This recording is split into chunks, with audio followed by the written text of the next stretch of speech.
Ladies and gentlemen, sometimes you just have to act like you are drunk, like you are crazy. Confuse your enemies, confuse them. Oh, that's yeah, we mo. Yeah, we mo. Oh, that's yeah, we mo. No basa ye ga ponto mo. Iye de gugeme. Okwitara kara mi nguru ma mi ga kuru mu gbo ya baby mo. Abe.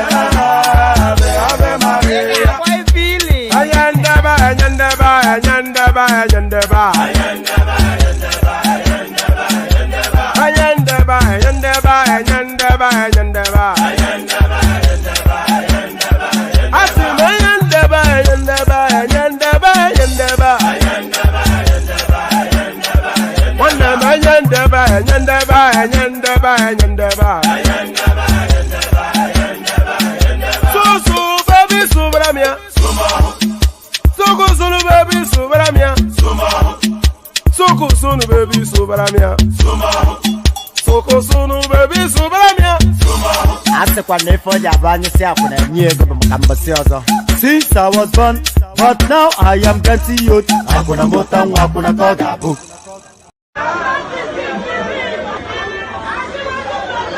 Oh yeah, arrangement for orin àyájọ́ ni, orin àyájọ́ ni. Wọ́n dìde, wọ́n pínlẹ̀ ogun. Oyin tí mo rí ká bá mi wá yẹn dà, ká ní kó bá mi wá.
You know, I don't know how many times I've done this, but every single time, whenever the music stops and my bald head appears on your screen, it just startles me. I just, but good to see you. Good to have you here. And how are you? So how are you?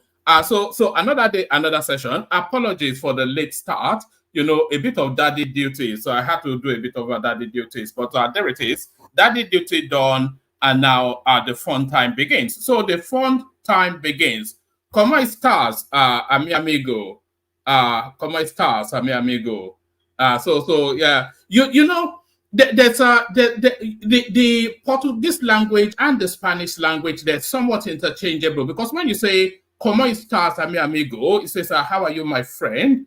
You can almost say that in that's Portuguese, by the way. But if you say the same thing in Spanish, means virtually exactly the same thing. And then you say moi ben, obrigado. Multilingual, one man went to more. But you should hear me speaking now, or you're laughing. That will truly blow you away. So good to see you. Good to have you here. And how are you? Always a delight in your company. So we delight in each other's company again.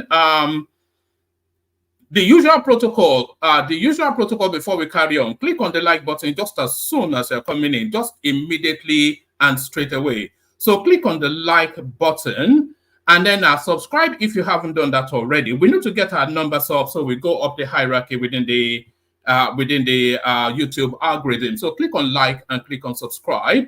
Then that hyperlink that says StreamYard, that's your invitation. That's your ticket to ride.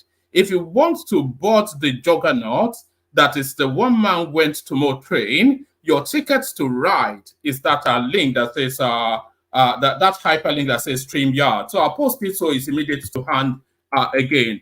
You know, we are forever trying to harvest new voices. So if we haven't heard from you before, then please click on that link. Come and document your thoughts. All Matters Nigerian. So click on like, click on subscribe, click on the hyperlink that says StreamYard, and then there's a link pinned to the top of the thing. If you want to buy your host cups of coffee, 3 easy steps, and away you go. And if you want to follow the example of Alexander Gomez, there's a $sign at the bottom of the comment section. You can avail yourself of that. So all of that. So good to see you and all of that. So what are we contending with? Immediately and quickly to the headline, because we're starting late, of course.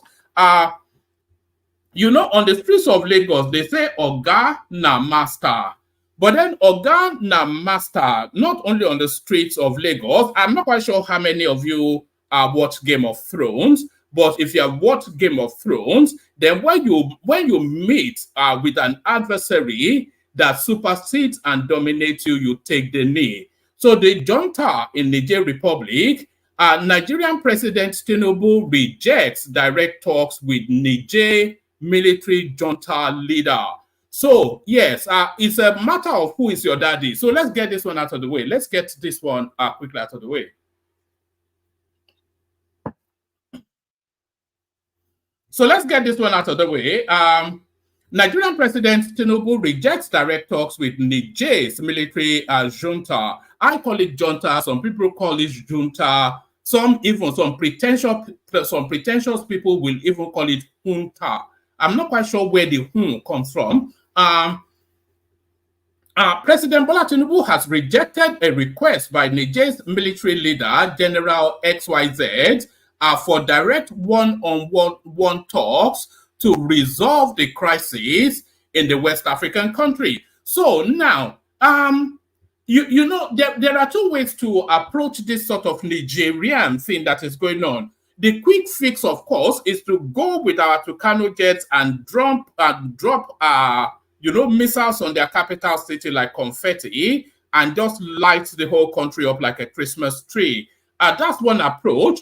But the more effective approach, which doesn't come with any sort of collateral damage, well, it may well.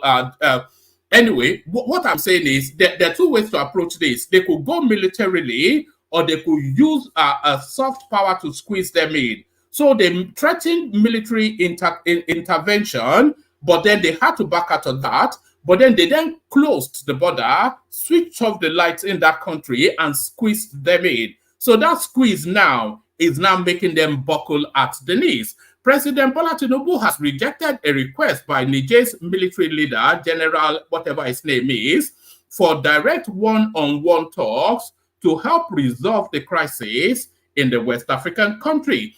According to diplomatic sources, Tinubu dismissed the overture as disrespectful to detained President Mohamed Bazoum and an endorsement of the illegal junta government. The request was conveyed to Tinubu by a delegation of Muslim clerics who met him in Abuja last month. But the Nigerian leader outrightly ruled out interacting directly with the head of a coup government not recognized by ECOWAS. So now, ultimately, that administration will fall, the Nigerian one way or the other, that administration will fall. Government sources confirmed Tinubu insisted that engaging Chiani would, let me take it actually from the top again. I'll just rattle through it. President Bola Tinubu has rejected the request by Niger's military leader General Chiani for direct one-on-one talks to help resolve the crisis in the West African country. According to diplomatic sources, Tinubu dismissed the overture as disrespectful to detain President Mohamed Bazoum and an endorsement of an illegal junta government. The request was conveyed to Tinubu by a delegation of Muslim clerics who met him in Abuja last month. But the Nigerian president outrightly ruled out interacting directly with the head of a coup government not recognized by ECOWAS. Government sources confirmed Tinubu insisted that engaging Chiani would improperly legitimize the junta and disappoint other ECOWAS leaders. The president stated that the coupist must be held accountable. Tinubu had also received emissaries like ex-Nigerian leader General Abdulsalami Abubakar and Sultan of Sokoto, who visited Niger to discuss resolution. But the impasse persists amidst doubt on sending envoys who benefited from past military rule. The ECOWAS chairman, however, told the Ulama delegation that the bloc remains committed to a peaceful and diplomatic resolution. Tinubu pledged to continue restraining calls for swifter intervention in the crisis. Analysts say Tinubu's rejection of direct discussion with Cheney sends an important signal, but a united ECOWAS front is needed to resolve the coup crisis. The junta continues to hold President Bazoum in detention. So there it is now. There it is now. So if Tinubu can succeed in breaking the will of that those rascally Tuaregs in Niger Republic, that would be a real coup for him himself. So that would be a real coup. That would be a real coup for him himself. So that's Tinubu somewhat acting masterful in that space. So it looks as though now the decision to liberalize the oil sector, especially PMF, it looks as though by necessity they are looking to reverse that decision. Mele Kyari says NNPC is back to being sole importer of petrol, blames FX issues. So now, you know, of course, they granted several licenses to several private operators to come into that market space, but the volatility of the exchange rate to the dollar has made that market space near on impossible for privateers to come in. So only really government has the muscles to really handle that space. So it's not as though they have withdrawn the licenses allocated to privateers, but really the market, the financial market, the sharp skittish movement of the exchange rate makes it near on impossible for privateers to fully enter that market. Barely 5 months after Mele Kyari, the Group Chief Executive Officer of the Nigerian National Petroleum Company Limited said the company would no longer be the sole importer of petrol into the country. He has said foreign exchange issues have not allowed private companies to import petroleum products. So I hadn't even read it, but the headline pretty much tells you all you needed to know there. Kyari said this during the ongoing Energy Labour Summit organized by the Petroleum and Natural Kyari said this during the ongoing Energy Labour Summit organized by the Petroleum and Natural Gas Senior Staff Association of Nigeria in Abuja. According to Kyari, the NNPCL has once again become the sole importer of petrol since private companies cannot access foreign exchange due to shortage. So it's not as though there's a reversal in government policy. It's necessarily a child of circumstance. He said, we are the only company importing petrol into the country. None of them can do it today. For them, access to foreign exchange is difficult. We create foreign exchange, therefore we have access to FX, whilst their access to FX is limited. So we create foreign exchange. It doesn't mean that they are printing dollars in the NNPCO. So we create foreign exchange. It necessarily tells you that their transaction is in foreign exchange. So they sell and export oil, crude oil, in foreign exchange. So they already have the foreign exchange to import PMS. So that's what he's saying there. So that's that. Let's go on from that to this. So now, this next headline that I'm going to share with you is going to gladden the heart of all of you. Just note that. This next headline that I'm going to share is going to gladden the heart of all of you. Because often instances in Nigeria, we have crime, but we don't have punishment.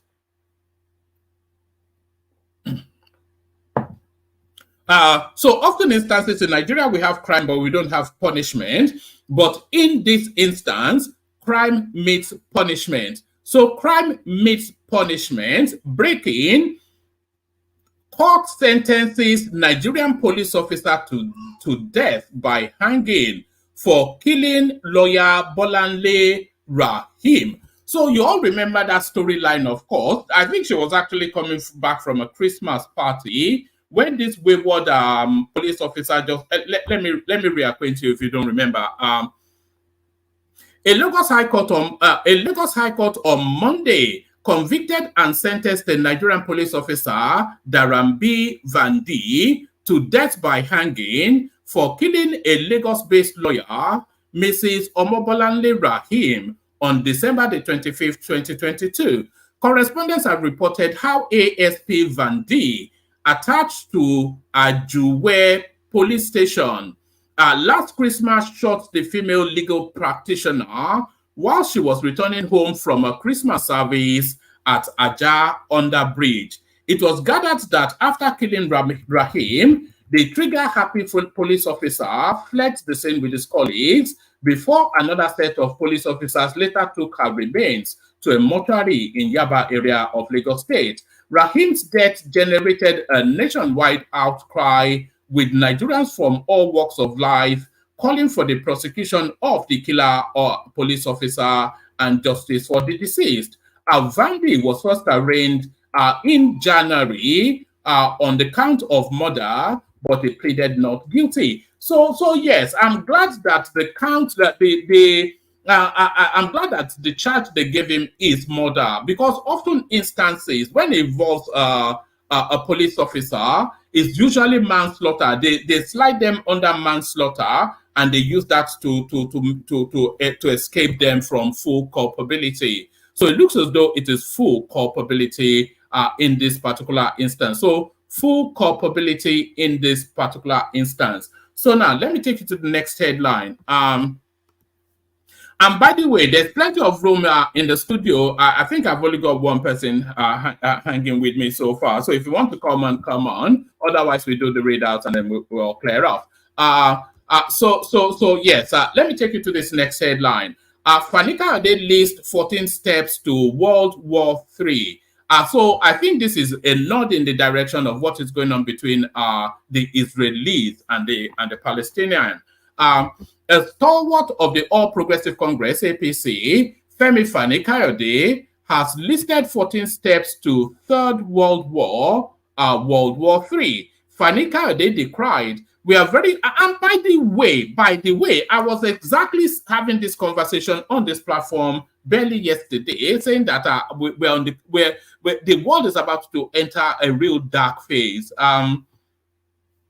Fani Kayode decried, we are very close to World War III. The whole thing was planned and contrived many years ago by those that wish to establish a new world order. So I thought the new world order is already established under the hegemony of cyberspace. The principal actors orchestrating World War III, according to Fani Kayode, include Hamas, Hezbollah, Israel, the Arab world, America, Russia, China, Canada, European Union, NATO. So if there's one world order and all of these people are listed, then who's in charge of that order? This is half the world that he has listed, but then of course, you know that Fani Kayode is prone to, sniffing that whatever it is that it does sniff. The 14 steps to World War III listed by Fani Kayode include step 1, Hamas attacks Israel in a savage and brutal manner, killing thousands of Israeli civilians. And by the way, before I go further, the Turkish president, he has come out in the news today to warn the United States not to get involved.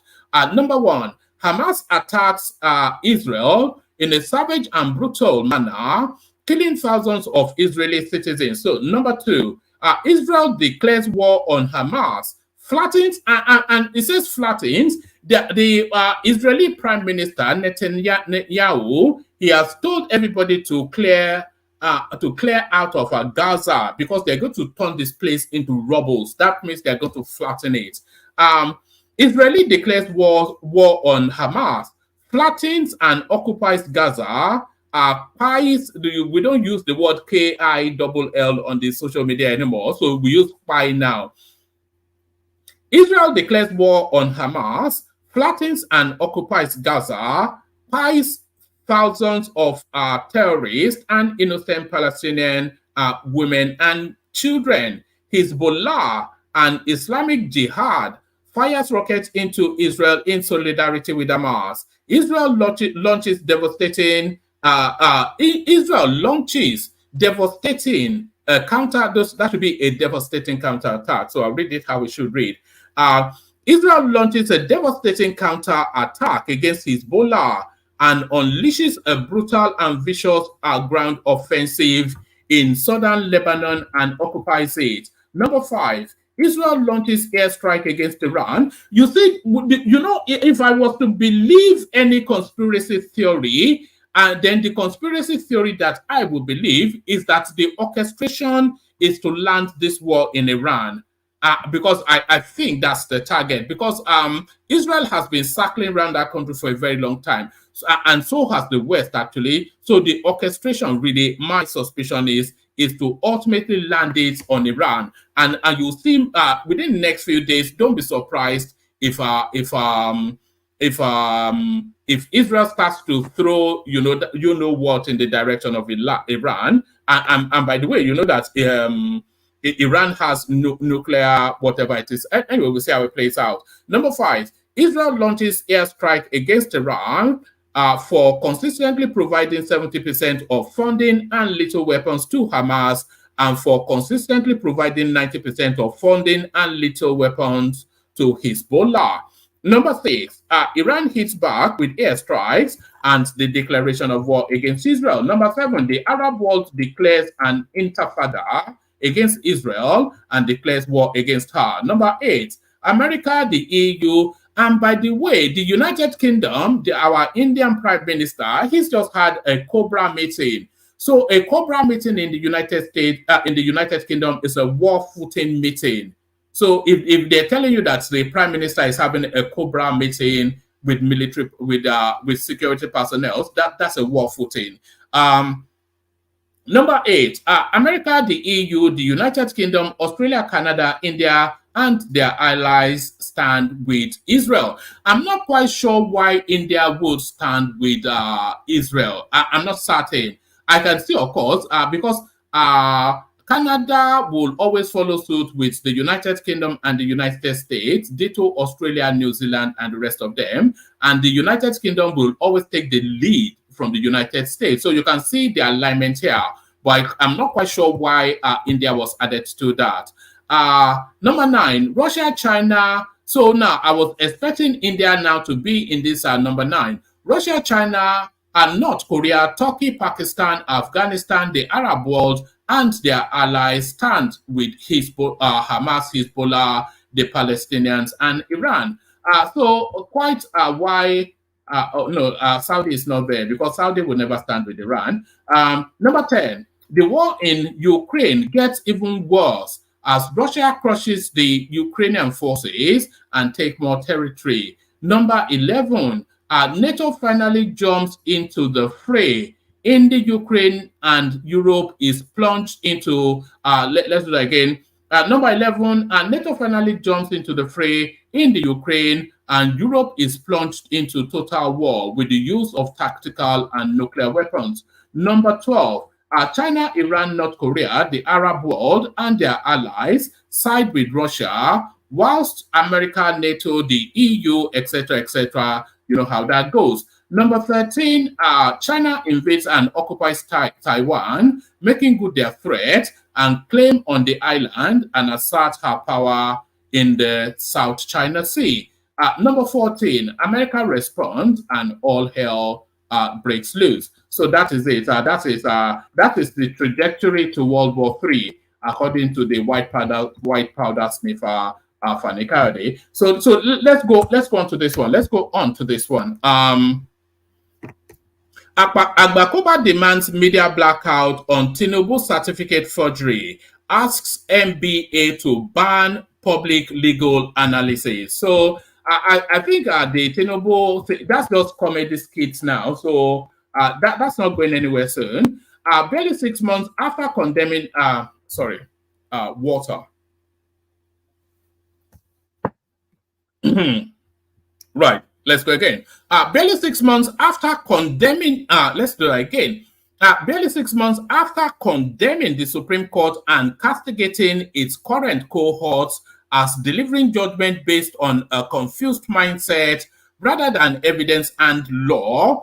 A former head of the Nigerian Bar Association (NBA), Olisa Agbakoba, on Monday berated media outlets for allowing legal debates on controversies surrounding President Bola Tinubu's certificate from the Chicago State University on their platforms. In a post on his Twitter handle, the senior lawyer said the disclosure by the United States institution that it did not issue the certificate Mr. Tinubu filed to run for president was dangerously hitting Nigeria's polity, urging the NBA to gag lawyers from discussing the matter until the Supreme Court has taken a final decision. So you have to be, you know, the language that you are hearing, that's the language of People's Gazette, which is one of those Ipobian obedient sort of news platform. So you have to look beyond the language to the messaging. So essentially, Agbakoba urging caution. So Agbakoba urging caution, essentially what that means. We've talked on this topic before, but it continues to recur within news headlines. Oyedele on target. Sell those refineries now. So who's urging him to do that?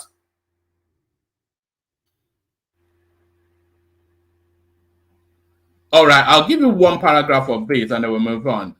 Amidst the debilitating pains on the Nigerian people and economy inflicted by high petrol prices, a call to sell the state-owned refinery outright by Taiwo Oyedele, the chairman of the Presidential Fiscal Policy and Tax Reforms, is the real voice of purpose from a government in the grip of inertia.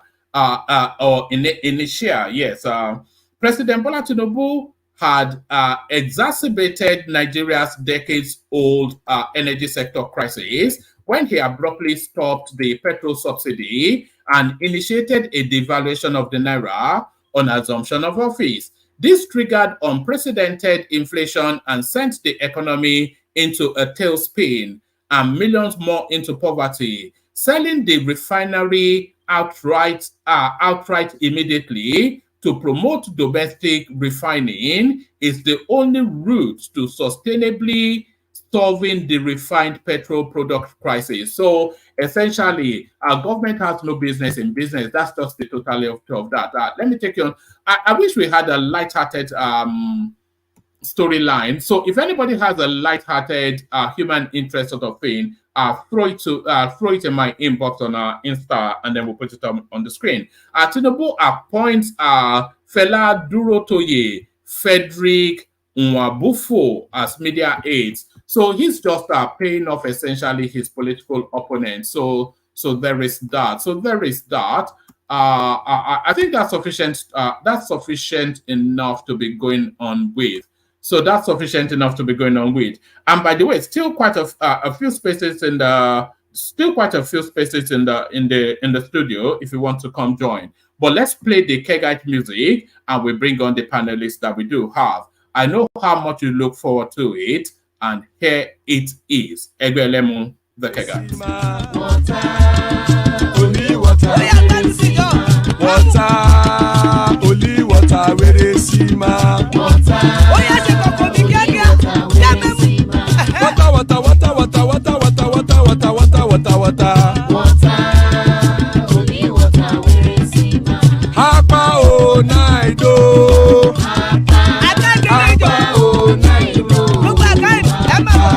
Hapa you don't come oh.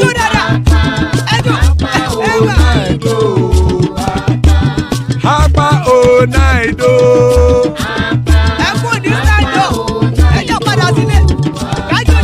Oro keke elemu ye o. Oro keke. Ide shodi ya keke elemu re o. Oro keke. Bobby master keke elemu re o. Oro keke. Chifu Wela ti keke elemu re o. Oro keke. Eruku lele elemu de. Eruku lele elemu do. Eruku lele egbe elemu dode o jare o. Eruku Ghana ti dé ẹgbẹ́ bọ́ọ̀dù o.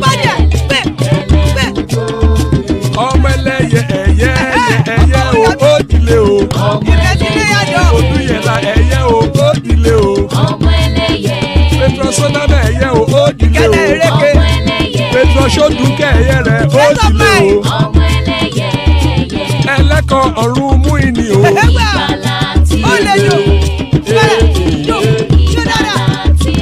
Àkùkọ ọ̀run mẹ́kọ̀.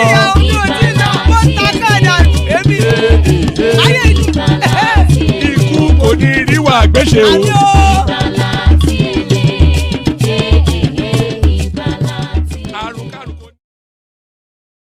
And there it is right there. Ikuko Niru Agbesheme, death have nothing to do with us. Actually, let me show you something. Let me show you something. A lot of you may wonder what my avatar actually is. You're thinking, what's wrong with this old boy with this? That's a non-fungible token. So that's a non-fungible token that I own, NFT. You may have heard NFTs. So that's a digital, what you're seeing on your screen that is woofing the sound to you, that's a digital asset right there. It's worth quite a bit of money, not a lot of money, but that image on your screen right there is worth some money. Let's bring on the panelists as they are at the moment. His Majesty King Emeka joins us. So on bended knees, we welcome him into the studio. Still royalty, Zita joins us. Good to have you, Zita. Our father of the bride, Adande Koko, ever steady, and here is Bishop as well to make up the list. So, like I said, plenty of room still if you want to hop on. But let's do a quick whiz round just to see where people are in terms of the politics of the day. So, Emeka, you're up first. Emeka, good to see you. What are you looking at in the news today? Thank you, Woman. Good evening, everyone. Good evening, the panelists, and as well as the comment section. Share, like, and subscribe. My basic attention was drawn to the NNPC, who says there's no more subsidy, and that they are now the sole importer of petroleum products or refined petroleum products into the country. Last week we heard a couple of oil marketers crying to the media space that subsidy is back and they are unable to compete, and that the landing cost for refined petrol is 720. Unfortunately, it appears the NNPC is coming out to rule out the alleged claims of subsidy returning back to the country. It appears, maybe, I don't know how the NNPC is doing it, but it seems like they are still holding the price of fuel at 620 naira per liter, and according to the CEO, group CEO, Kiari, who says they have about 1.5 billion in stock. So, anyway, what he's saying currently is that the government is not providing any subsidy. We will go with that official stance. We cannot dispute it till we see otherwise, and those who cannot compete probably be due to FX scarcity. Hopefully, they might just have to wait till things get better before they can go about importing fuel. But again, my concerns on that is how is NNPC doing its own business? Are they importing fuel and keeping it at 620? Because currently now at the I&E market, it is 774 for $1. Right? Let's forget about the parallel market, which is 1,008 naira, right? But if $1 is 774, and they are sourcing their funds from the they are actually not sourcing, so they generate, like he said, they create FX. So they are the ones who sell to the I&E. But I'm just wondering, how do they do it? What magic do they play? Do they get some sort of discount from this the refineries in Europe? I don't know, but it seems like they know what they are doing. They still have stocks, and fuel is still being sold at 620. I think the major issue was that crude oil. I mean, there seems to be a scarcity in the country, but he was explaining the reason for the scarcity, which is bad road and basically no, that wasn't what he was saying, Emeka. What he was saying, at least in this piece that I just read out, was that they gave out, like, when They gave us When, 6 license, yeah. yeah. When they liberalized that space, they gave out 6 licenses. But the people they gave the license to, they are not able to access forex for reasons of the skittish sort of nature of that foreign exchange space at the moment. So they are not able Exactly, to yeah. access forex. I think. Because NMPC sells crude in dollars, so they have an abundance of forex. So Yes. it's just by happenstance it reverts back to them to be the sole but they've not withdrawn the license, so it's No, just they the didn't. They didn't withdraw the. I think one of yeah. them imported, and they said that was how he came up. That we got the information of the landing cost. So the fuel, the refined, refined petroleum product are still in his depot, and nobody is coming to buy from him because it's expensive, right? Since if they can go to NNPC to pick up products at a lesser price, and then yours is at 720 landing cost minus transportation cost to move it from your depot to their own filling station, that would be an enormous cost, and people will not want to buy. So he was complaining, oh, I still have my product and nobody is coming to pick it up. I think what the filling stations are doing are probably just going to NNPC depot to just buy as they usually did in the past. So probably looking at it, the NNPC just said, okay, we can just continue becoming the soap importer of refined oil till things get better. So I think that's one area I was looking at. It's something that is affecting the lives of average Nigerian. We hope things get better in the future. Another, yeah, All right. Do you know an American writer called Mark Twain? I've not read his book, but I've heard of him. Yes. All right. There was a time. There was a time that the rumors were circulating that he was dead, and then he sent a cable to London. He said that rumors of my death were grossly exaggerated. So that's where that phrase came from. It was a Mark Twain. Rumors of my death were greatly exaggerated. So Gowon dead but resuscitated. Did you hear the Gowon death news? Oh, Yeah. I heard about it. You understand that typically it came from that obedient rumor mill, right? Those guys are happy to always pump out negative news in the country. So I heard about it, and within a few minutes, I saw all the media stations or media space updating their timeline to reboot or as a rebuttal to that rumor. Probably they are waiting for him to die, and a lot of people. If you go on Twitter, people were even abusing him, and we're happy that he's dead. They've called time on his life now, haven't they? They've called time on his You life. can imagine, right? Oh But my God. fortunately, the head of state is still alive, and long may he continue to live. I'm happy that it's just a rumor, and I'm also happy because this is how propaganda starts, right? We're now in the world of how people can just take information and mislead others.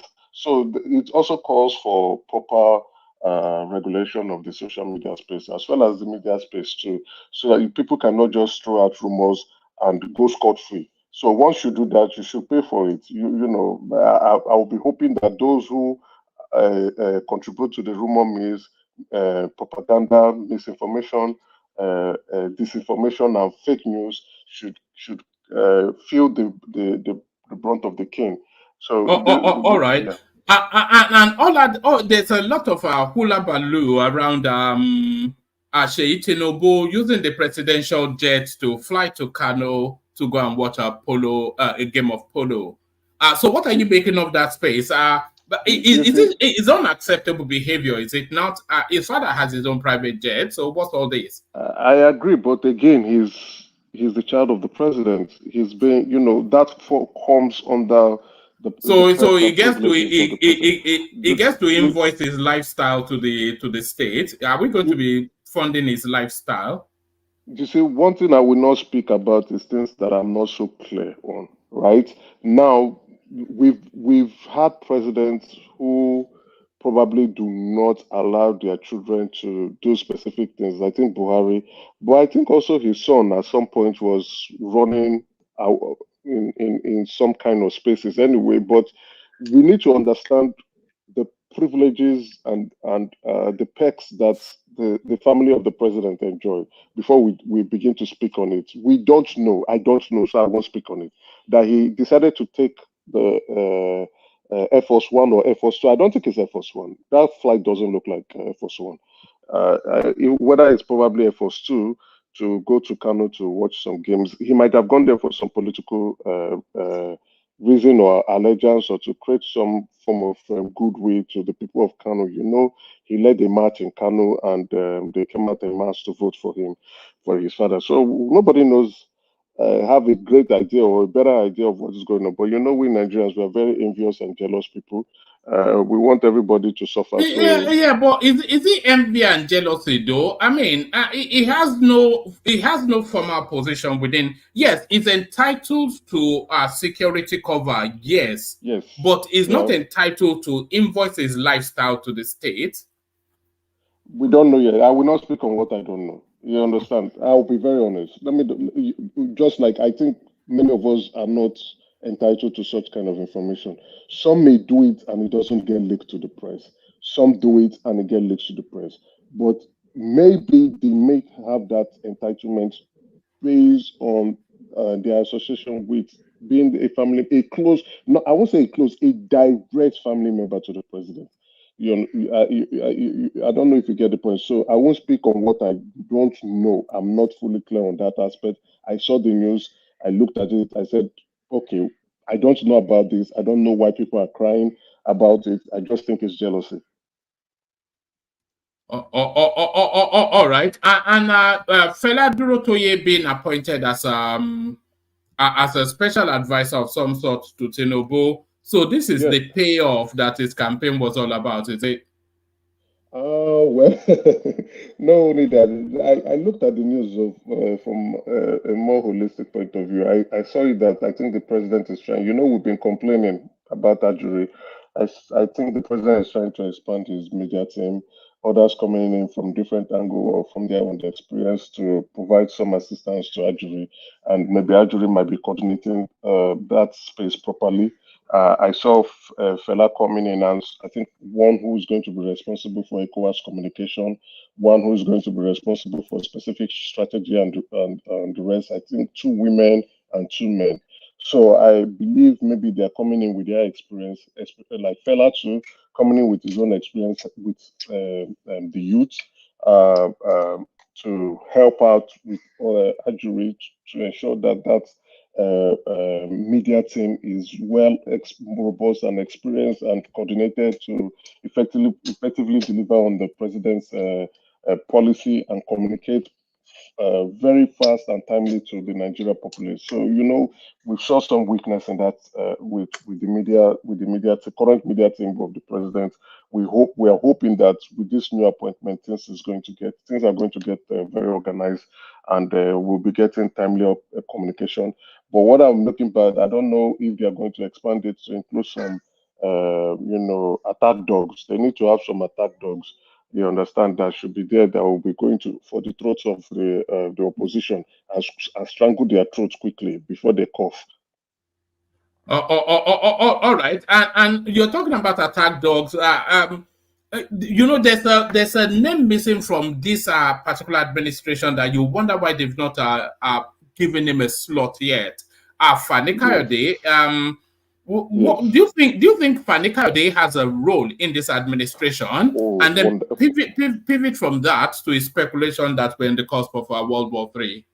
Exactly. Not only that you could see, like I also said I didn't want to be talking about that ghost shadow stuff filtering through the social media space and some certain quarters of the mainstream media. But you need an FFK, right? You need somebody who in his heyday would write and make you cry. In his heyday would write and you make you worry. And when you want to say something, you begin to think. He did it during the campaign and we saw the outcome of it. people were uncomfortable with what Femi Kayode would do to them. He's somebody you cannot just, maybe you just don't use, like right now, the president needs him to go after those opposition teams. The president truly needs him. Yes, to giving him, I was hoping they would have given him something like probably a commission to manage, because he really did an amazing job during the campaign. It's not easy for you to take on opposition team. It's just not one, two camps, and you are giving them toe to toe, fire for fire. And you have candidates coming out to cry, even their family members coming out to start swearing where their allegiance come from and where their allegiance didn't come from. The president needs FFK. I don't know if you've seen this series, Better Call Saul. I think this is the time to better call FFK to the party, so that he can come and do justice to them and strangle their neck, squeeze it very tight, and let them not cough anymore. So over to what he's saying. I think he has some over World War III. I think his prediction, reading it, you will see some sense into it, and I hope they don't come true. But everything seems to be aligning properly. You understand? I find it over the weekend, waking up in the morning and going over social media space to see what Hamas did in certain quarters of southern Israel. It's very strange. Israel has a very tight security apparatus and equipment, right? Even off air with their ironclad, their intel. We even borrow some of their intelligence to do some work for us. They have a very top grade and top notch intelligence team. But for Hamas to infiltrate that seems very suspicious to me. So my mind was saying, did they allow it to happen so they can retaliate? Because it's they were just going off the road like they owned the place. And that's very strange for me. I was like, I can't believe this is happening. This is a weakness. And we are not even hearing about investigation into the weakness of the intelligence or the weakness of certain security apparatus that allowed Hamas, hundreds of Hamas terrorists to come in, kidnap, and kill, just killing on sight. It's like it was free for all. It's like they were on a fishing expedition and it was just free. They were just shooting anybody they see or find on the street. So that's a strange one for me. So, but looking at what he wrote, you could want to look at it and say, I hope this is not going to come to pass, because everything seems to be aligning in a very perfect manner. We have the Russia-Ukraine war. We also have the ECOWAS and the Niger issue here in Africa too. Then we have the standoff between the United States and Iran, and we have likewise United States NATO standing off with Russia on Ukraine, and then and China and Taiwan.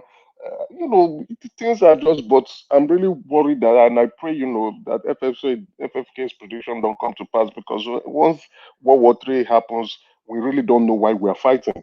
At least World War II, we knew the reason why we were fighting and we could address that. But with World War III, we just don't have any reason, know the reason why we are fighting and who is fighting who.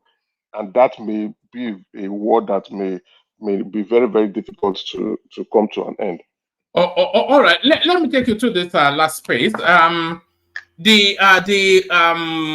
The Niger junta are calling for talks with Tinubu. Their leader wanting to have a one-on-one conversation with Tinubu.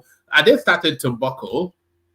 Of course, they need to buckle. It's an illegal government in the first place. And I believe when the President Tinubu or ECOWAS sent emissaries to them, they didn't want to see these emissaries. And why are they now wanting to have talks with the president? They have to buckle. It's an illegal government. And this time they need to size up their plans to leave and return back to democracy, either by conducting a fresh election or releasing President Bazoum back to power. The reason why they did that, nobody knows, but it's good. ECOWAS is not recognizing them. The West too is not recognizing them. I don't know who recognizes them. Russia is not actually saying we recognize you, but they are just saying the US should not get involved with control in Niger. So it's an illegal government, and the president should not be discussing with illegal governments with juntas of those who engage in coup. So I laud the president on that. They need to buckle, they need to find time, and they need to leave there immediately. All right, brilliant. Stay with us. Let's go from you, Mika, and let's say from Bishop, if he's ready for us. Bishop, you're up next. Bishop. Yeah, okay. Good evening. Good to have you, Bishop. I mean, you can free flow, or you can start it from the headline on the screen. President Tinubu's son Sheyi and friends travel in presidential jets to watch polo tournament in Kano. So we criticized Buhari for this, by the way, when his daughter used the presidential jet to go and do a school assignment. So now all these are invoicing their lifestyle to the states. To the state, rather, unacceptable. Okay, good evening once again, gentlemen. Good evening, fellow Nigerians.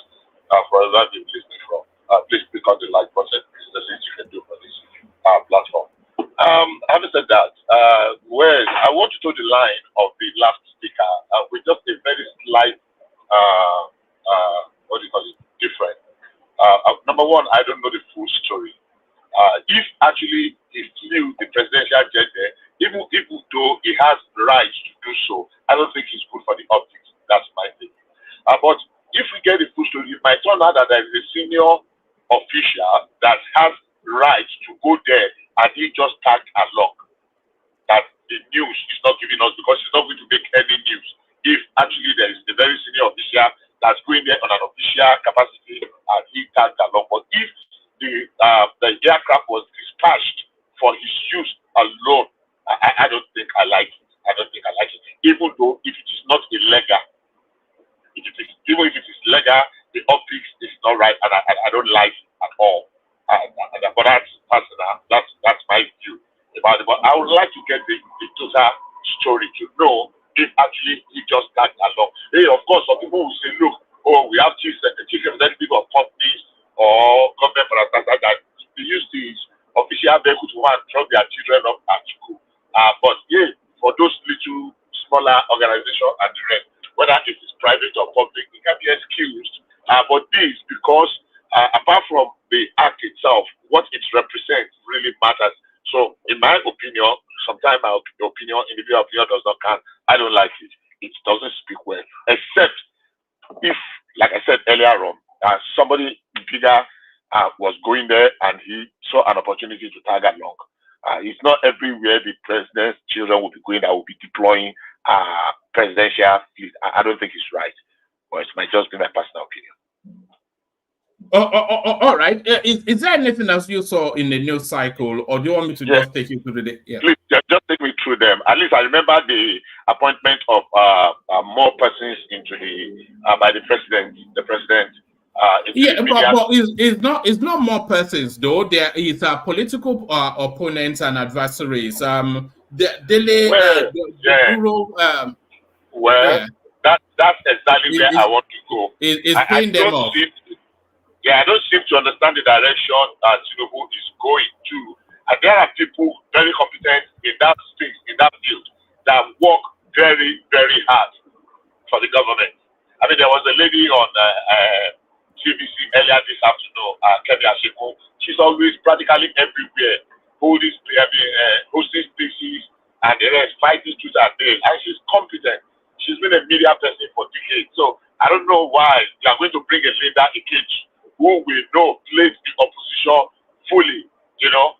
I mean, yeah, you can bring one or two somewhere, but not as a displayer or at the ridiculing of people that actually stood very strong in the battlefield. Yeah, it's okay to appoint people. It's okay to appoint competent people. It's okay to, you know, to be a little bit broad, not to be narrowed to just a person. But at the same time, politics, like we always say, is a reward system.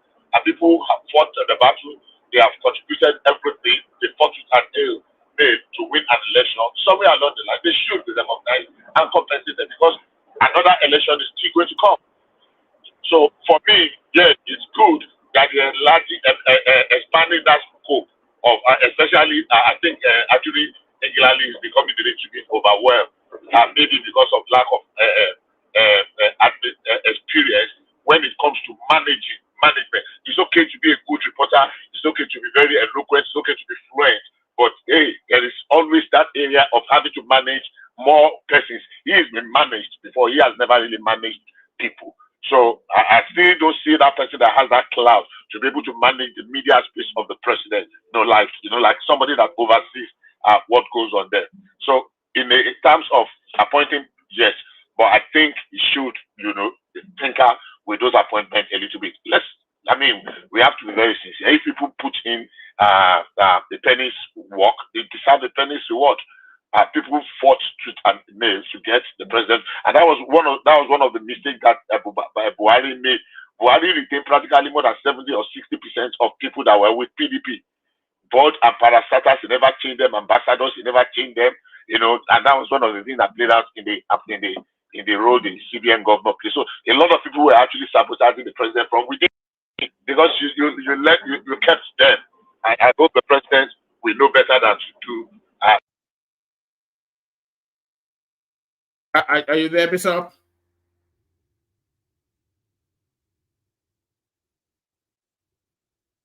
Hello, can anyone hear me? Hello.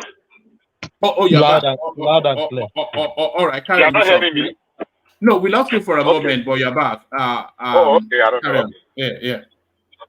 So as I was saying, I think I hope that the president will not repeat the same mistake that the former president made, in just keeping people and bringing people that were obviously in the opposition and allowing them to sabotage his government to a very great extent.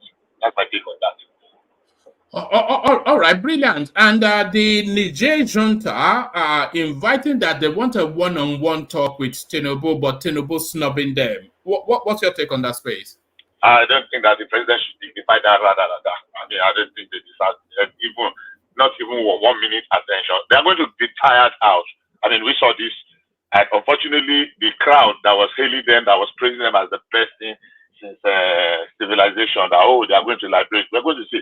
Look, in the past 3 weeks, there have been attacks by militants and terrorist organizations. Niger had lost about 220 or 260 soldiers. They've been attacked left, right, and center. Things are really breaking down, even within the government itself. And these are things that were, were foreseen, kind of a thing. So I don't think the president of Nigeria and the chairman of ECOWAS should dignify them. I don't think. I think they need to get to their knees first. The way people were hailing them on, and we saw Nigerian activity and action there as if we're going to war. We are not. I don't think. All right. We've lost you again, Bishop. Hello? Yeah, you're back. Hello? Yeah, you're back. Okay. Carry on. I'll just back in a minute. I'll just try and see if I can pull over in a good place so that I think I'll just flow in and out. So, like I said, I think the president is not the right thing. I don't think they desire any attention from the president, and whatever it is that they are trying to achieve, let them send other ministries to. And if people listen to them, and if they are ready to do the needful, let them come with a proposal. I'm sure ECOWAS will listen to them, not necessarily President Tinubu. No, all right. It looks as though they will ultimately buckle, and they're starting to unravel within that space. I hope so too. I hope so, and I look forward to that. All right. The next headline: Melekare says NNPCL is back to being sole importer of petrol. Blames FX issues. So, what are you making of that space? The floating of the Naira. Yeah. That's a very dicey space to delve into, because when we were debating on this, we allowed a lot of emotion, especially when people say, what do you call it? That subsidy is back. And I said, look, the president said, when there is a need, we will intervene, just not to bring too much hardship. Even if the government brought in some minimum subsidy, just not to allow the price volatilities, so that it should not just be going like yo-yo, especially for a time like this that Nigerians are going through a lot, admittedly by everybody. But the way it was taken on, because it's a good thing for people to say, after all, you said so, you have failed. That was the attitude of a lot of commentators. A lot of people were looking at it from the angle of, oh, you have failed. This is what you say you will say. Why are you giving subsidy? If there is a need to intervene, and that intervention means, look, bringing a little bit of succor here and there. So because that cannot be sustained, obviously a lot of people, like the previous speaker said, could not continue with the importation because the only source, the dollar at the parallel market rate, and now the importing and they be selling at the the official rate, and that's where the problem is. So that is what is giving a gap now that NNPC has now said, look, rather if everybody folds their hand, NNPC is still importing the volume that they are going to import. At the end of the day, maybe sometime very soon, we are going to run into problem of scarcity, and that's going to grind the country considering what we are passing through. I don't think it's a time we should go through that. So I am very sure, one way or the other, NNPC, either from their own crude allocation of the 55,000 barrels, maybe they are making some money to augment, but somewhere along the line, government, whether you want to call it subsidy or whatever, government will have to bear some cost. And the option of not bearing those costs to say, you know what, let's bring an all-commerce market and let the price go. And we might just be seeing ourselves hitting $900, 900 naira, 800 naira in the next couple of weeks. I don't think I want to see that. I think there's enough pain already. If we can manage this and get out of it, then we can now take it to the next level. So I don't know what magic NNPC is using. It's not for me to say they are subsidizing, but I know definitely maybe they are managing. Well, Bishop, it is pretty clear that the petrol is being subsidized. It's not been, the price is not being determined by the free market. So clearly it's been subsidized when they are able to hold it. Yeah. But that's not, you know that, funny enough, even in the US, in the past couple of weeks or days, fuel had actually come down. The price of fuel had come down in the US. In some states, at least, I bought less than $3, and that has not been in a very long while. I bought less than $3 in so many states, and at the very best, I buy $3.50. At some point, it got to as much as $4.50. In fact, I bought $5 some few weeks ago. I can't remember where I was. I think whether it was in South Dakota or somewhere. About $5 in Texas. Somewhere around Texas, about $4.99 or something, or $4.89. Yeah, I remember. Yeah, at El Paso. So the price today is not as high as what it was a couple of weeks ago, even in America. So we cannot say for certainty that the price has actually really gone up because it depends on some other. But yeah, the crude.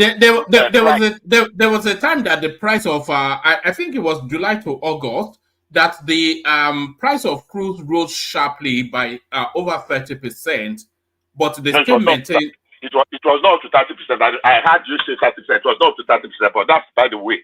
They maintain, yeah, even in the international, like I'm using America now, the price has not gone up. In fact, the price has actually gone down to what it was 4 months ago. And that's, anybody here can corroborate what I'm saying. At least I can tell you for free in Alabama, in Georgia, in Tennessee, in South and North Carolina. Those are places I've been to in the past 1 week, and I buy fuel everywhere there.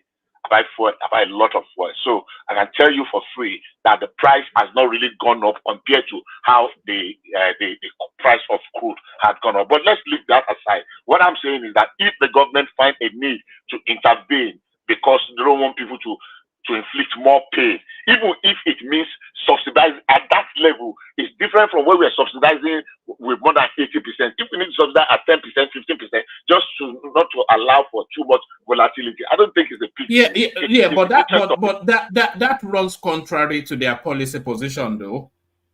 Well, it depends on what you mean by policy position. The policy position is something that wants to cushion the effect. The biting effect. The policy position is to let the market determine the price of petrol. So where do we put the pronouncement of the president when he said, I can't quote him verbatim, but when he said that, look, when in as much as the subsidy is gone, when there is a need in the price of fueling, the government will intervene.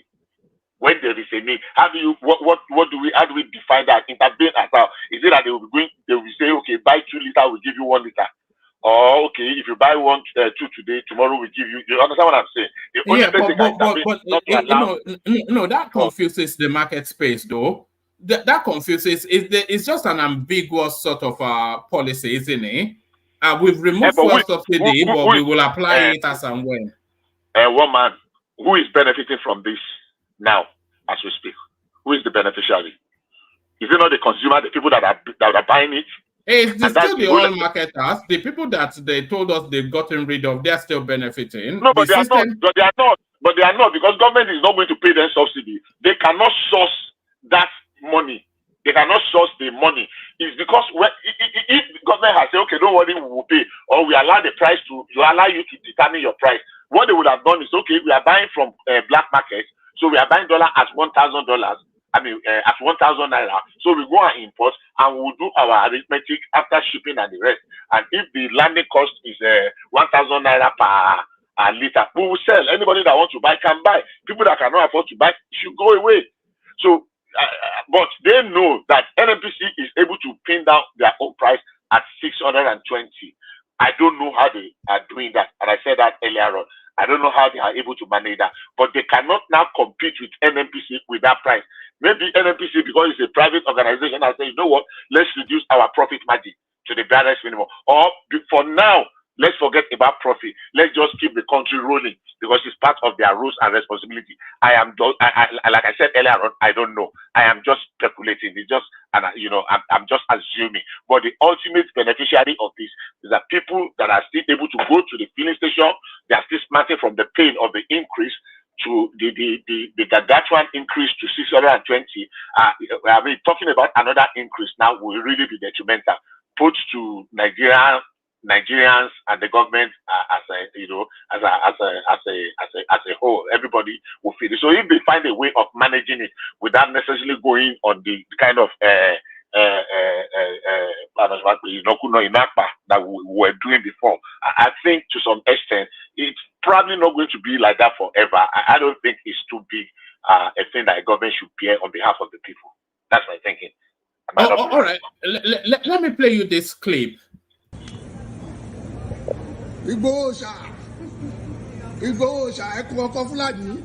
Welcome to Hamburg. Hamburg Ilode. Ekurin. Afasa Ishitu. Alhamdulillah. Eku adúrótì o. Alhamdulillah. Adúpẹ́ f'Ọlọ́run. Ẹ ṣé Ekurin go.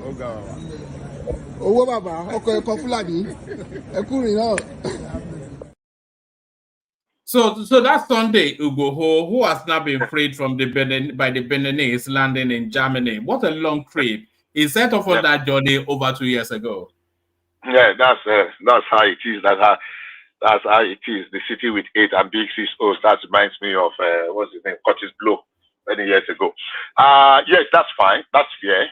I actually came in yesterday when about himself and the statement that was credited to the Oni Risha about Igbo. Unfortunately, I lost that somewhere along the way because I got some guests I cannot leave, and I had to contribute some things. Unfortunately, I missed out on that. Yeah, I think it's okay. When you played his speech yesterday, somebody said something, and it captured my thoughts. That was very apt, except this bringing this Fulani something into it.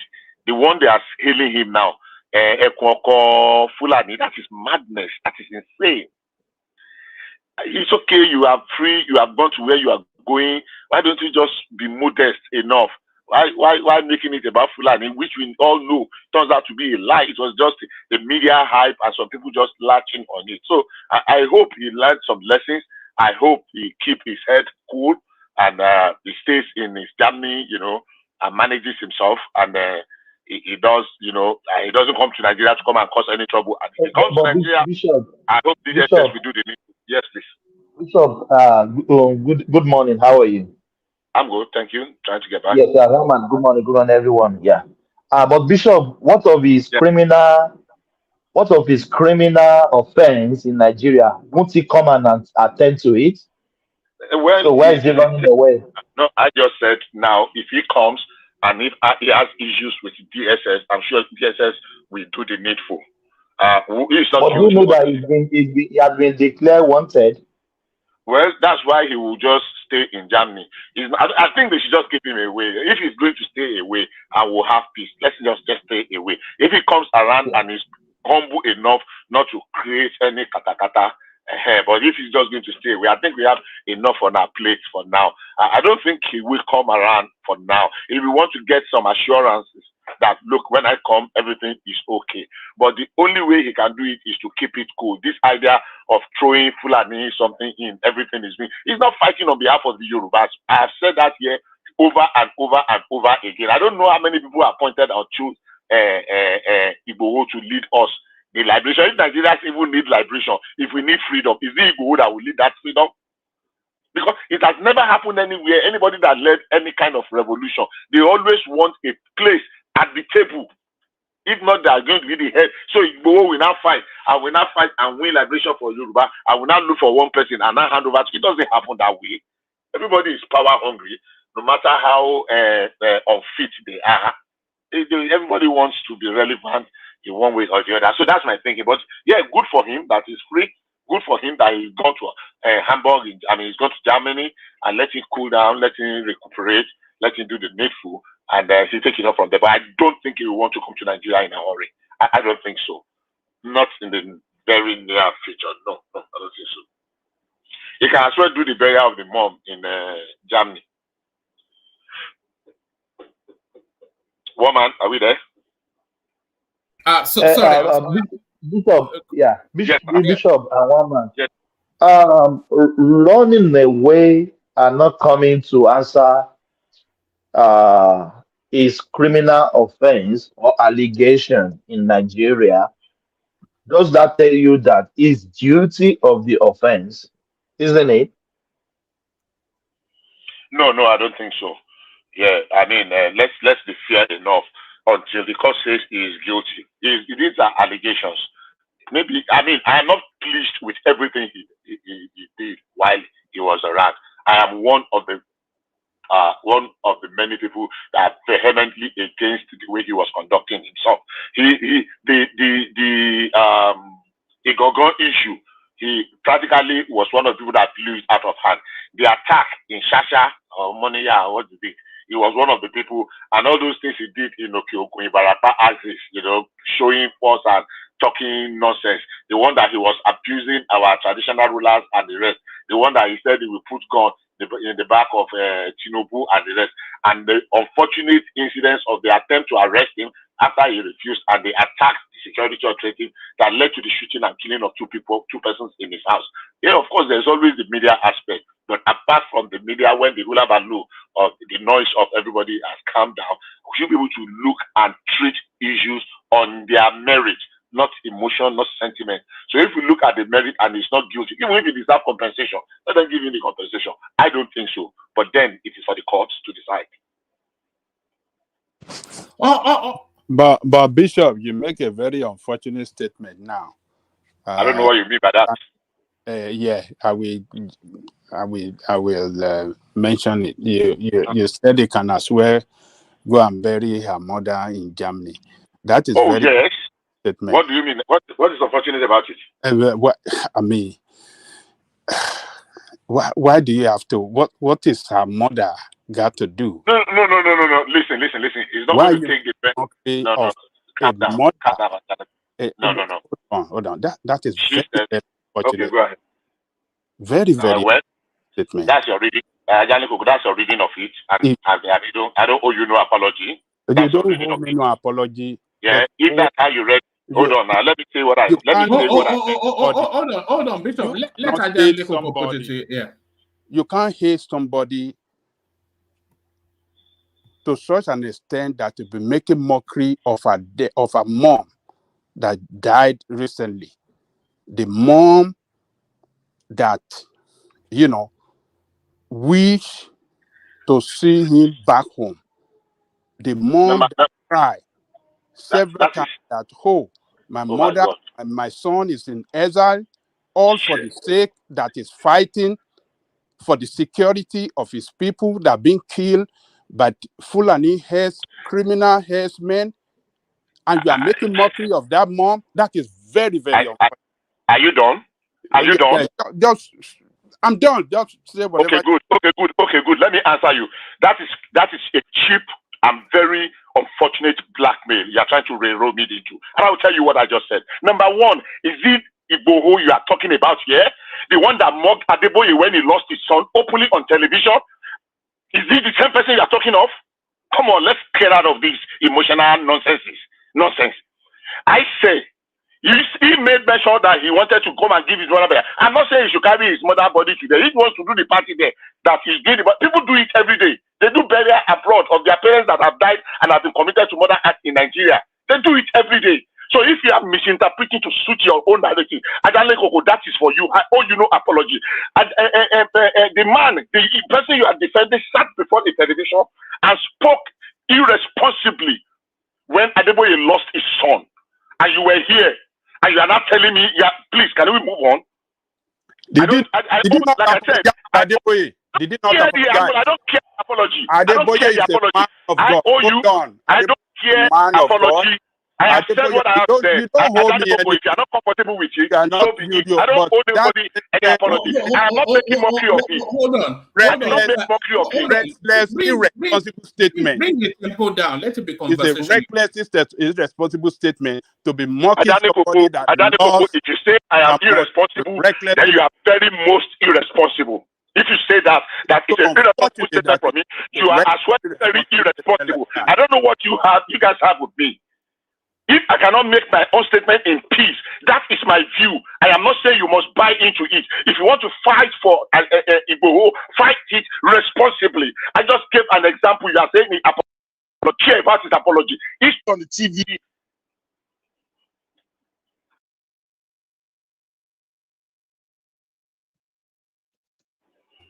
Am I off? Hello? No, you dipped. Okay, I don't know what happened. I don't know. So because I actually parked, I'm parked now. I'm in a situation.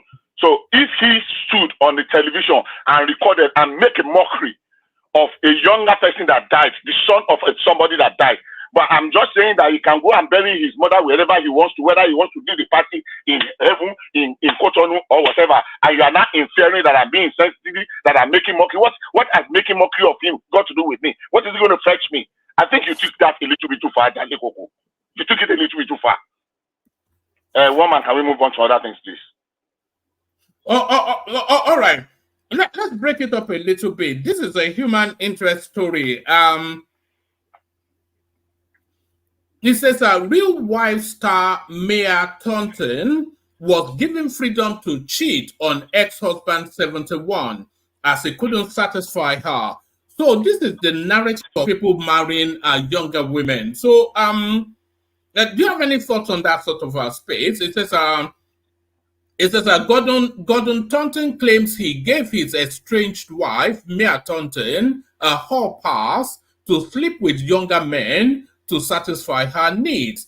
They said the 71-year-old says he knows there is going to come a time when he can't keep his 38-year-old ex-wife happy in the bedroom, which is why he gave the real wives of Pontiac star freedom to cheat. So what are you making of that sort of narrative? A 71-year-old married to a 38-year-old and not being able to fulfill all her needs.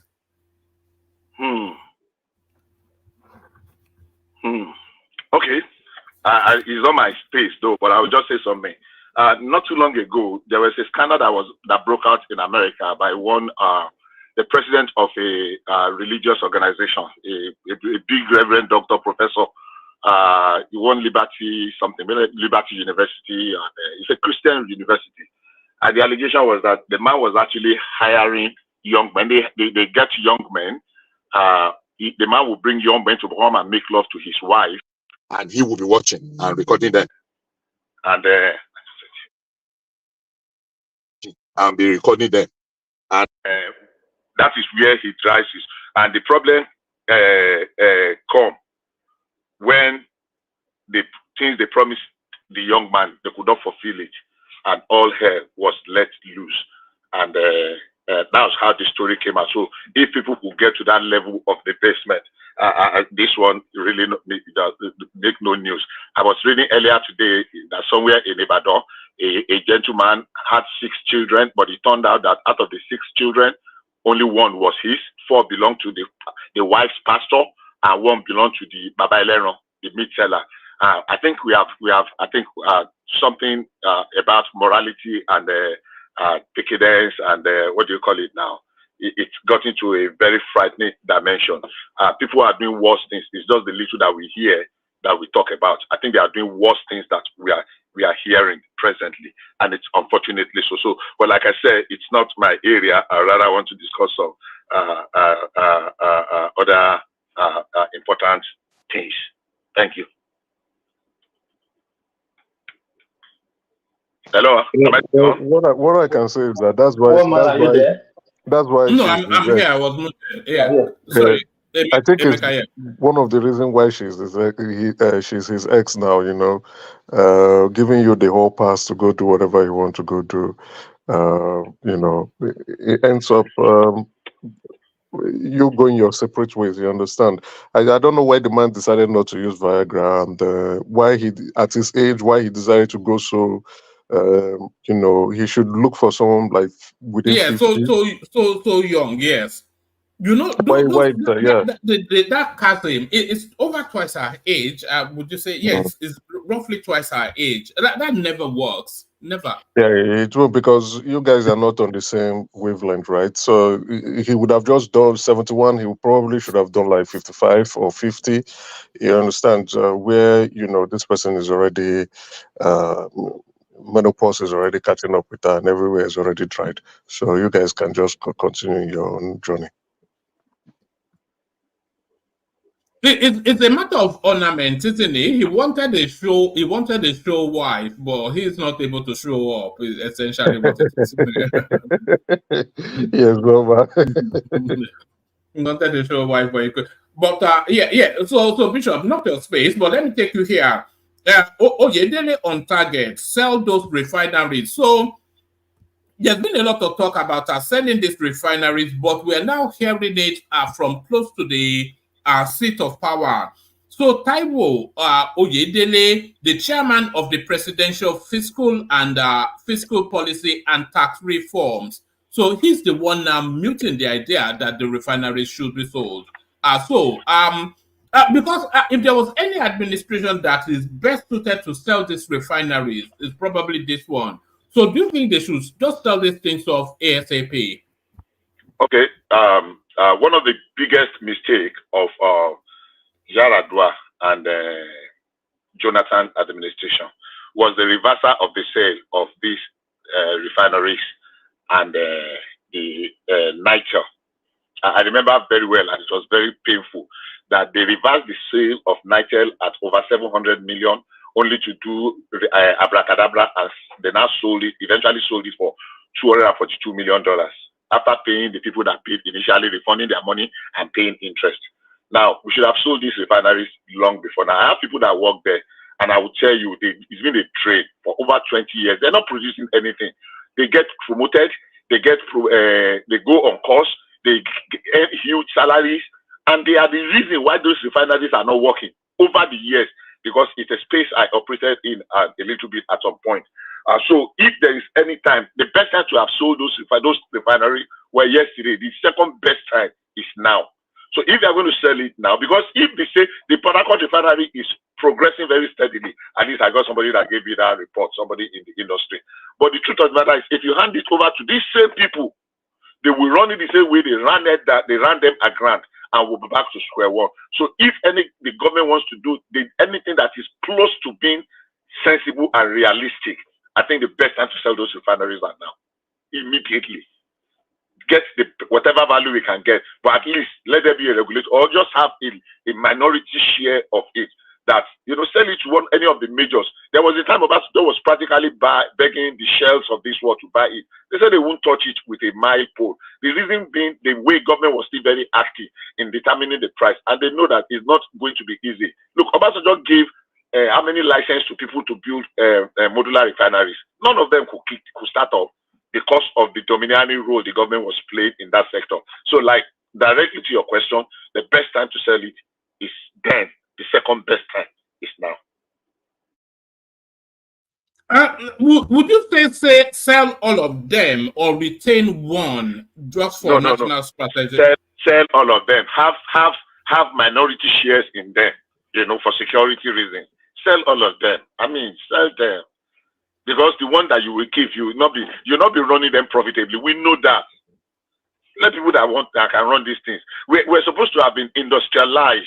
The amount of money Nigeria had invested in most of these industries that give nations, that act like a springboard to nations, it's enormous.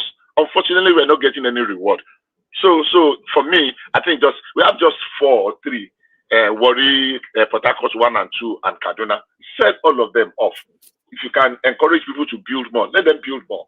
Let people that have proven capacity to run and manage the refineries come and buy them. And when they buy them, the important thing is that, look, run it profitably, employ people. NNPC, look, there was a time I did a comparison between Adra Petrol, what's that name? This one in Lagos that eventually was sold, became ConocoPhillips or something. I've forgotten their name. They were producing more crude oil than MPDC, Nigerian Petroleum Development Company, the one in Benin, and IDSL. They were producing more crude oil. They were doing, but the overhead of MPDC almost tripled their own, and the number of staff. I can't remember offhand because I saw I know the roll call, the staff roll call there. They had their overhead was like 3 times of that one. Was it ConocoPhillips or Adra something? It was in what's this area in Lagos. So the truth of the matter is that sell them. If you like, use them as jara for the likes of Dangote, or if anybody that can prove to invest 20 billion. Say, okay, if you can invest 20 billion in the downstream sector of the petroleum industry, we will give you one of the refinery as a jara on top of it. Keeping them has been a trade, always been a trade, and it will remain a trade. That's my position on that. All right. Let me take you to this one. No, I don't actually like this headline. We want to avoid that as much as we can today. So let me take you to a different headline instead. I saw you show me Agapoba something now. I think there's nothing to add to that Agapoba.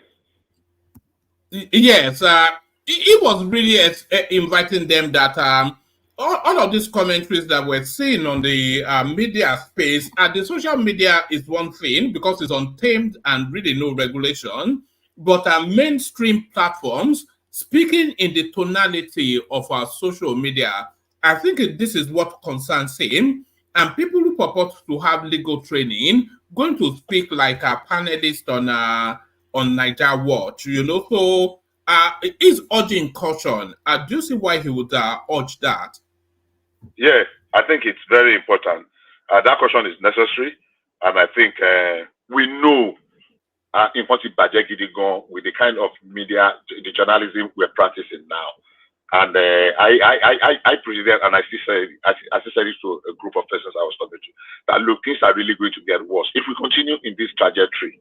Look, we have taken we've taken the how do you call it now, adjudicating out of the courts. We just want it to be in the court of public opinion, and it is the way we want it to be, and that is the way that the judges or the courts must toe our line. And media houses are no longer informing now. They are more of editorializing, and when they editorialize, again for you is to influence you to form an opinion on any topic.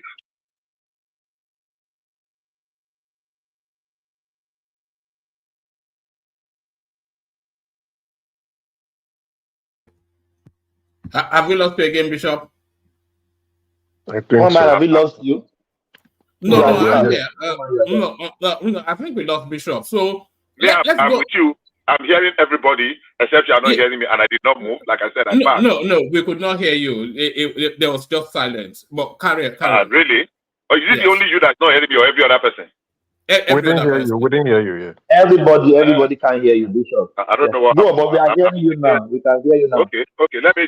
After this time, I will just answer because I actually parked. I was driving before, but I actually just look for a good place to pass. So I'm stationary now as I'm speaking with you. So like as I was saying, just like I was saying a minute ago, unfortunately, the media space, the media, especially the traditional media, both print and electronic, rather the number one assignment, the number one responsibility is to inform. They are not doing that now. What they do mostly is to inform, to educate, and entertain. Those are the real thing. But what they are doing now is to editorialize. You know, they want to force their opinion on you. OAPs are now being more celebrated as real news people. Now, apart from that, they're imposing their thoughts and opinion on you. They how do I call it now? They are not, in a nutshell, they are not doing what they should do. And they have now brought down to the judiciary. People come and disparage the learned justices, even the Supreme Court justices do all manner of things. Everybody come on. Look at what Farotimi. It was Farotimi directly that Agbakuba was talking about, coming on the national television to say that the Chief Justice of the Federation, you don't expect him to discharge justice, you don't expect him to do, because you have idea, maybe probably things will not go your way, because you have you have an axe to grind with some persons, and you're taking it out, and you're not just being guided. You're being very reckless about Sorry, it. Bishop. Am I not again? Yes. No. Do you think that he should be arrested? Who? Dele Farotimi. I mean, what does No, his he last cannot name? be arrested for doing what? For what? For what he said, he said No. like. If the president feels so slighted, the president has personal something to No, complain. not on the Chief Justice of Nigeria. Yes, the Chief Justice can take it personal. I don't know the ethics that guides the profession, the legal profession. He's a lawyer. So if there is an ethic that guides the profession, his law is, the body, the bar association should be able to call him to order that you cross the line here. And there was a guy that Bishop, he's no more a lawyer. He has renounced himself from law. Oh, okay. Oh, he's no longer a lawyer. So if was he ever practicing at any point? He never practiced. Maybe what's his name? Our learned Oga Parapata here, Obeni, will educate us more on that. If the Chief Justice, if he can actually be prosecuted on that. But I think if it is personal thing and the Chief Justice first liked it, he can write a petition against him, and they will invite him to come and authenticate what he claimed. You claim somebody is a criminal, there must be what he has done, or the court that has convicted him, for you to be able to call him to so malign and the what's the right word now on a national platform such as that. So I think Bakuba was actually speaking to that space. We should be cautious, honestly. We should, because I think we are really driving this thing a little bit. And what I said in my submission to my friends is that, look, the time will come in Nigeria, at the rate we are going, there will be no single acceptable president in Nigeria. So it's either you are a president of the North or a president of the Southwest or president of the Southeast. Because everything you are throwing, people will keep record of them. When it is your turn, they will throw it back. And it will continue to destabilize the governance, the space. Election is over. Yeah, maybe it might not be as perfect. Maybe the individual is not perfect, because who is? But to now dig just because we are hell bent on destroying an individual, hey, at some point in life. So it's going to come back. What we throw, what goes around will come around. Because people will always dig. No matter when you go to toilet and when you go and use the loo, no matter how you clean yourself, some people in those days, they will just plug leaf, whether it's banana leaf or plantain leaf or anything, just clean, they go. Some other people will use paper, some will use tissue paper. Some people will use water. Some people will use water and soap. Some people will use water, soap, and even sponge. Look, all of them, line them up. If you look very well, even with microscope, the man that use sponge and soap, even iron sponge self to clean his butt, when you look very well, you will still see some small thing somewhere. It might not be as obvious, as conspicuous as the man that just used leaf or kukwabado, if you know what I mean, if you live in the village. If you have any opportunity of living in the village, just what do you think Petrol is using? To watch. So nobody No, Peter B is using paper. Nobody has actually taken time to. He's using paper. You have not looked enough because nobody has actually seen Peter Obi as a threat. Peter Obi is using paper. If they dig onto Peter Obi, quite honestly, the stench there will be suffocating. There is something curious happening in that Peter Obi space that no one has yet addressed. The vice presidential candidate, Yusuf Dati, who you couldn't switch on any news and not see his face, he's suddenly gone quiet and disappeared. What's happened to Yusuf Dati? I can say without, I think some people have really sat him down and telling that, oh boy, I think you are taking this a little bit over. After that, his unguarded utterances on the channels that day that made channels to pay, is it $2 million Naira or 5 million Naira? I can't remember how much it's 2 million Naira. 2 million Naira. Then his interview that he was saying, coach me any day. You know, he was just talking like a tout. Even this guy, MC Oluomo, will not talk as reckless as he did on that day. So I think some people actually sat him down and say, oh boy, look, take it low. See, the reality is that he did not win. So stop. You cannot say come out and admit. Do you think Yusuf Dati has considered that, look, this thing is over, let me just move on? Do you think he's moved on? Technically, he has. I'm telling you, that's the truth. And that's where I'm going. That people are sat him down and show him, look at it. So we are not saying you should come out and admit that you did not win, but just keep low. I mean, just keep quiet about this. Don't destroy. You have investment. That university, it doesn't take the government one day to destroy it. Would you be surprised, Bishop, if a couple of months down the line, Aduri gives an announcement of a new set of appointments, and Yusuf Dati's name is there as some special assistant on Fulani matters? No, I don't think they should do that to us, please. I mean, what has that got to offer? You've listened to him talk now. We'll be using some funny. There are people that present more analogies on this platform. No, hold on. Not for his sharp brain, but for the politics of it. For the politics of it. Because I can see Dati being I can see him taking a role with this administration if they offer him one. I don't think he would. His elder brother has taken a role now. Yeah, the elder brother. His elder brother. They've given him a position. Yeah, in the vice president's office. I don't think anything can happen. All right, brilliant. Stay with us, Bishop. Let's go from you to Ajale Koko. Let me say what Ajale Koko. Ajale Koko, my apologies, please. My apologies to you for the outburst. I sincerely apologize. I did not mean to disrespect Ajibo, but he said worse things to Pastor Adeboye. Please accept my apologies, please. Thank you. And to the platform too, I apologize. No problem, Bishop. Ajale Koko, what are you eating? It's funny how you are able to keep your shape, you know, Ajale Koko. You eat a lot. But one man, we don't know how Ajale Koko will look like. So how do you know? I know what Ajale Koko. I know what everybody looks like. Yeah, one man. Before you go to Ajale Koko, if you can permit me to rant, I always go to a channel. They always say they want to rant. If you can permit it, one man, I will be very excited. Yeah, go on, rant. We should probably introduce that. We will introduce that actually. We'll be introducing rants, and it can just be anything. Maybe somebody crossed you at the traffic light, and you are angry and you want to vent. So vent, Thomas. Yes, I am. Good morning from Melbourne. 11:09.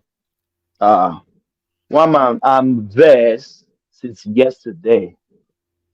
What Nigerians, unpatriotic Nigerians, has caused us. One man, everybody listen to me. I want you to listen attentively. What people has caused us in this world. One man, if you remember some months ago, you guys are advising me of holiday. Finally, I decided to get a visa, just go to Bali with my family. As I'm speaking to you currently, no Nigerian passport can enter Indonesia. I was so mad with myself and those unpatriotic Nigerian that has been ranting, going on internet, saying our president is a drug lord. Now they suspended every passport going to Indonesia. I've already booked for my holiday with my family. We have to disembark going to Bali as I'm speaking to you now. So when people So come on sorry about that. internet, I know how painful it is. Sorry about that. when people come on internet with their stupid, I will say some words here, you will not like it. If you fall on those category, Thomas, please. why didn't you use your Australian passport? Why do you use Nigerian No, passport? one Ajale Koko, I've decided my life, anywhere I'm going, if I can't use my or Nigerian passport, I'm not going there. That is my decision and with my family. If I'm traveling anywhere, holiday, I use my Nigerian passport. I am not an Australia. Now you are learning lessons, so you will know that next time when you are traveling around the world, you use international passport. Sorry, No, if I might, Ajale Koko, Use your, if I might your ask, I if I might, decide Australian. not to. if I might ask, what's I the reason? decide not to. What are you attributing this ban to? Obedience of which or not? Is that I what am you? attributing it to anybody. I don't care about obedience. I don't care about No, pacifiers. I no, don't you care about can't come here attitude. and you can't come here and rant about them My affecting brother, my because brother, did I what mention anybody's name now? I haven't what is mentioned the anybody's name. what we know where you are going to. We know you. We exactly know what you are going My to. brother, it's not about And we know you. Please. your passport has been devalued long time. Your government is not credible. It's not based on internet My No, we should. brother, I let think me we finish. we need to Can, stop. We can I need to stop. We can need I to can I stop this. finish? Sorry, Thomas. Let me just interject. I'm Yeah. sorry about that. We need to stop this nonsense where we say the government practices is the reason for why our passport is being devalued. It's a lie. The issue going on in Dubai, who caused it? Was it the government? The issue going on in where Thomas is talking about, is it the government? In India, is it the government? In which other country? Is it the government? It's as a result of misbehaviors of Nigerians and the way they conduct themselves in that society. When the Nigerian community are not respecting themselves, the government there will say, no, we do not want this set of people. And yet we are saying the government behavior. The government carry diplomatic passports. They can go anywhere they want to go. The passport they hold is different from the passports that we have. What kind of lies are we telling? We go on spaces, social media spaces, we go on Twitter spaces, we begin to throw lies, we begin to pass on propaganda. You guys are a bunch of liars and bunch of idiots. Who are the you guys? Who are the you guys? Obedience. That's where we're going to. No, hold on. It's not You guys really. should come out and No, hold on, Charles. This conversation right here is not a government conversation. It's a Nigerian conversation, as Emeka is saying. It's a Nigerian issue. I'm surprised you mentioned India, Emeka, because I have been noticing that you can't open the news cycle now, and they are parading some Nigerian like a trophy in India. Oh my goodness! And what they are doing to Nigerians in India, those guys are not taking a crap. It's short. Even it is your neighbors that will stone you first. Your neighbors will first kill you before the police come around. They are not taking BS at all. We go to this country, look at South Africa, we go there, we make a lot of mess, we make the people irritated, we commit a lot of crimes, and then you are coming to come and blame the government on it. Why are we this irresponsible? Let's call facts. We are irresponsible. We are criminals. We are criminals. It's Are not the you part of government. the criminals? Are you also part of the criminals? We are criminals. We are criminals. A lot of us, especially Igbo people, they are criminals. Yeah, you see where we're going to. You understand? You see where you're going to. Look, to be honest, I think you are just being, you're just trying to give a dog a bad name and just hang. I am giving no dog a bad name. I am giving no dog a bad name. We are the ones doing it. I am giving no dog a bad name. Go to South Africa. The people, the drug lords in South Africa are from the Southeast tribe. Go to India. Go to Pakistan. Go to Bali. Go to Indonesia. Go to Togo. The ones who are committing the crimes are coming from one set of people. At least Igbos don't make a drug lord their president. You're shouting up and down about drug lord. What do you mean by the Igbos don't make the drug lord their president? No. Let's go. If you don't, you are there. You are there. An ethnic group. Charles, the president is a drug lord himself. So what the hell are you talking about? Charles himself is a representative of his people. So what are you talking about? Thank you. Yeah, Charles. Can I finish my ranting? I haven't finished. Please. And for your information, I'm an Igbo man. No, we are criminals. Let's say the way we say it. We are criminals. We are criminals. Hold on, Emeka. You are a brave man for saying what you just said. You are a brave man. It's not a brave man. It's something, it's something that a lot of people are scared to say, but we have to know it's not about being brave, it's about seeing the facts. We see the fact. Go to Indonesia, the people committing the crime, the people moving the drugs there are from the southeast. Go to Pakistan, the people moving the drugs there are from the southeast. Go to South African, even the South African women, if you are from Yoruba, they don't want to deal with you. They want to deal with the Igbo people because they are hard knock criminals. They are drug pushers. If you're a professional in South Africa, they don't want the people don't want to deal with you. If we are criminals, let's call it.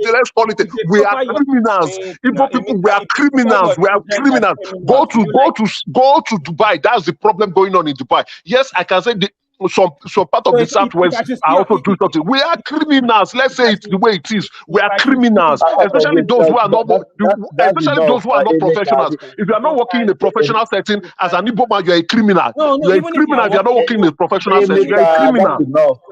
That's enough. Charles, that's enough. Charles, please let me finish my. No. I have the floor. Let me finish my rant. Hold on. You still have the floor, Thomas. But what Emeka was saying about how Nigerians have been treated in India. So look at this image on your screen. So they parade Nigerians like a trophy kill. Anytime I see this image, it always puts me in mind of an image like this.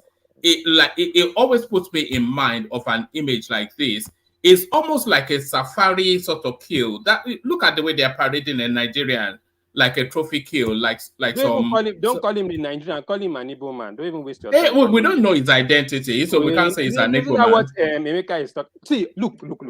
See, the solution for this thing, and I don't know why people are stressing this thing. Igbo is your problem. Why don't you cut them out of Nigeria? What is the whole problem with all these things? Give them their independence so that stain you say that they're giving you problems as Nigerians, at least they'll deal with it with their Biafran passports. Isn't that a simple solution? Give these people their independence. Yeah, thank you, Charles. Can I finish my thoughts, please? You guys just jump on my neck. You even let me forget my train of thought. So, one man currently. Sorry, you still have the floor, and I'll shut up after this. Agale Coco is right. Why didn't you use a proper passport to travel? What's all this thing? Your patriotism. One man. That is my level of. And let me ask him a question. They gave you visa to travel to their country. You haven't given visa. You don't need a visa. You can get visa on arrival. Nigerian visa. They will not give you their visa on Nigerian passport until you get to the arrival point. Is that what you're saying? No, I think as an Australian resident permit, right, he can get visa on arrival there. That's what can get visa on arrival. Even those in Mexico, if you stay in Canada or the United States, you don't need a visa. Once you get there, just show them your passport and your residence card. They'll stamp it for you and you're going. No. What I'm trying to get, he is living Australia, carrying Nigerian passport. He's an Australian resident permit. He has an Australian resident permit, right? No. Don't get it wrong. I'm a citizen. Then as a citizen, it's almost the same thing. It's the same thing, right? You just go in there. You show them proof of your citizenship. Right? No. He didn't use his citizenship. He said he carried I don't want to passport too. Passport. Oh, okay. Yes. So you Yes, carry Nigerian passport. Are you not required to get visa before traveling for getting into Indonesia on Nigerian passport? no, You are not no, required no. You can get it on arrival.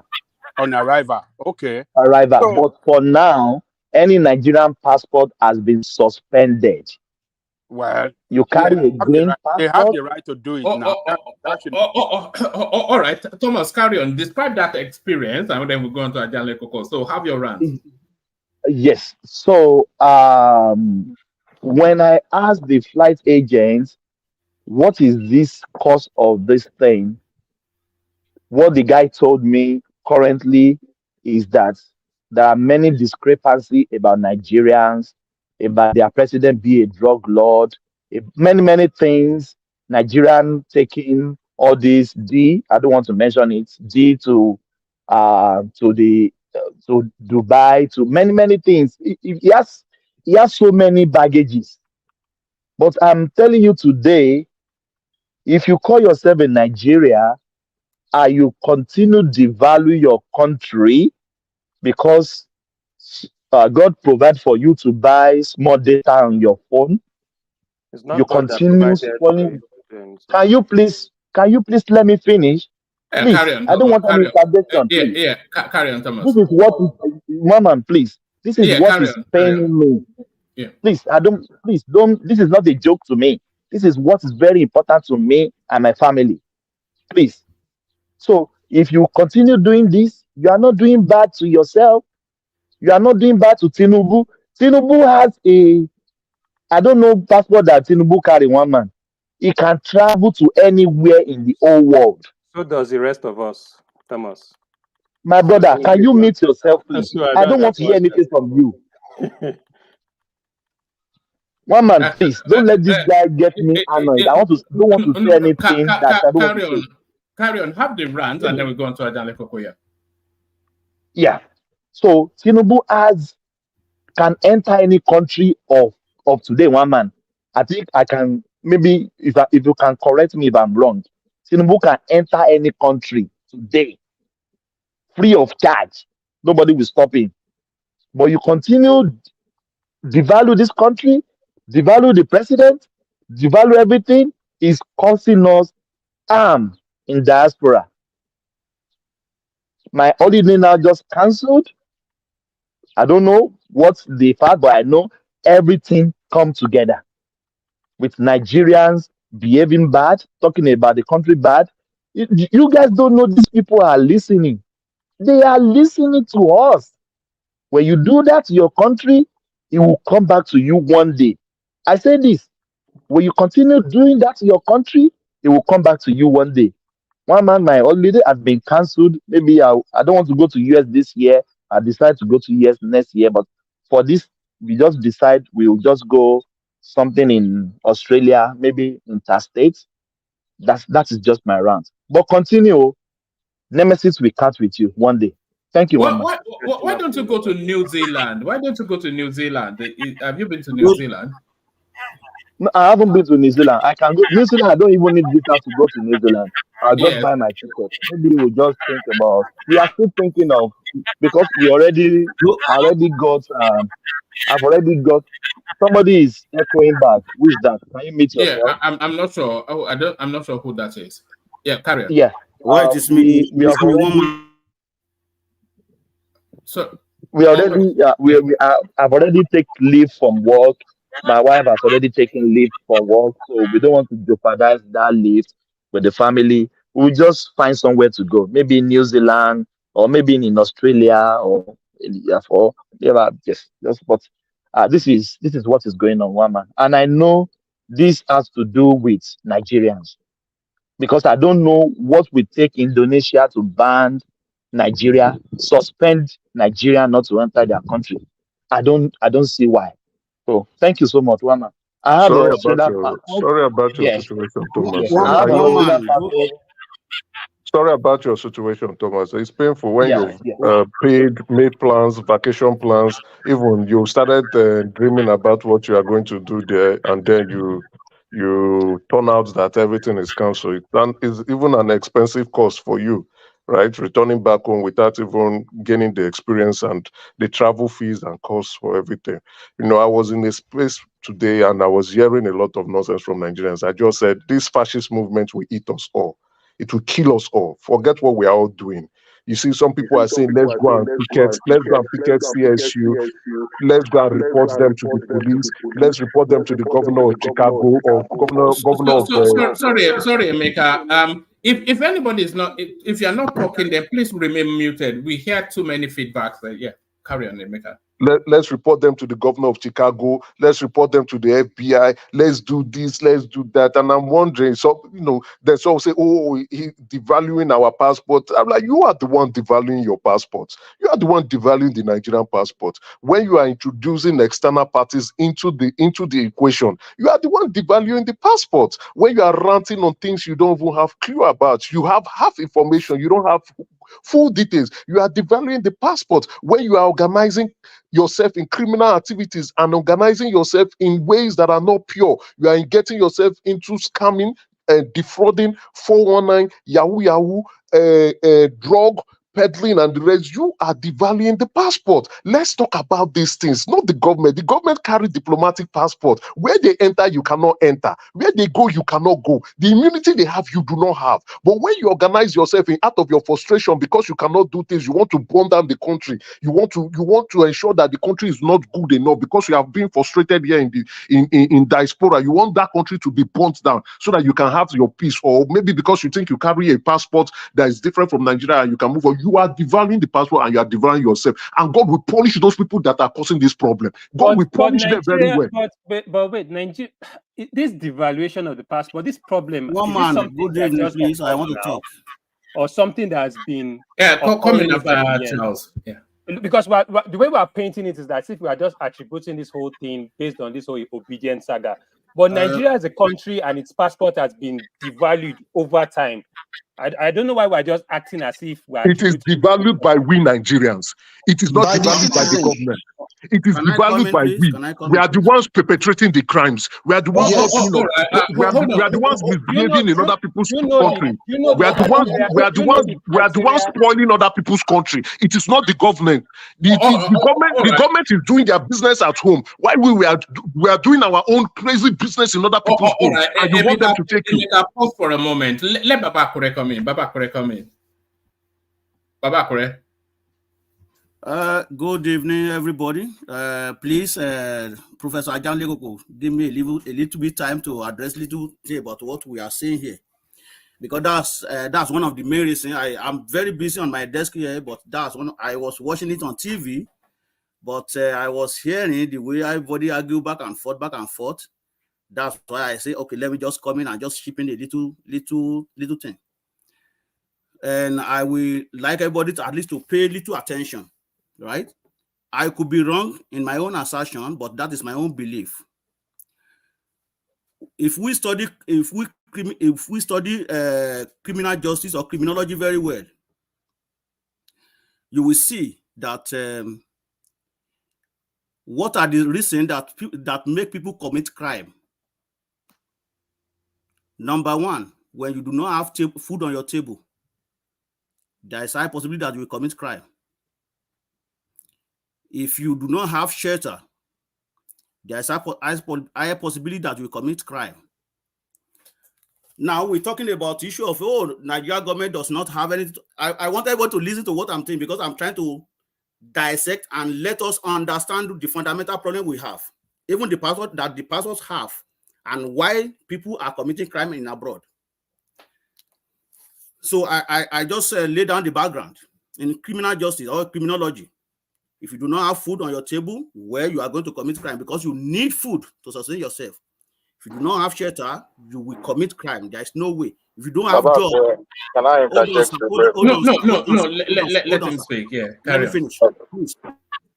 When you do not have job, you will commit crime. There is high possibility that you commit crime. That is what criminology said.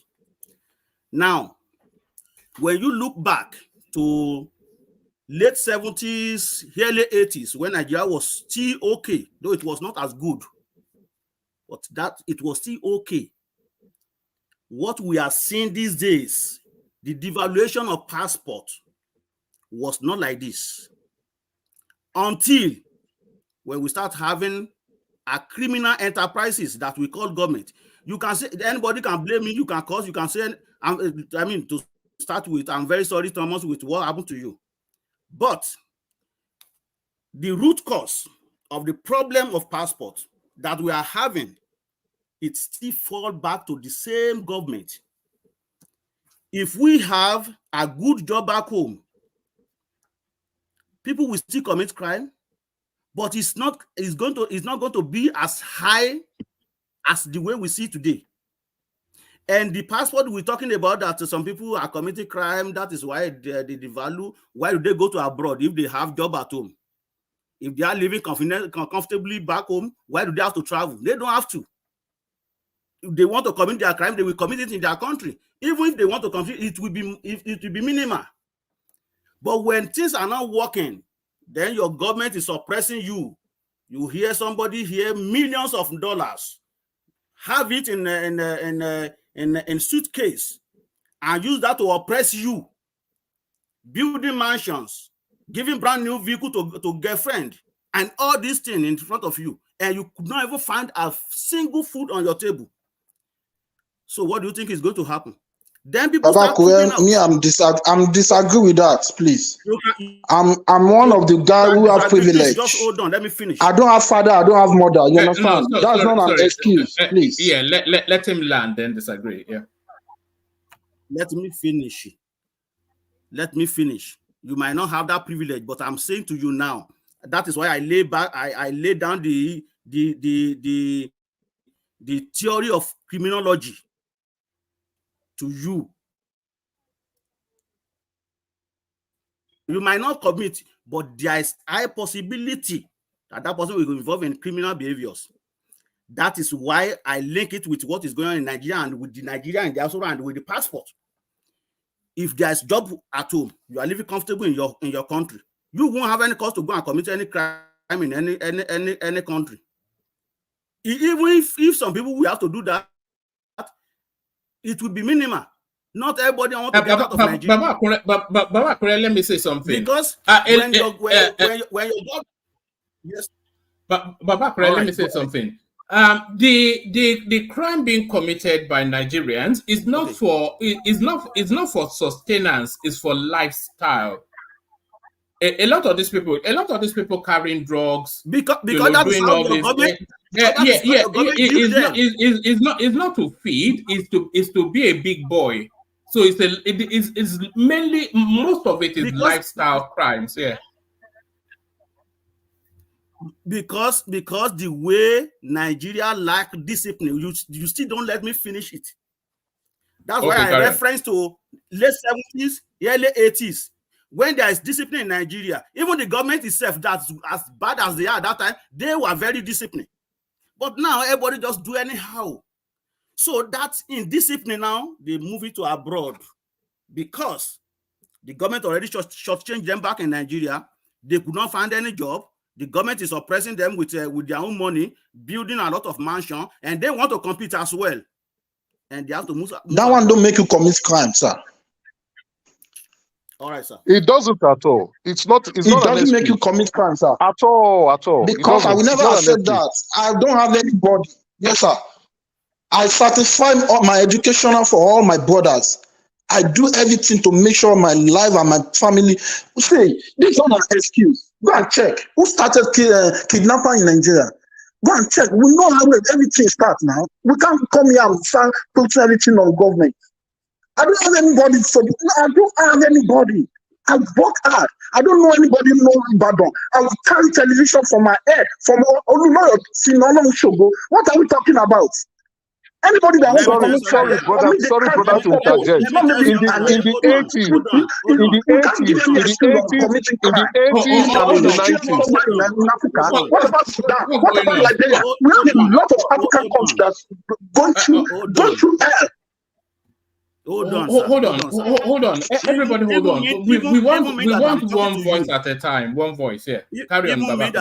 Even me that I'm talking to you. Let me explain myself to you. I am not saying that people committing crime in abroad, I'm not supporting them.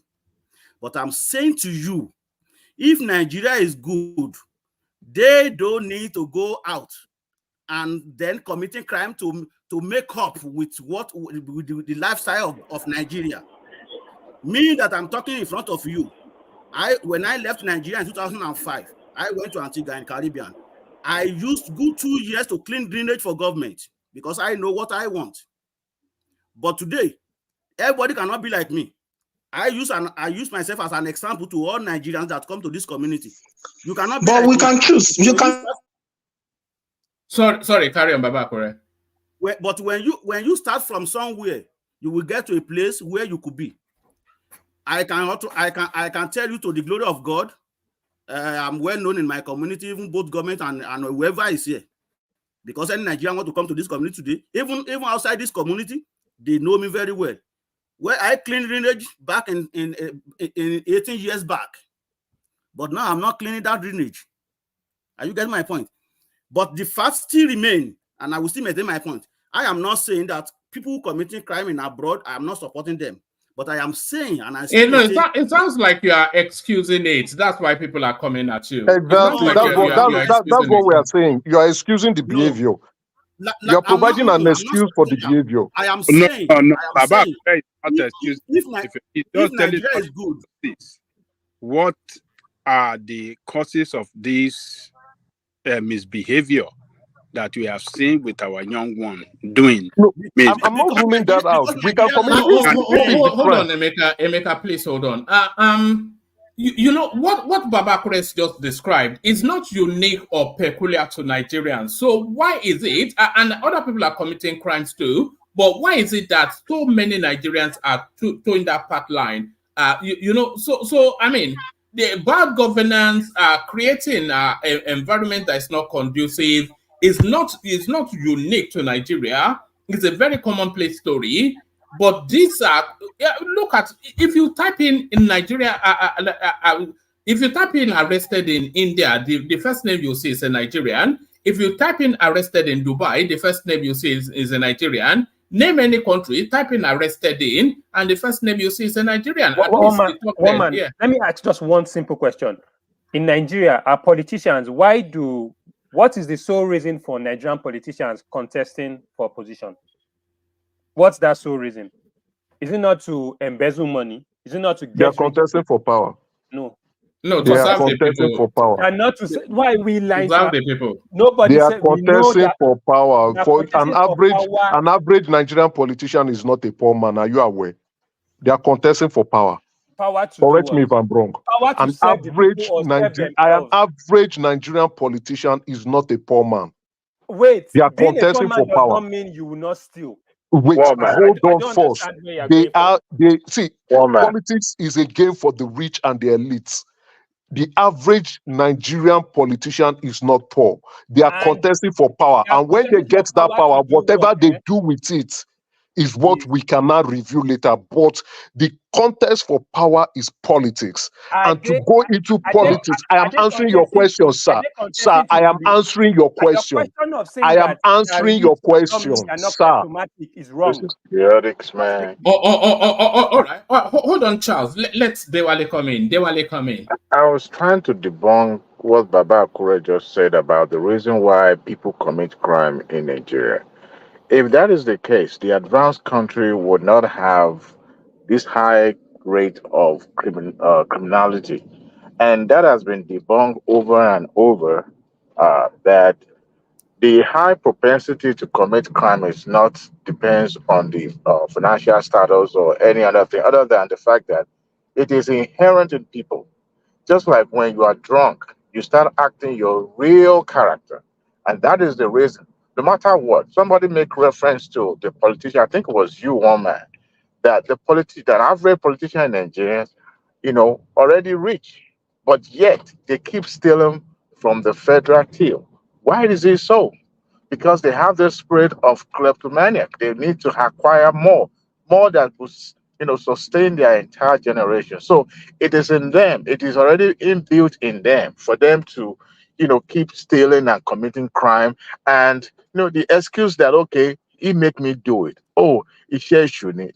She doesn't push people. There's nothing. There's no matter your condition, that doesn't make you to steal, to commit crime. I've seen people who are really poor and super poor in society, and they are the most nicest people, in the community. So that has been debunked. Baba Kure, we shouldn't use that excuse, you know, uh,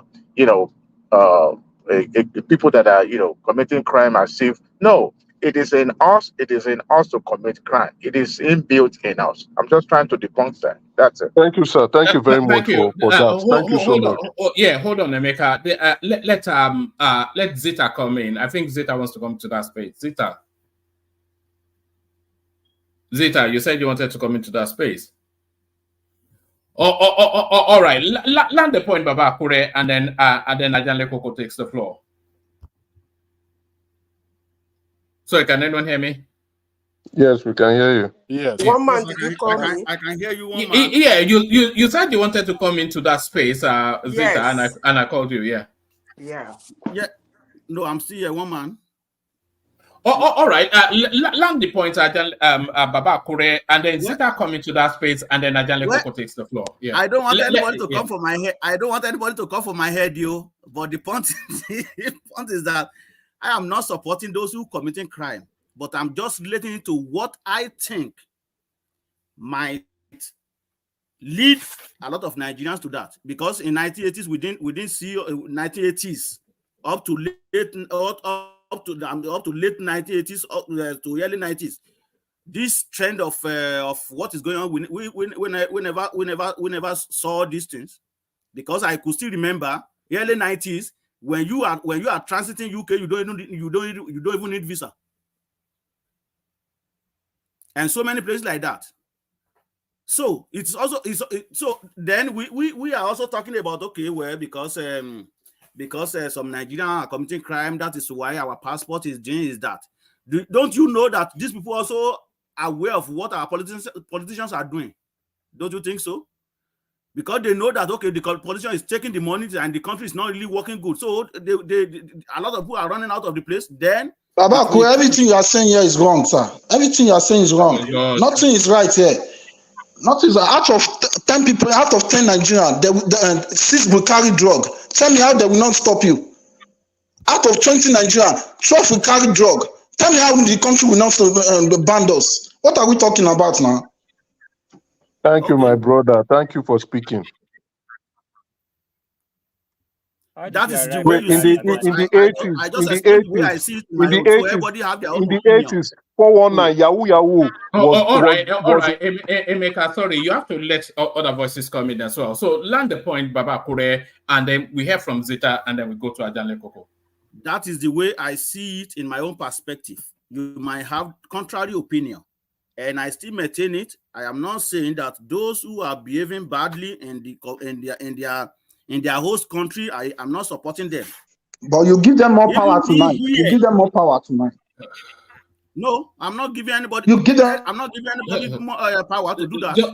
Just let Baba Kure land, and then I am just saying that these are the fundamental problem that we have. We are talking about the issue of indiscipline because we don't have any discipline anymore in Nigeria. These are the things that is causing all this problem. If you say there was some people are behaving anyhow in abroad because we lack discipline from home, because the government is not good. Everybody behaving anyhow. So the way everybody behave back home, they took it to abroad. So that is it. So either you like it or not, that is my own opinion anyway. All right, Zita, come in. Can I ask Baba Akure a question before Zita can come in? Based on his last point. Go ahead. So, sir, Baba Akure, since you just said that the government is behaving anyhow, and we are behaving anyhow, and we are now exporting that anyhow to abroad, would you say that we are anyhow? Would you agree that we are anyhow?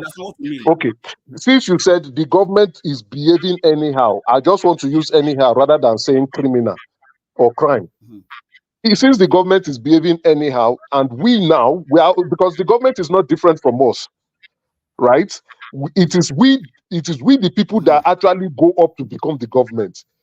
a selective part of us. If the government is behaving anyhow, and we also likewise we are behaving anyhow, and we have exported this anyhow outside the country, are you now going to say this anyhow is part of us? Well, I'm not going to say that anyway. If government is behaving anyhow, we don't have to behave anyhow. But I'm just letting you know what I think led some people into that. And I'm still maintaining it. I'm not supporting the idea of what people are doing abroad, because I still carry green passport too, and I still have Nigerian flag. But the fact is, all right, Emeka, let us just move on. Let Zita come in. Zita, come in. Hey, one man, how na day? We do. First of all, I must say that there is no reason why somebody should be a criminal. For someone who is mentioning criminology, if you go and study the way they make arrests, more especially in that level of cross-border, it's not actually the first time the person committed a crime that they are arresting. Maybe it might be the 100th time because they monitor. So I don't know whether Nigerian government and Venezuelan government, the Venezuela, the way it is today, if what the speaker is saying is the reasons why somebody should be committing crime, I wonder what Venezuela should be doing today. But that's not actually why I came in. Why I came in to address Emeka. Emeka, I started a war on my own with some of my friends. We developed an app. What did I do? I want to trap every Nigerian who is saying bullshit about Nigeria. And on several occasions in this platform, I have said, call them by their name, not by the name of their nation or their tribe or our institution. You woke me up by screaming that we are criminals. That we should just say it, we are criminals. We are criminals? Did you just say that? I beg your pardon. Did you just say that? You are a criminal, I'm a criminal, woman is a criminal. Ajani Koki is a criminal, Leze is a criminal, Charles is a criminal. All of them in that platform, they are criminals. Oh, really? And you just said that in a global platform. And most of us, Nigerians, are in countries where they release sensitive information for us to handle for them. And you come to a global platform, make a categorical statement with decree and depth that Nigerians, or whether you say Igbos, are criminals. I said that when I say some certain things, I want to say it. If I want to say it, I do not assign it. But for you to assign it this morning is quite demeaning. For you to look at it. Are you talking about what Emeka said? Yes. Okay. For you to look at a whole tribe or a whole nation and say they are criminals. Madam, when you are done, I will respond. Don't worry. I don't know how that sounds. And I, for one, I'm not going to take any reason why somebody should call me a criminal when I am not. I know people like stereotyping, but I want to tell you people here today that most times the reasons for rejecting passport, allowing some certain citizens of a country to enter another country, is not only criminality. Before now, I know most young Nigerians don't know that before now, you don't need a visa to go to America or Britain. You just get on, pack your bag, pay your ticket and go. What stopped the bilateral immigration relationship between America and Nigeria was not criminality. Go and check your records. So we should be careful what we say. I will not, and I repeat, anybody calling Nigeria as a country criminal. When I am a Nigerian, I am not a criminal. Emeka, I have never stolen anything from you before. And you have never seen my name anywhere before tagged a criminal. For you to come to one man platform this evening and watch out, we are criminals. Let's just say it, we are criminals. That's what, if you say some of us go for business somewhere, they do this, they do that, that's okay. There is an eyebrow, Okay, that's Madam, okay. can I just But interject wait, you let me slightly? finish before the Okay. one man platform we go rowdy this morning. Please, No, I not beg the you, problem. in the name of whatever you worship, let me finish. Because I just started something. Maybe in future, Nigerians will thank me later. Please, let me finish. Yeah, carry on, Zeta. We're listening. You cannot. There are some Nigerians or Igbos that go about their businesses, including one. If you say Igbos are criminals, Hush Puppy is not an Igbo man. So for you to come to a global platform and run wide your emotion, demeaning my country is totally unacceptable, and I demand an apology. If you know who is a criminal and who is a drug lord, please mention their name. If it's a group of boys that do some certain business, mention that is this particular Okay, Madam, group I of think boys. you were selective in your hearing. You were very selective in your hearing. I said you are very selective in your hearing. So I need to qualify. Before you run so much and you run into that tandem. Let me correct the impression. You were very selective in your hearing. I said if you are not involved in the professional space, if you are not a professional Nigerian, you do not have a legitimate business involved. You're a criminal. I said it. I was saying I was emotional. I was first emotional. I just can't need any apology. We need to be truthful for I ourselves. was emotional when I was saying it. We don't Madam, need to lie to ourselves. Madam, before you run on that tandem, a lot. We need to talk about this, please. Before we are you all run on that Nigerians. Anybody that will not go through the hard way will not understand what we must go through. Yeah, Kumi, do you think that as Zita and Emeka are talking, do you think anybody is hearing your voice as you layer it on? Just let's have one voice now. Okay. It's just, Okay. that's just No, the thing. let me qualify the statement, right? Before Madam begins to run on a tandem speech that on things I didn't actually say or imply. Look, Emeka, I said, no, Madam, hold on, wait. Hey, No, Emeka, because wait. you are making accusatory statements now. I said, yes, Madam. I will own up on specific statement that I made, and I will qualify and I will tell you where I qualified the statement. Madam, hold on first. Hold on. I'm not apologizing on this. I said, if you don't belong to the professional space, you do not have a legitimate business doing, you're a criminal. And many Nigerians are criminals in the diaspora because they are not involved in these spaces. And you can see them. There are facts, proof, evidences, many of them languishing in jails that are criminals. They are everywhere, littered everywhere, and they're giving us a bad name. But what is annoying me, what am I annoyed tonight? Because I was on a space in the afternoon when I was listening on Twitter, and people were making so much spaces and blaming the government for their criminal enterprise and their criminal activities, and not accepting the fact that they are criminals. You were busy blaming the government for their criminal activities instead of them owning up and be responsible for them being criminals and say, I am a criminal, not my government, and I need to change. But they were blaming the government for their own criminal activities, and they are saying they are going to perpetrate more crime, that they are going to burn the country down. And that is why I am saying that Nigerians are criminals. If you are not a professional, you are criminals. And even Baba Akure has also supported that claim and said because we behave anyhow in that country, we have exported anyhow in the diaspora, and we are behaving anyhow in the diaspora and giving our country a bad name. Madam, I will not apologize. We are behaving anyhow, and we must coordinate ourselves wherever we are. Igbos were criminals, of which one man said, Emeka, you are bold to actually I said it. I said it that the Southeast were criminals. Igbos were criminals. If you do not belong in the professional space, you do not have a legitimate business.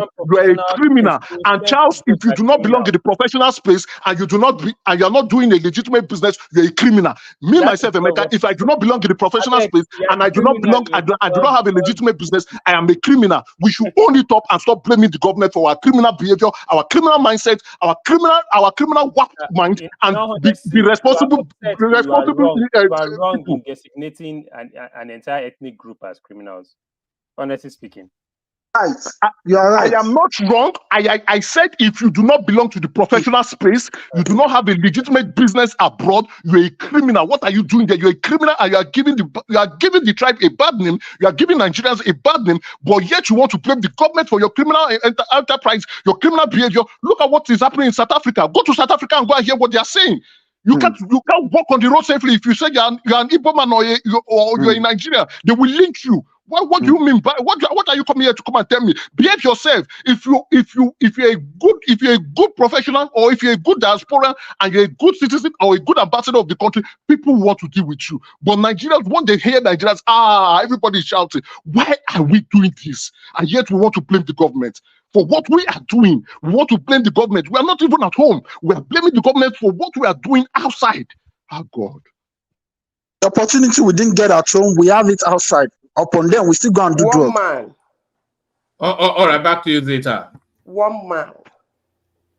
I do not talk anyhow. Can you rewind to the globe what Emeka said? In fact, he has clarified it. Even if he, hold on, Zeta. Hold on. Let me just say this. Either you misheard him or he misspoke. He has now spoken to say, this is what I intended to say, or this is what I said. So he has clarified. No, he didn't say this is what I intended to say. I listen to people carefully. He just finished his submission now.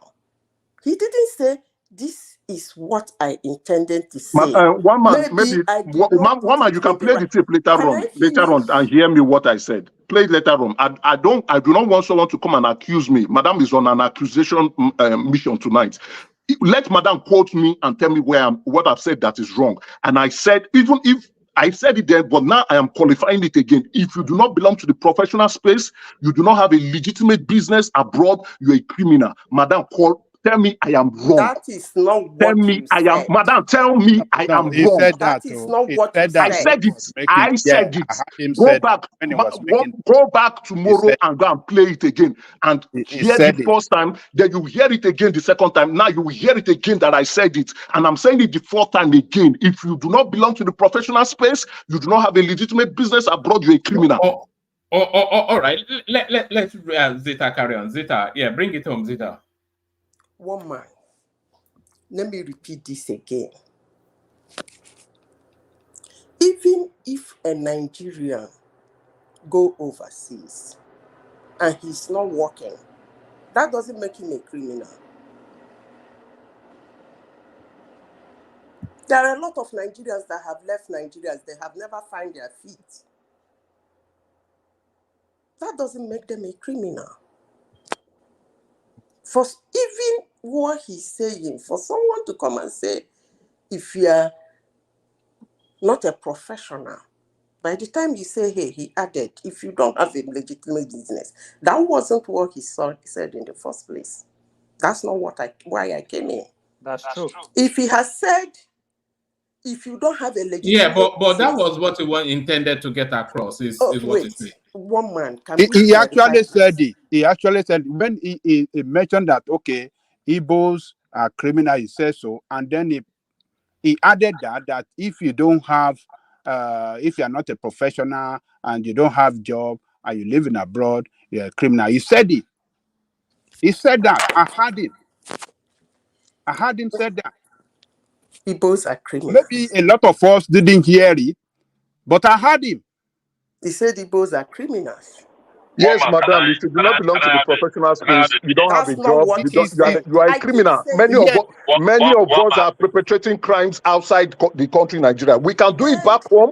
We can do our crimes back home, but coming outside of Nigeria to go and be perpetrating crime, it is wrong. And yet again, blame the government for the crimes that we are perpetrating in other people's country. It is wrong and wicked. It is very wicked, and it is unacceptable. We should stop it. Madam, I don't know what mission you want to do, what mission you are on. I beg you to correct me. What I have said is wrong. And Nigerians not peddling drugs in South Africa. Are Igbos not peddling drugs in South Africa? Are Igbos not peddling drugs in Indonesia? Hold on, Bishop. You can see there's a back and forth going on. Are Igbos not peddling drugs in Indonesia? Pull up the names. Are Igbos not peddling drugs in India? There are still Igbos that are doing good business in India. I am aware of them. There are still Igbos who are doing great business in South Africa. I am aware of them. But the crime criminals, the large percentage of criminals in those countries, my sister, please correct me if I'm wrong. They are Igbos. Correct me if I'm wrong. They are Igbos. Say bitter truth so that we can be okay. We need to. We can't run away from all this. That's the reason why we don't move forward. I don't want to put you to the back. Zita and Emeka can have that conversation. Let Madam correct me. Let Madam correct me if I am wrong. Go to India. There are people who own shops in India that are doing good business, that are trading, that are exporting goods from India to Nigeria. There are Igbo businessmen in China that are doing businesses, that are doing well. There are even scholars in China that are doing well and representing the country. Same thing in America, same thing in Canada. But there are Igbos in South Africa peddling drugs. Many of them, the criminals in South Africa are Igbos. Hold on, Emeka. We're going to test what you just said because a lot of people find it outlandish. So we're going to test what you just said. So we're going to test it, and we're going to test it this way. So now, hopefully everybody can see on the screen. I've typed in Nigerian arrested in India, and so I'll click on search. And that's the landing page right there. So I'll go through 5 or 7 to see who they are. Okay, so that's the first one. It's only really to document the name. It says 8 people arrested, including a Nigerian man. Does it give us his name? So there he is right there. Onyebo Onyeka Nathaniel. So that's the first story. So let's go back to Google. So that's that story here. Can you hold on? Can you hold on, please? Just hold on. Let's go to the next one. So that's the next one.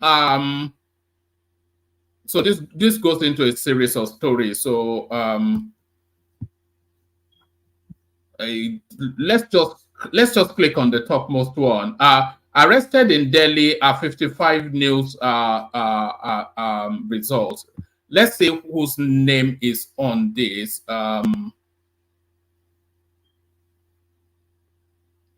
Does it give us a name? A Nigerian woman was arrested, blah, blah, blah, blah, accused intercepted.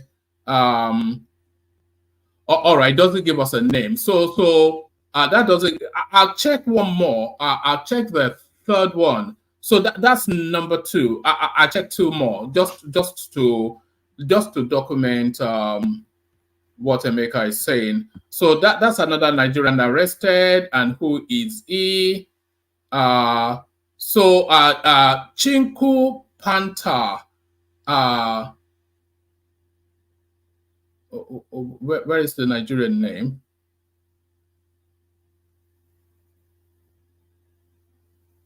Yes, so there he is. Chinonzo Nandi. So there he is. So that's the third story. Let's go on to this one. This is the fourth story. Nigerian arrested in India. Who is he or her? Okay, this goes into a series of stories. So if a name pops up, I'll just highlight the name. Hold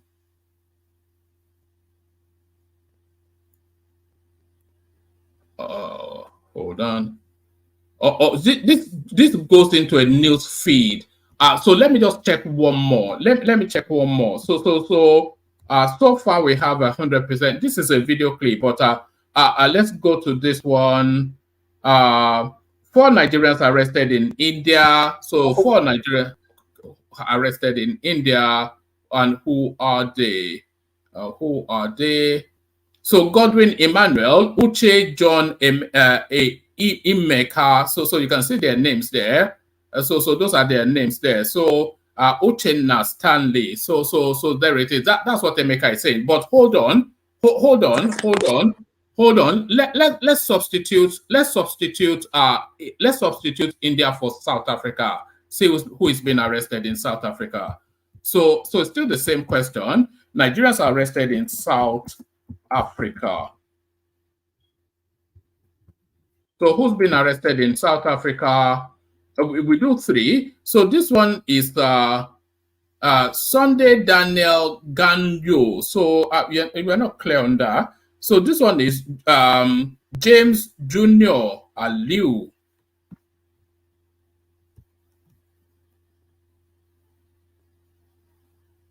Okay, let's go to this one. Drug dealing. Nigerian arrested in South Africa. Who is he?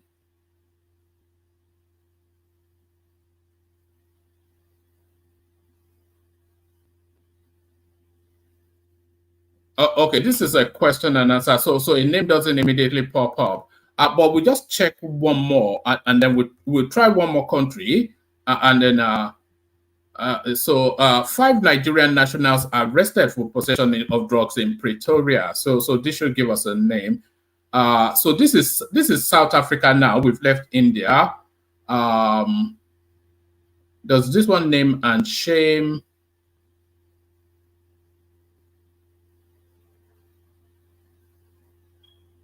All right. So this one just leaves it at Nigerian. So I want to document at least one name for South Africa. Maybe you have to browse Italy and France, and maybe browse Qatar, Oman.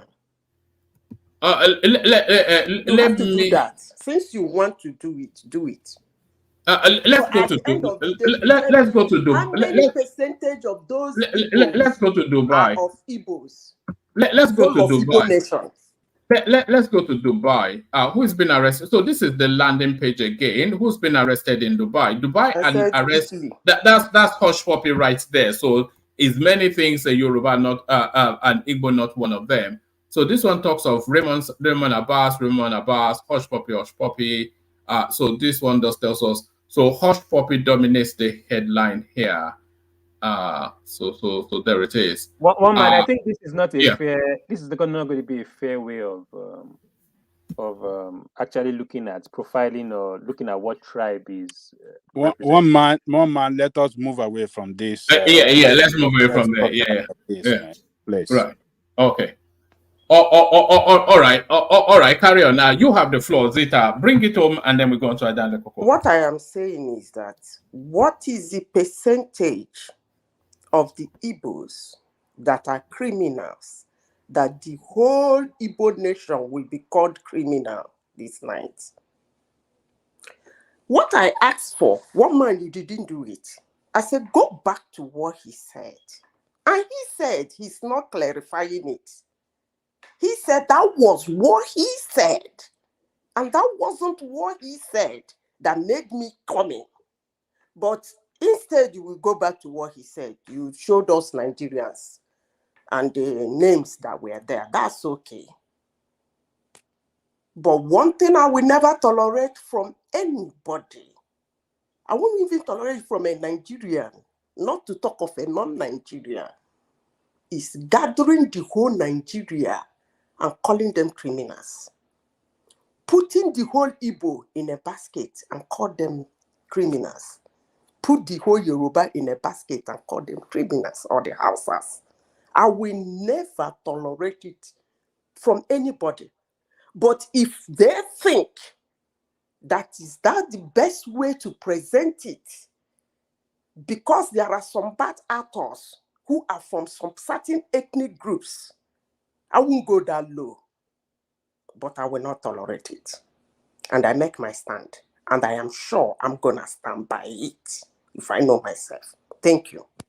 All right, brilliant, excellent. So that's Zeta not tolerating profiling. So no profiling allowed on the platform. Oh, don't profile anybody. But Ajale Koko, you're up next. Thank you, woman. Greetings to our listeners around the world. Click on the like button, share, and subscribe if you haven't done so. Let me first of all say to Thomas that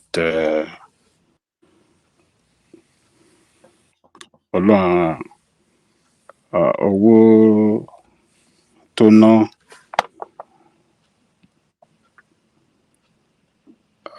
lórí travelling ẹ̀ Ọlọ́run á san rí, Ọlọ́run á san ìlọ́po ẹ̀ padà fún un.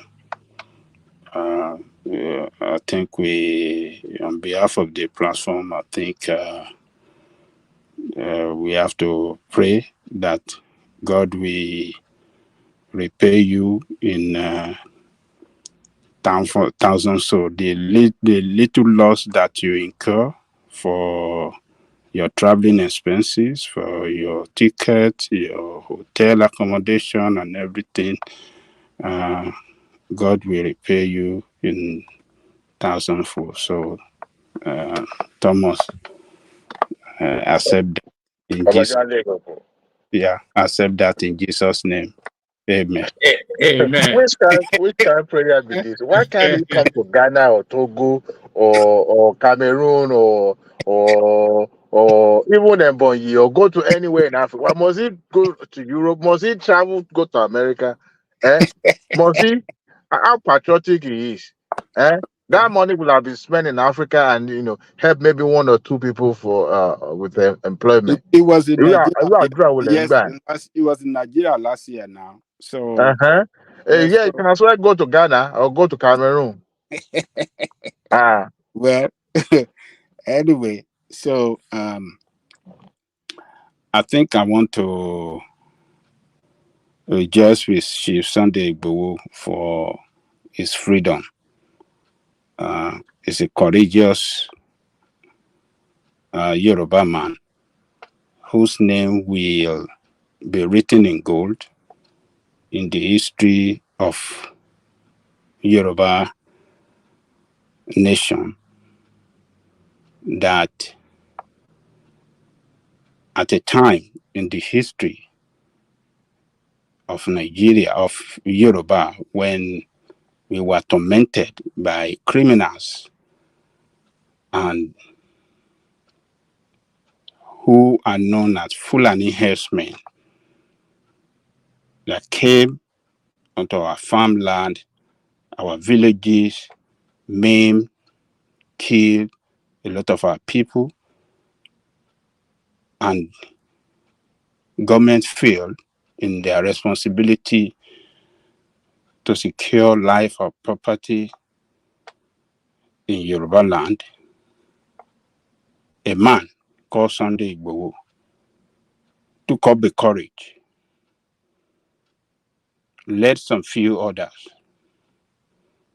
and fought these people, drove them out of our land, and put, peace. Put peace in place for people of Igogon and other areas in Oyo State. So whether we like it or not, you might not like his politics, the politics he played in the past. You might not like his personality, but history is there. You might not like what he's fighting for, that is fighting for Yoruba nation. You might not believe in Yoruba nation, but millions of Yoruba people are there that believe in it. They might not speak out, but they believe strongly in it. So and he represents an important figure to them. And we thank God for his life, that God protected him. I mean, God protected him when Buhari and criminals in uniform, the criminals that Buhari administration sent to kill him in his house, failed to get him down. He was able to escape. When they launched attack, they destroy his house, they destroy all his vehicles, they killed some animals, they destroy everything, killed some people in his house. But by God's grace, he was able to escape to a neighboring country that accommodated him, that granted him the, asylum, to live there. They protected him, they gave him everything. And here we are today. Buhari administration is gone. Sunday Igboho got his freedom. He's in Germany to reunite with his family. We are happy. I am particularly happy for him. And, well, Nigeria still remains, but the cause for Yoruba, agitation for Yoruba nation, and what do I call it? Self-determination for Yoruba homeland will continue. It is not an offense.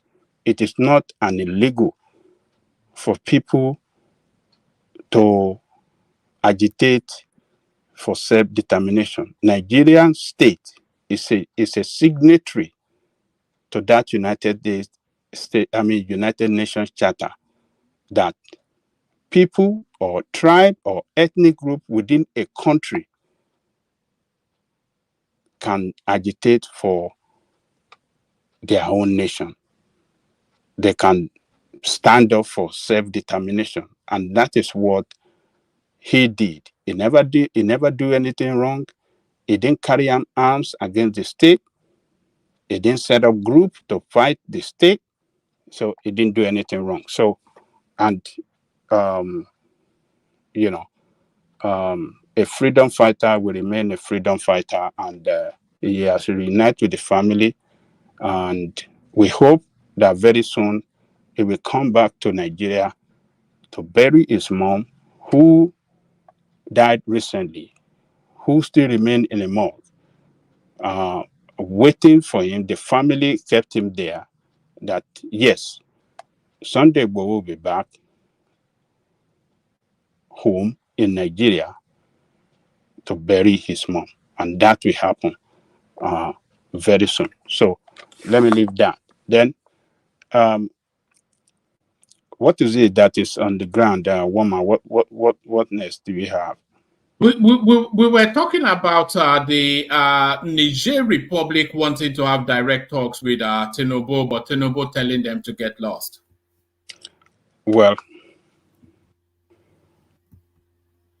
Niger Republic is doing the right thing. That military government, I think,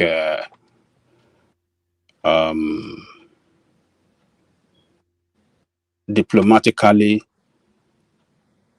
they are running the country very well. On the diplomatic front, rather, they are doing very good. When the heat was on them at the early stage when they took over the government, they refused to sit with Nigerian government, because by then they were trying to find their ground. They were trying to establish their government. They are trying to put, personnel in place. And right now, I think they are in full control. They are in charge. Majority of their people are behind them. They are driven out, I mean, France, particularly, have surrendered. They said they'll be leaving by the end of the year. Their forces, their military personnel in Niger will be leaving that country, and they believe Nigerian, they have a tie, a long historical tie with Nigeria. Nigeria is a big sister to them. They cannot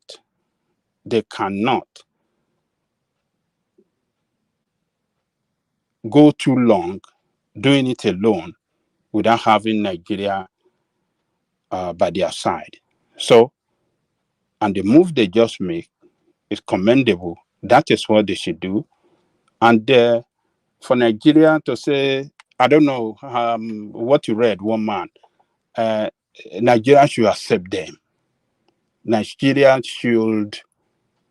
Ajale Koko, what Tinubu is saying is that he cannot have discussions with them because President Bazoum is still in their custody. One, they are an illegal and illegitimate government too, and ECOWAS has a position 3. So there is nothing that facilitates for him being able to have a one-on-one with the coupists. Tinubu is not playing the politics well, if that is what he's saying. And what he's saying now is contrary to the speech he delivered at United Nations concerning Niger.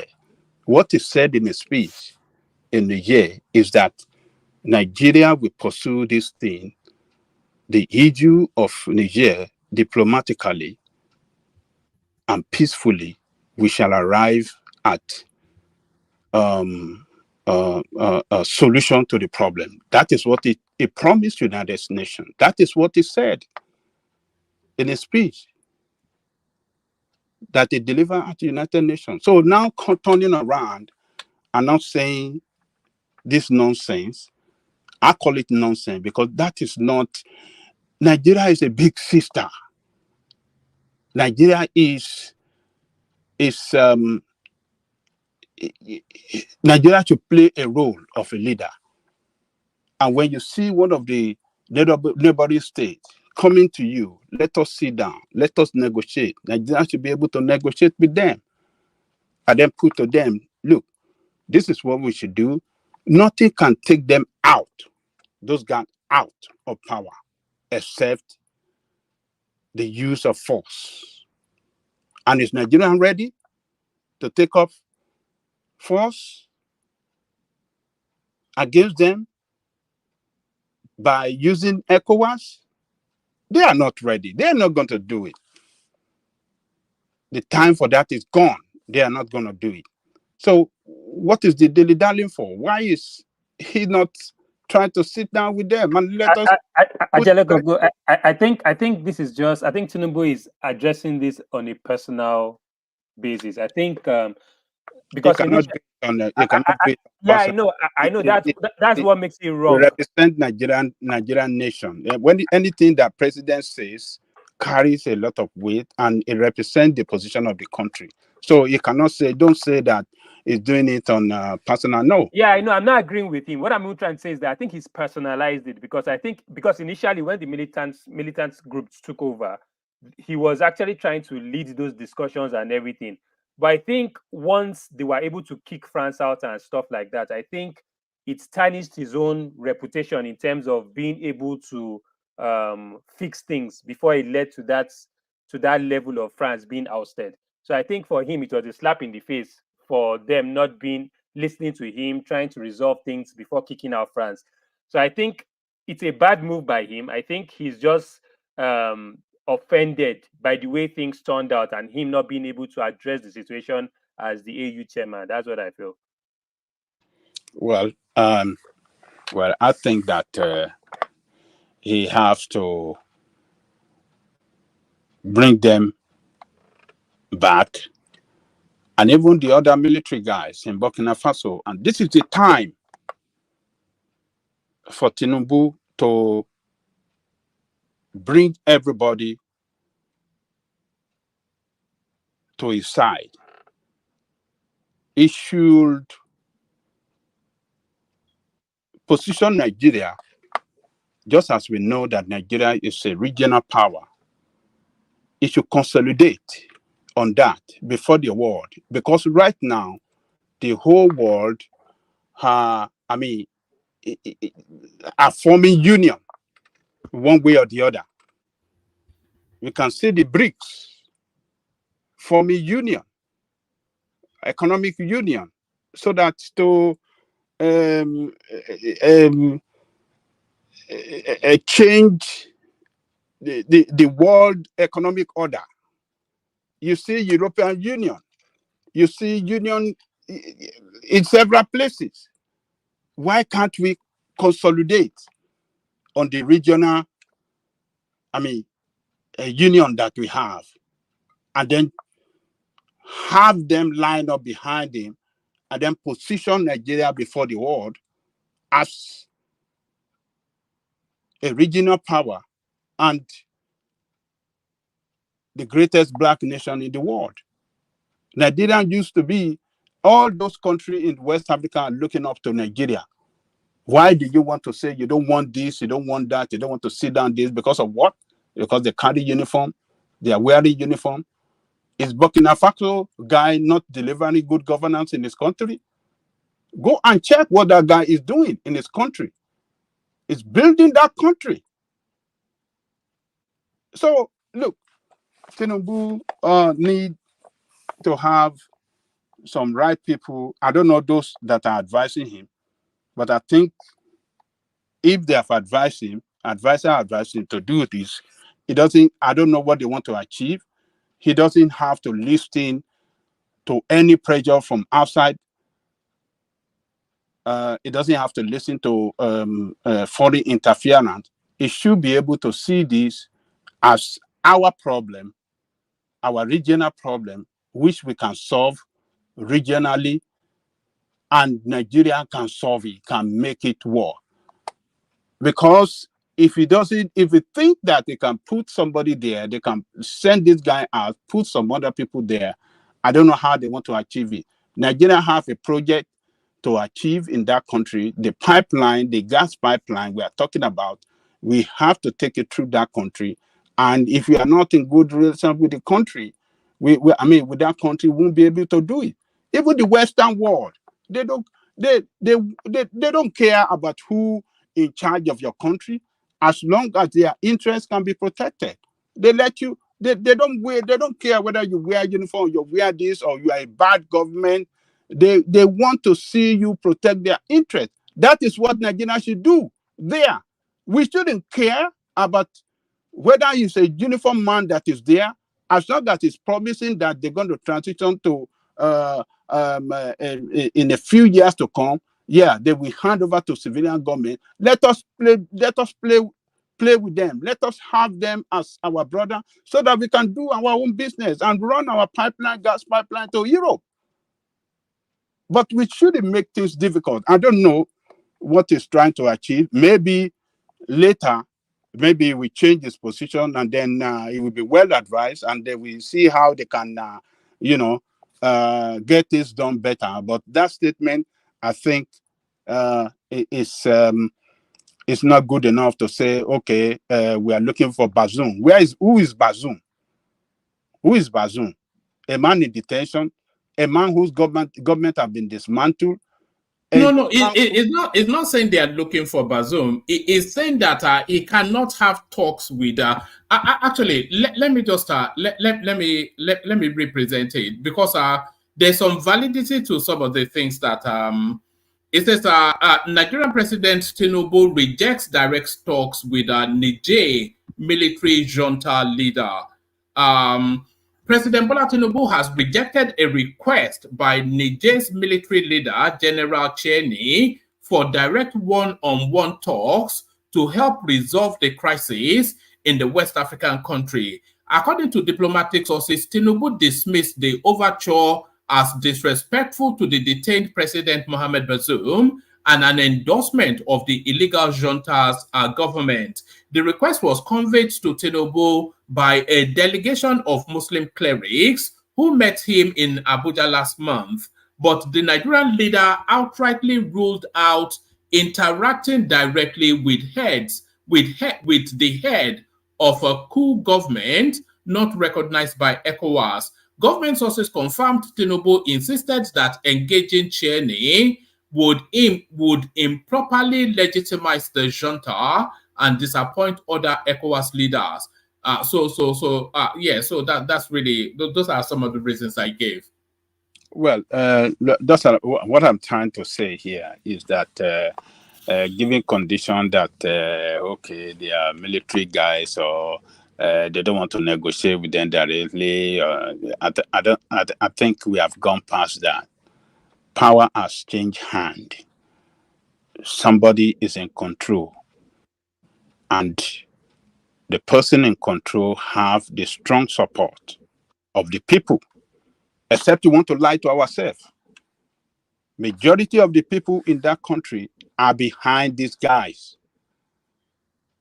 Majority of the people in that country. Can I interject? Okay. Number one, I don't think we are correct to say let it happen there. The majority of the people are in support. I don't think that's far from the truth. There's no basis for that claim.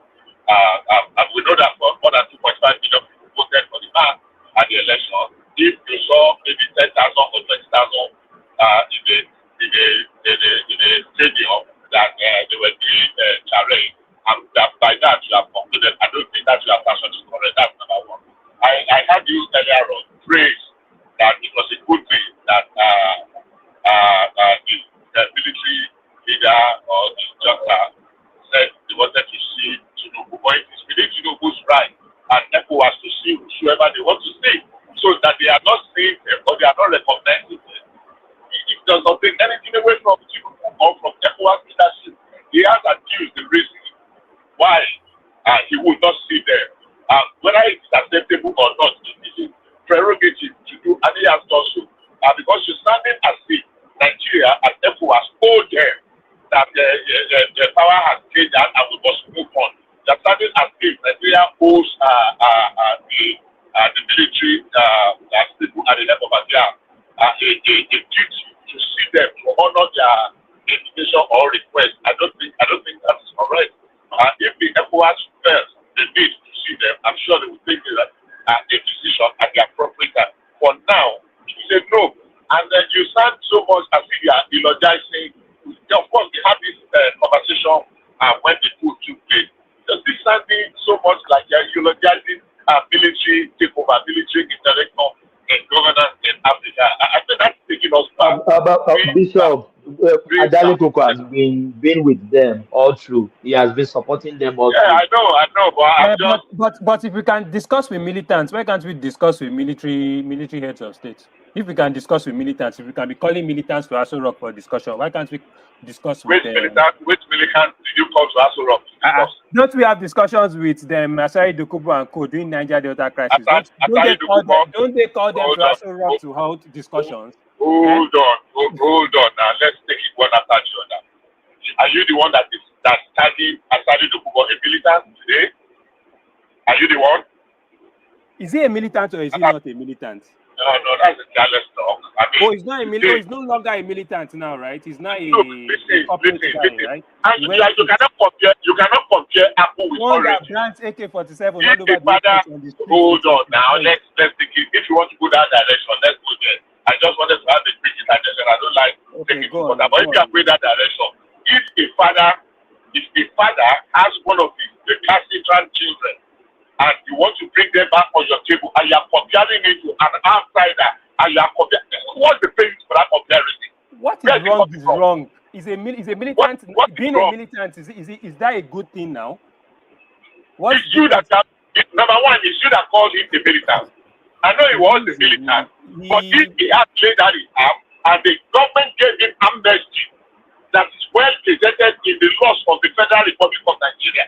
It's just that the government granted someone a pardon, and you are still calling that person a criminal. Bishop, I don't know. Bishop, hold on. Let me ask Bishop a question. What is your definition of a militant? I think I'm not going to answer you. You're not gonna answer me, you said? No, I'm not answering that anymore. Are you that plus by candidate? That's my point. I don't want to go in that trajectory. Please. National mind, come on. Why are you asking? Why will you be asking him what's the ocean of militant? National mind. Everybody know what is the militant. Can I say something? Can I say something? Yeah, give me the definition of militant. Can I say something? Okay. What are you trying to say, rational mind? There's nothing wrong there now. What is let me hold on. No, it was driving to a point, Thomas. It was rational mind was driving to a point. Yeah, but it's okay if he doesn't want to answer it because sometimes some of us just we're just too quick tempered and we just assume things. I'm asking just to understand is. I don't know what you mean that I'm quick tempered. I have the right to answer a question and not to answer. I have chosen not to. I don't want to dignify that question by you asking me. If you have something to say, hold on, just hold on. You interjected me.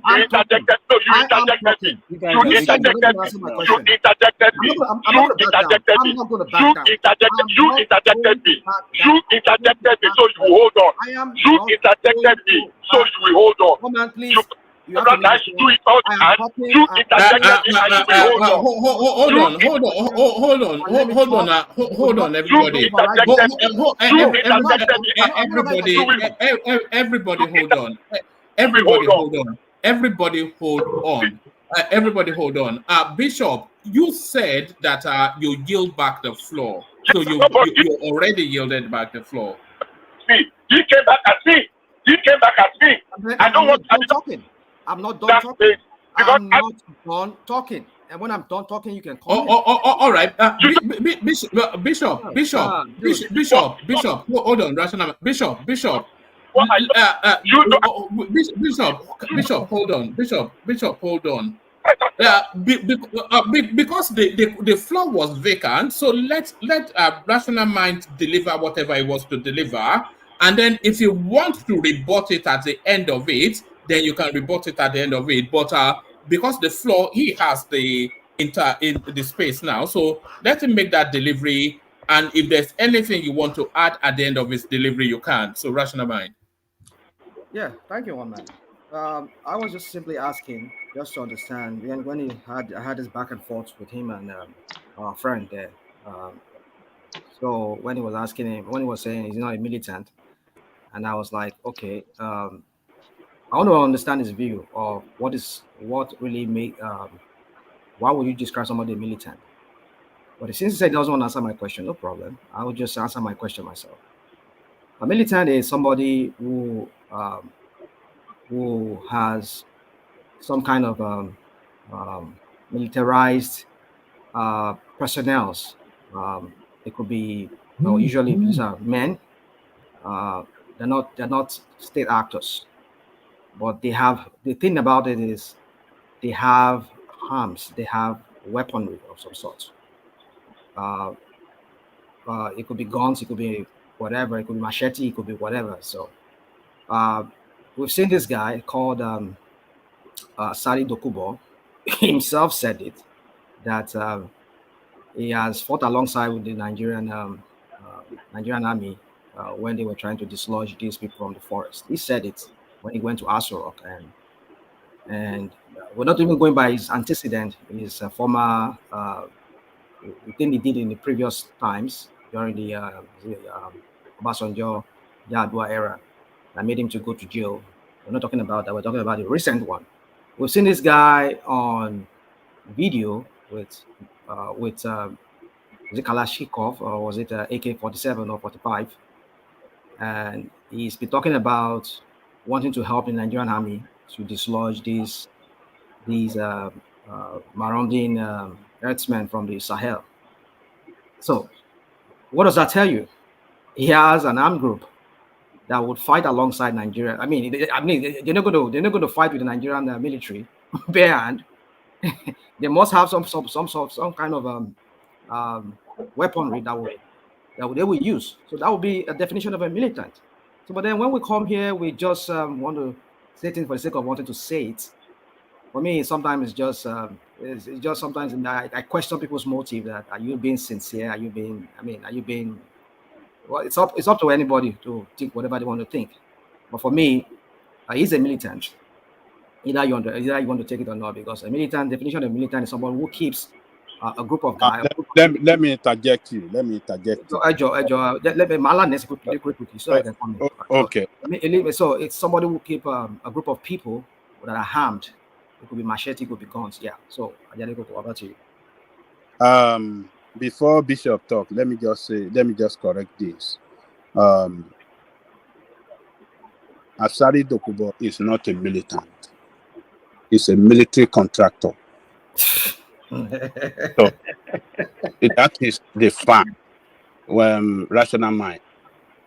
He's a military contractor licensed by the Nigerian state to carry arms with his group and fight alongside Nigerian military against. So because they fight alongside Nigerian military. Hold on. Because the way you guys are trying to define militancy now is a person that, carry arms with his group and fighting against Nigerian state. That is the way you guys are trying to define him. But that is not the case. The gun that is carried is licensed by Nigerian state and possibly given to him by Nigerian state to carry with his group in carrying out his official assignment that Nigerian state licensed him to do. So let us get it right. Rational mind. No, no. You are not being. If you look up the definition of a militant, I just look at. He is not a militant. Hold on now. I just look at the meaning now. Okay. Simply somebody who carries arms. That's what it says. So against the state. Yeah, that's right. No. There's no part to it. That. Okay. But I can understand it if they carry arm against the state, you can also tag them as a militant. But in that aspect of against the state, no, it's just simply say people who carry arms for violence and whatever. That's what it says. That's what the definition says. You can Google it. So if this guy carry arm, he's not a state actor. He's a non-state actor. Not acting on behalf of the state. Does he carry arms against the state? No, there's not against the state here. That's what I'm saying to you. Look up the meaning. Look up the meaning. So you have defined it. You have defined the meaning for us, and I have told you what Asari Kodukubo stand for. He is not a militant. As you carry gun, you're not sanctioned by the state. Like you do. He's sanctioned by the state. No. Asari, but the Nigerian military has denounced. I don't like this kind of thing that you guys do here sometimes. You don't have to fight against state. Nigerian military has denounced using him as a private outfit, security outfit. So when was that? When did you see that? I just posted the link. I've just posted the link on this thing. So now, is it that propaganda or fake news propaganda? That people cannot say that now. This guy came on. This guy came. Hold on. This guy came on Arise News. He mentioned what he's doing with the government, and Nigerian state did not do anything. Did not speak against it officially. And now you are saying Nigerian state, you are sending us a link. He said it's a private. Which kangaroo link is that? Has Nigerian government to announced that they are using Asari Dokubo as a private military outfit? When has the Nigerian government attested to that? I told you. Look. Sorry, gentlemen. Let me read you this. Let me read you this paragraph. In 2000, by 2004. Asari had retreated from public view. He will go on to create the Niger Delta People's Volunteer Force, which would emerge as a major catalyst for unrest in the Delta region. The NDPVF, a militant group, was funded in large part by local and regional politicians. So it was a militant. He was a militant, but at the moment he is not a militant. He is a military contractor. Hold on. Let us define it where he is a military contractor, given license by the state to carry arms and fight against insurgency alongside the military, Nigerian military. That is the job he's doing it now.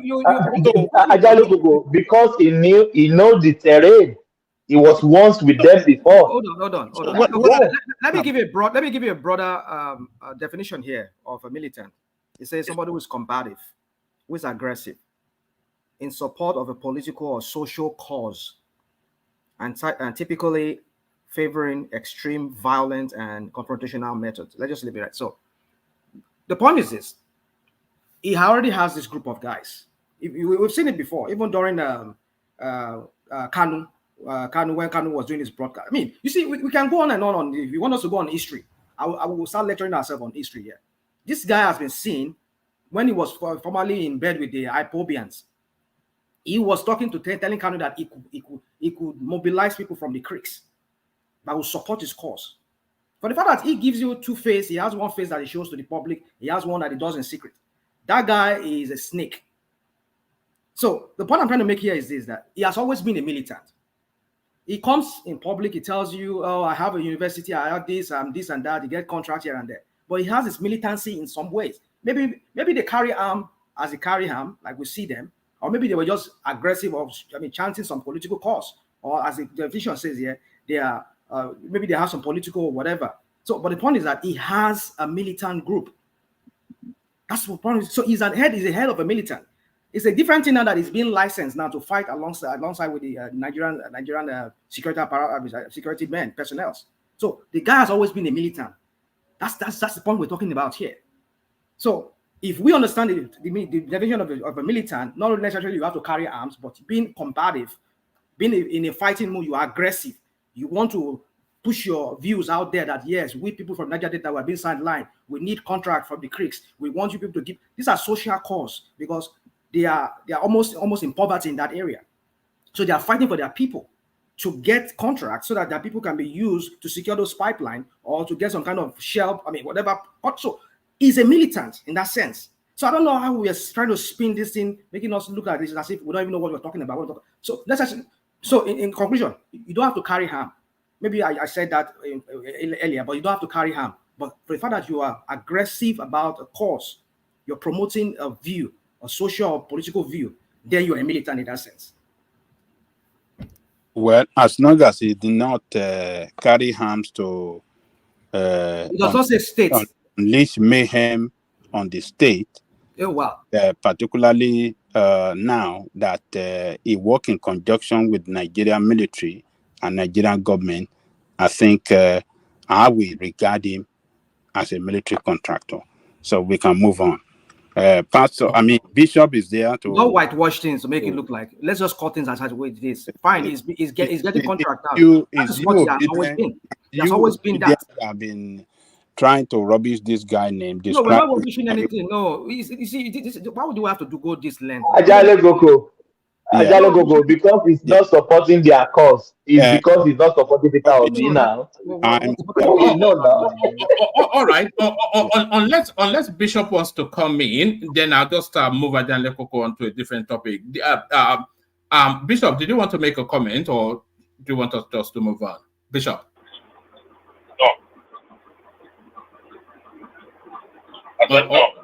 All right, brilliant. So thank you, Bishop. So Ajale Goko, let me move you on to this topic. We discussed this at length a few months ago. Do you remember around about that Christmas time when some lawyer was just coming back from Christmas on Christmas Day, not even on Christmas time?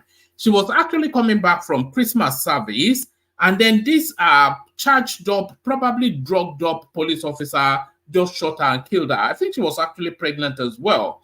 So the judgment has now come in.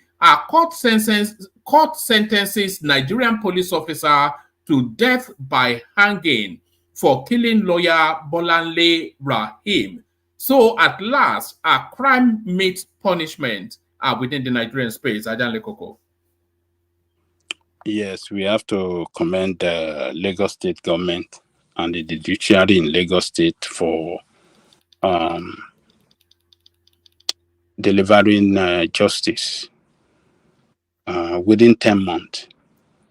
I think that's a great record that such a high-profile case can be speedily handled and justice delivered. So he'll be sentenced to death by hanging. And I wish they can do it very quick by sending the certificate of termination to the governor's office to sign immediately and take this guy out of force. Take him away. We don't have to waste time. You can't have criminals in uniform. Do we want to be seeing more and more of this judgment? Because all too often these policemen, they'll just discharge their weapons into a crowd, just kill people anyhow. So if they know that their life is at risk as well. Yes, I think we have to be very serious as a country in giving, justice to Nigerian people appropriately and as at when due. We can't have people in uniform that are paid with taxpayers' money to protect us, but rather turn around to molest and kill innocent civilians. In the case of this lady, she was pregnant, sitting in a car with the husband and a young, maybe 5-year-old girl or 3-year-old girl. Only for this guy to, for one reason, maybe he was trying to take bribe, or what was he trying to do? Shot her and just terminated her life, just easy. And she's the only daughter of her mother. The mother said she struggled hard to send her to school. She was selling ice, pure water. She was selling all these things to send her to school, to give her education, to send her to university and to law school, only to become a lawyer, and for these criminals to terminate her life. It's an unfortunate situation, and this police never learn. I mean, maybe they have something in their head. They have some mental problem. But the state should take it serious at any time that any police officer committed a murder or any form of atrocity against the citizen. They should be brought to book immediately so that they can serve as deterrent to others, criminal among them, to change their behavior and the way they carry out their duty. So this is a very welcome development.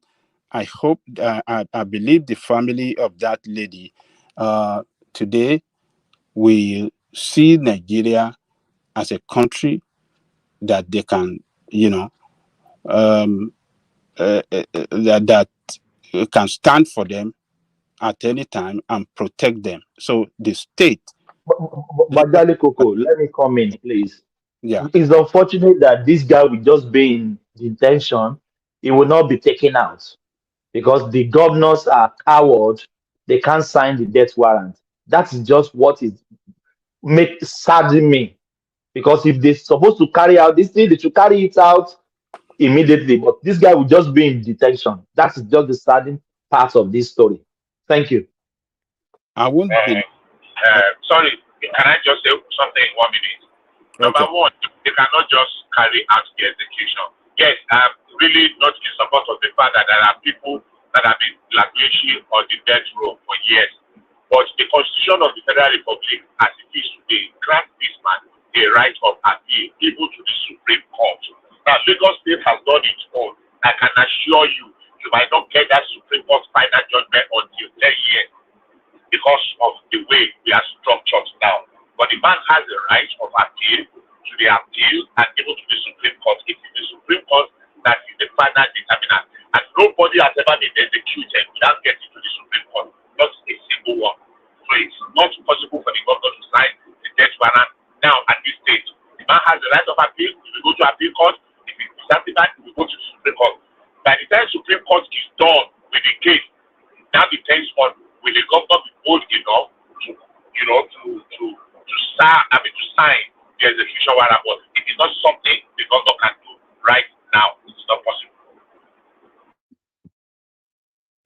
Well, yes, he has the right to appeal. Let's see what is going to happen if he appeal and the case will go all the way up to the Supreme Court. But on this one, I think Sanwo-Olu has done very good to take up a very quick case against this guy, and the judiciary in Lagos, took it very serious, the matter very serious, gave it a very speedy trial, concluded it within 10 months. This is a good job by Lagos State, but let's see if he surely it will appeal. So let's leave it like that. But I believe the governors, if Sanwo-Olu is still the governor, by the time they take it up to the Supreme Court, and the Supreme Court affirm it, the judgment of this High Court, I think Sanwo-Olu, I don't think it will waste time in signing that death certificate for him to be terminated, because he pushed for it strongly. He pushed for this case.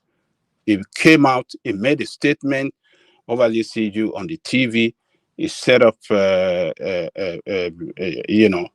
he constituted maybe a panel over it, and then they came out and then ruled this their outcome to the judiciary. That So are you in support of capital punishment? I'm in support of it. Why? Why would you support that? Why? Because criminality should not be tolerated.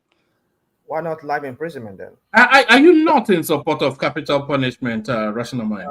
Well, you see, it's a very. I understand the seriousness of that situation. Of that, it's quite unfortunate that that lady had to die the way she died. But you see, when you kill the guy, when you take that guy's life, however you do it, does it remedy anything? Is it not a deterrent? If you know that if you take somebody's life, your life is But the question, sorry, woman. Well, the question I want to ask is: does Lagos City have the capital punishment in the penal code? Was it penal code they call it or whatever? Do they have that? So if Nigeria has a capital punishment. If they don't, they won't sentence him to death. The judiciary in Lagos State will not sentence him to death. They do. These are fake judiciaries apparently where they give judgment. I'm not saying they. I'm not saying they. I'm very sorry. Is it not the same thing that is sorry? Rational mind. Is it not the same something that is spoiling your US? That somebody will kill somebody in the next 10 years, they will give him parole. He will be walking in the street of Alabama, and the people that you terminate their daughter will be seeing you on the street. Do you know that? Thomas, it's okay. I understand. My brother, if you kill somebody, you are going for it. It will serve as a deterrent for people to sit tight. You cannot take life. Killing, just taking people's lives is not the only. We had an argument a while ago here that. Can I interject real quick? Prince Daddy, you come in. Let me just land. So real quick. So we just had a discussion about Ekpore was just trying to explain the whole thing behind criminality, and he was right. Everybody's right. Let me not say everybody has a point, but you see, the thing is, even those deterrents does not really serve as a deterrent. For the fact that somebody said here that some people are very wealthy, like we have our thieves in Nigeria. Despite some of them, they are very, very wealthy. All the money they have, even their fifth generation will never finish that money. But still, they still want to still pay for us, they still steal from the state coffer. So it doesn't mean. So the point is, but the fact that you snuff his life does not stop other people from doing the same thing. You just need to just put in place, put in place, send him to jail, have him committed to life imprisonment with Ishe Karakara, as they call it, hard labor. So let him Rational and man. we be feeding him with taxpayers' money. Well, No, no, that's the no. thing. That's the Rational thing. man. If you don't mind, 1 second. Capital punishment in some instances, in some cases, is needed. Needed in the sense that prison is meant for correction. It's meant to change people's cognitive, skills and way of doing things. But in a situation where we have crime that continuously happening, for example, we have somebody who committed aggravated murder, which is results to what you call it, um, death penalty, right? And this same person being, well, it's always hard to grant somebody who committed aggravated murder in the first instance a parole. Very, very rare. Throughout the United States, it's very, very rare. But you see, when you have somebody who have a history of committing aggravated assault, they are resulting to bodily injury. Such person, a judge can use his prerogative to grant that person a parole. However, when it's becoming a continuous occurrence issue, then if that person have committed aggravated murder, You are breaking up. because you can hear me now, No, right? you're back. You're back. Okay, so capital punishment, it is appropriate at that moment because it's not just it's didn't occur once, it has occurred maybe twice, and that person had history of assault, family assault that result into bodily injury, and then here he committed murder by planning, not just something happened instance, not manslaughter, but something that happens that he actually planned for it to take life. So in that case, this individual does not merit parole. Number one. Number two, this individual does not merit, to be granted any clemency. And if you said, if the judge decided that they will go for what you call uh, life imprisonment, they also have to look at the circumstances of that crime. But by and large, capital punishment is needed in instances like that because it will continue to happen. You can imagine somebody who killed 4 people at a go. So what do you expect to give that? But most of the time, the judge usually apply the lesser punishment so that we look at the go for because the lawyers and some of these advocacy group will usually come up with the excuse that, well, this person has not been granted any incentives before, so why going for the big stick? So in some instances, capital punishment is needed. Thank God I live in a state that doesn't even give a hoot about it. It will give it to you straight up. So, but by and large, I'm not actually in support of capital punishment, but in some instances it's needed. What about instances of miscarriage of judgment? You can't reverse it once That is why uh, death penalty is usually lengthy in terms of proceeding. It's a very long process. Hardly you will see a case that has been adjudicated and the judge just says straight to death penalty. It will take decades. They will explore every opportunity to turn every leaf to see, if I'm not saying there's never been any form of miscarriage of judgment before, but in the state of Texas, for example, and any southern state in America, it usually takes decades, for such case. Anyway, you have the what do you call them? The criminal, probably maybe an indigent. They have some other group that will take up the case, and the government will try as much as possible to give that person a fair hearing because it's a lot easier when you are trying to give somebody who committed such heinous crime, a free, fair trial because we don't want to have somebody get killed without making sure that. And but we have cases where, you know, cases have been hopped on because of a new discovery, such as DNA samples and other testimony coming up after.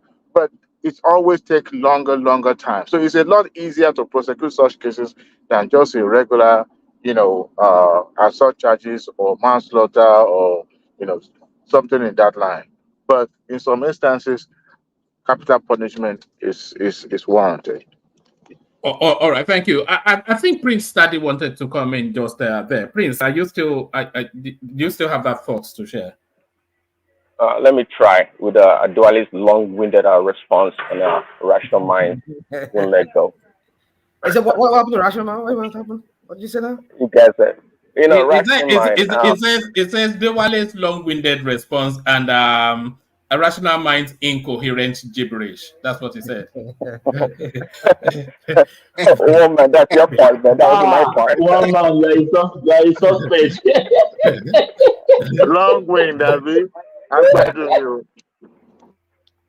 Yeah, I was gonna say to rational mind, well, I do want to first of all, I'm glad you acknowledge at least a Republican state that wants to do the right thing. You acknowledge that in where you're at. But to rational mind, I'm not sure. Maybe sometimes you just want to be an opposition for the sake of it. I'm not sure what your rationale would be not to give a death penalty to someone that deliberately killed not just one person but two persons, a mother and a baby, right? Somehow, somewhere, you think we should use a kid's gloves to manage that situation. Isn't that pathetic?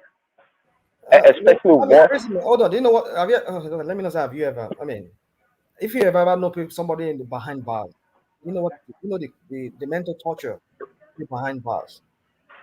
You know what it is to be incarcerated, not to have your freedom, to be able to go out and about wherever you want. No, just like one man said, I think it's much a greater deterrent. Listen, if you listen to what hold on, it's a but greater family deterrent. can visit him, right? It should They be can, about exactly, and have conjugal visits. I don't know what the whole essence of take stuff to him. code. Well, maybe we should change that name. That word penal. I think it has to do with penalizing people, as the case might be. I don't know. But the thing is, it should be correction. Okay, rational. Before you take over, just like Thomas said earlier, Thomas was right in the sense that because of the liberal policy in America, crime is rampant everywhere now. And I have a really sad story that actually touched home because a friend of mine, I would say, go to the same church, a Nigerian guy. The son was murdered. It was actually just killed, was shot and killed randomly because the person that did it eventually was caught. And this person was like, they didn't know each other. Actually, the guy was killed with a family friend that came to visit him from Nigeria for a couple of weeks. Both of them were murdered in the car. But anyway, so the interesting thing is that being a liberal city, right, the man is actually concerned that the judge might actually grant this murderer a bail. Really, and that's what he's scared of. That once they grant this person a bail, that means eventually the hand of the kids somewhat, and everybody's gonna be handling the situation with kids gloves. Say we have to be careful when we're not at the receiving end of a bad situation. Okay, we What have to be state really is that? careful. What state? What state? The state is Oregon. He lives in Oregon, but it was terrible. What happened? Did you say Oregon? Did you say Oregon? It did, yes. So what about, because I stepped away from my computer, what happened to Oregon? Oh, all right, it's already given that. Yeah. I don't want to get to details.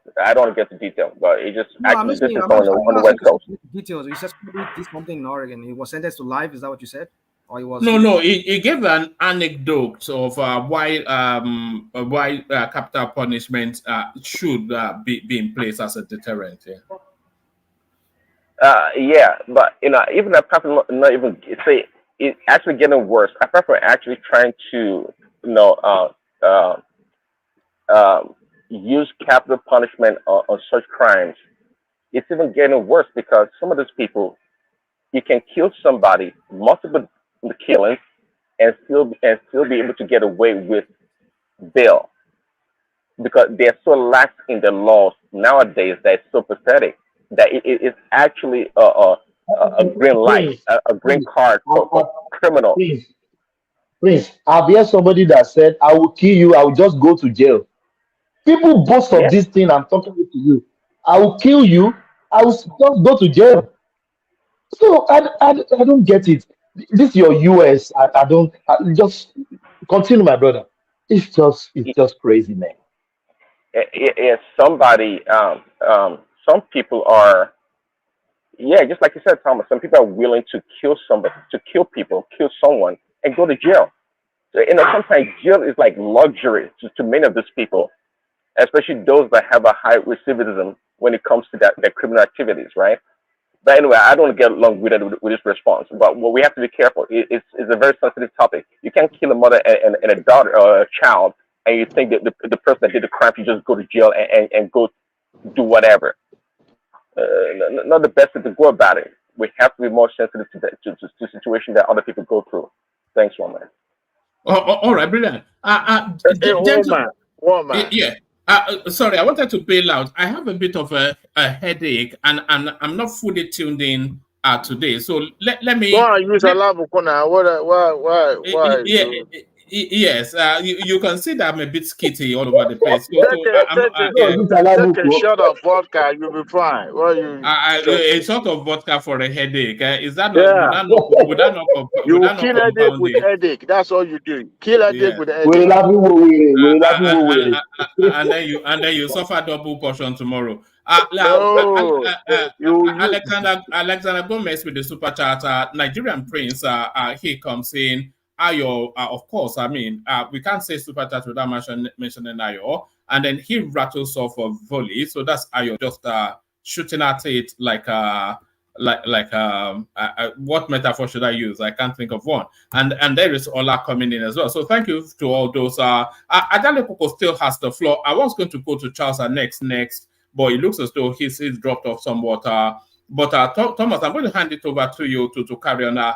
Gentlemen, sorry, but like I said, a bit of a headache. I'm not even fully tuned in. So let me hand over to Thomas, and then you carry on with the session. Thomas.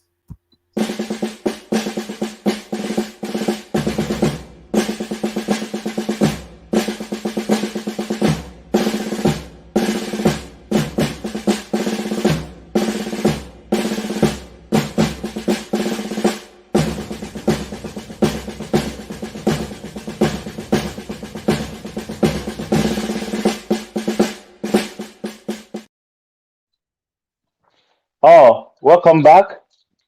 Yes. I think somebody wants to come in before. I think Adewale, isn't it? Hello? Yeah, I think it's Ajaleko could ask the floor. Ajaleko, are you still there? Ajaleko, Yeah, yes, my yes. headache has the Ajaleko, floor. So yeah, yes. let me round up. Well, I don't really like how do you call this thing? Death sentence, but I don't mind Capital capital punishment, but I don't mind capital punishment for that police officer. But Ajaleko, as Adewale said, do you think in some instance is being required? You even said they should just go. Do you know sometimes Ajaleko, I just feel they don't even take them to court. They should just take them out and just shut them. That is how the anger builds in me. There are some cases you don't even need to say the doctor, judge, this person killed this person. It's very obvious. They caught him in the action. The citizens saw him. The citizens saw he or she. So continue, my brother. Yes, you see. let me say something to Thomas. On your bumper, Forget about Yoruba. Yoruba. Yoruba people that said that, yeah, everybody has it should be given a fair hearing.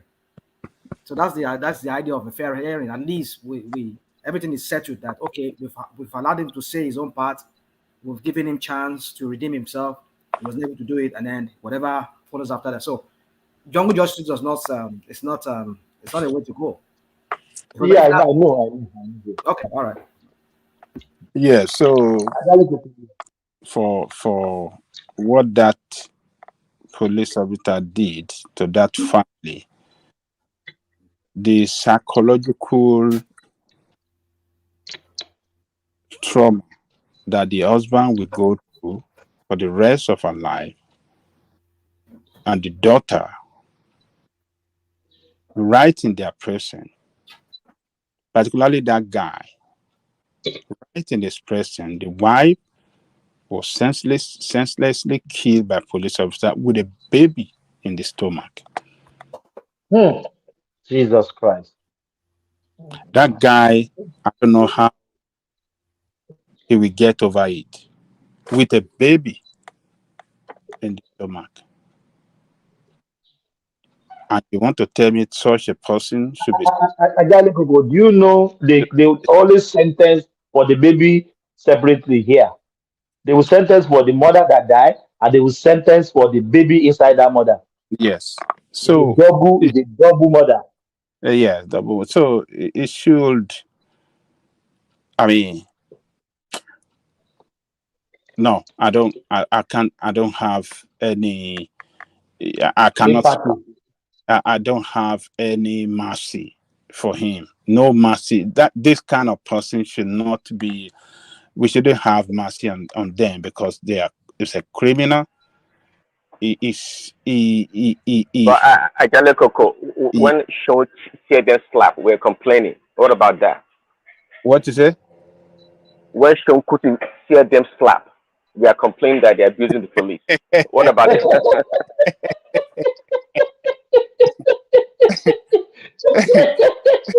Praise Daddy. So, I like that. Dirty slap.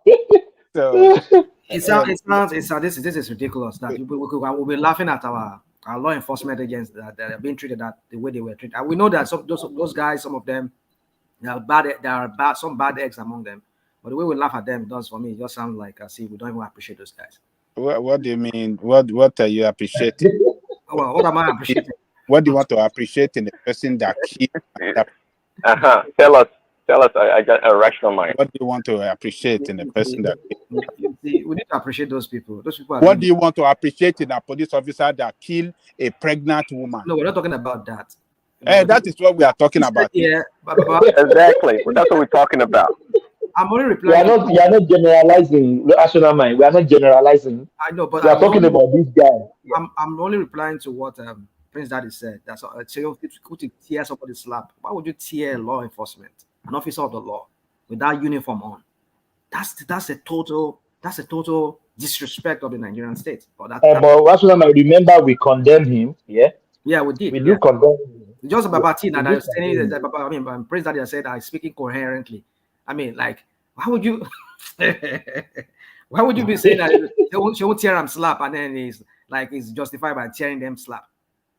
No, come on. Look, we need a reform in our police department. These Nigerian police officers, they want to put you. They molest Nigerian people every day, and they do it openly.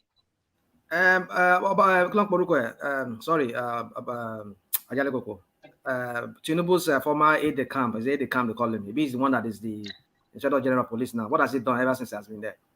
Nigerian police has put him worse under him. Hold on. Why do you want to land on Tinubu? You know me now. I've always gone Tinubu. I will land on Tinubu. No, because hold on now. So we didn't kill him now. Tinubu That man that yes, Tinubu is in situation. I have to let mind. That's what I'm like. Do you know I stopped getting angry with you about Tinubu? I just laugh over it. I know it's an unending fight between you guys. I'm talking about. I mean, you people call him strategies. Yeah, he knows how to pick the best brain and the best. He just appoints. He has not even. The budget is running now. It's not even his own budget. Let us wait next year before we see what they want to do. Going 6 months now. This guy. We cannot get anything special from this man now. You know the way the government is run. I know. What do you want to? What we can't get. I am better prepared. That's what he said. I'm better prepared than any other candidate. Rational man, what big infraction has the new commissioner of police encountered in his term so far? Well, say that again, please. I didn't catch that. What big infraction? What criminal activity or what has the police done that you want to blame this new commissioner for not taking care of his job? The question is, what has he not done?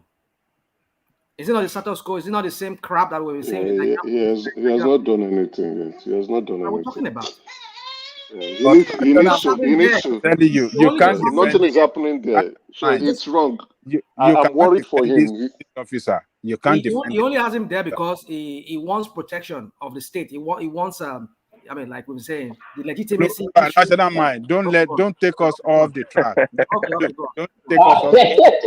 This police officer that committed this murder, we can't defend him. He deserves severe punishment.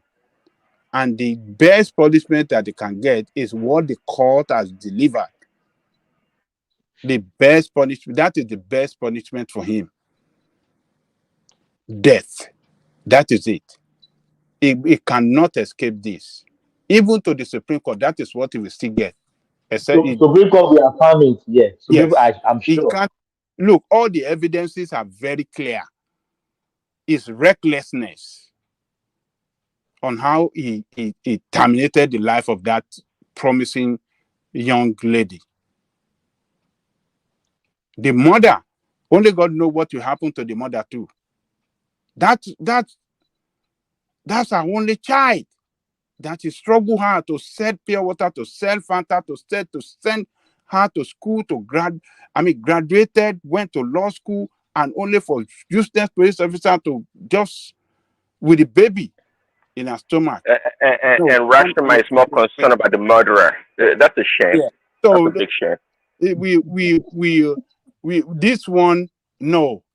I won't spare you. It should be sent to Gallo. That is the best treatment. So Gallo. Gallo. Yes. Got guillotine there. Got guillotine there. It should be guillotine.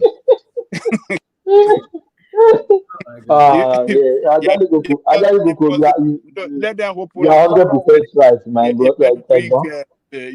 Like a shredding machine, a big plant. Why all this description? Why all this gory description of what you want? Yes, yeah. Okay.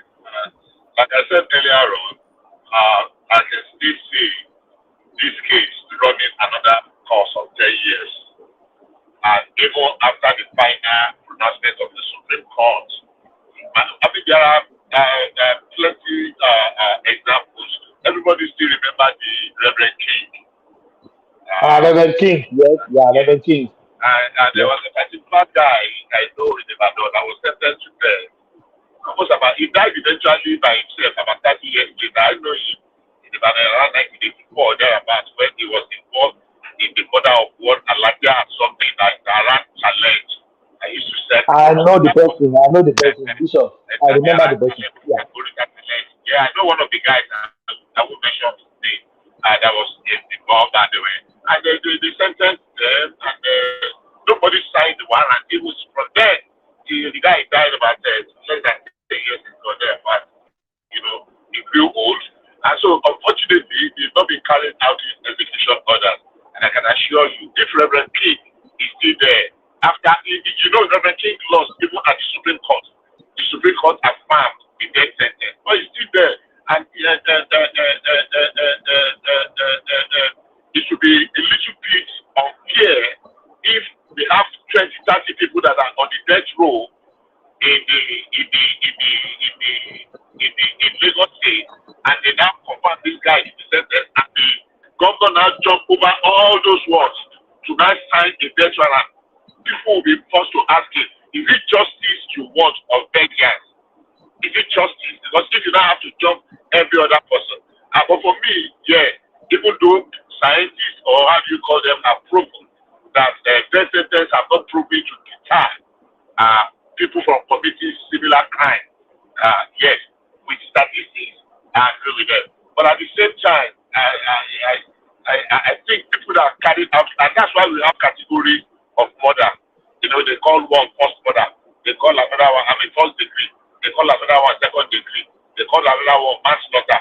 I don't know whether manslaughter and womanslaughter, whether that one category. Bishop. But I know.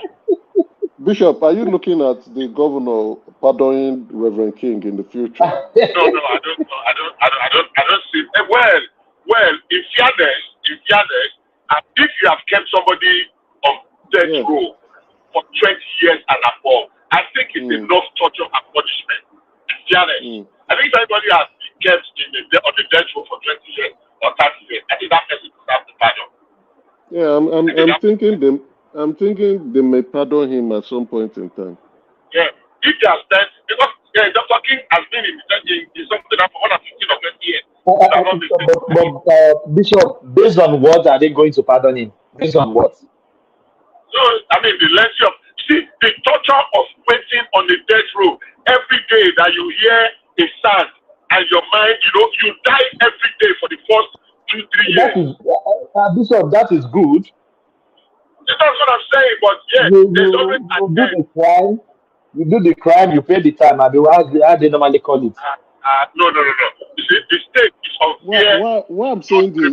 Why I said that is that his members are of the belief that the state will not kill him.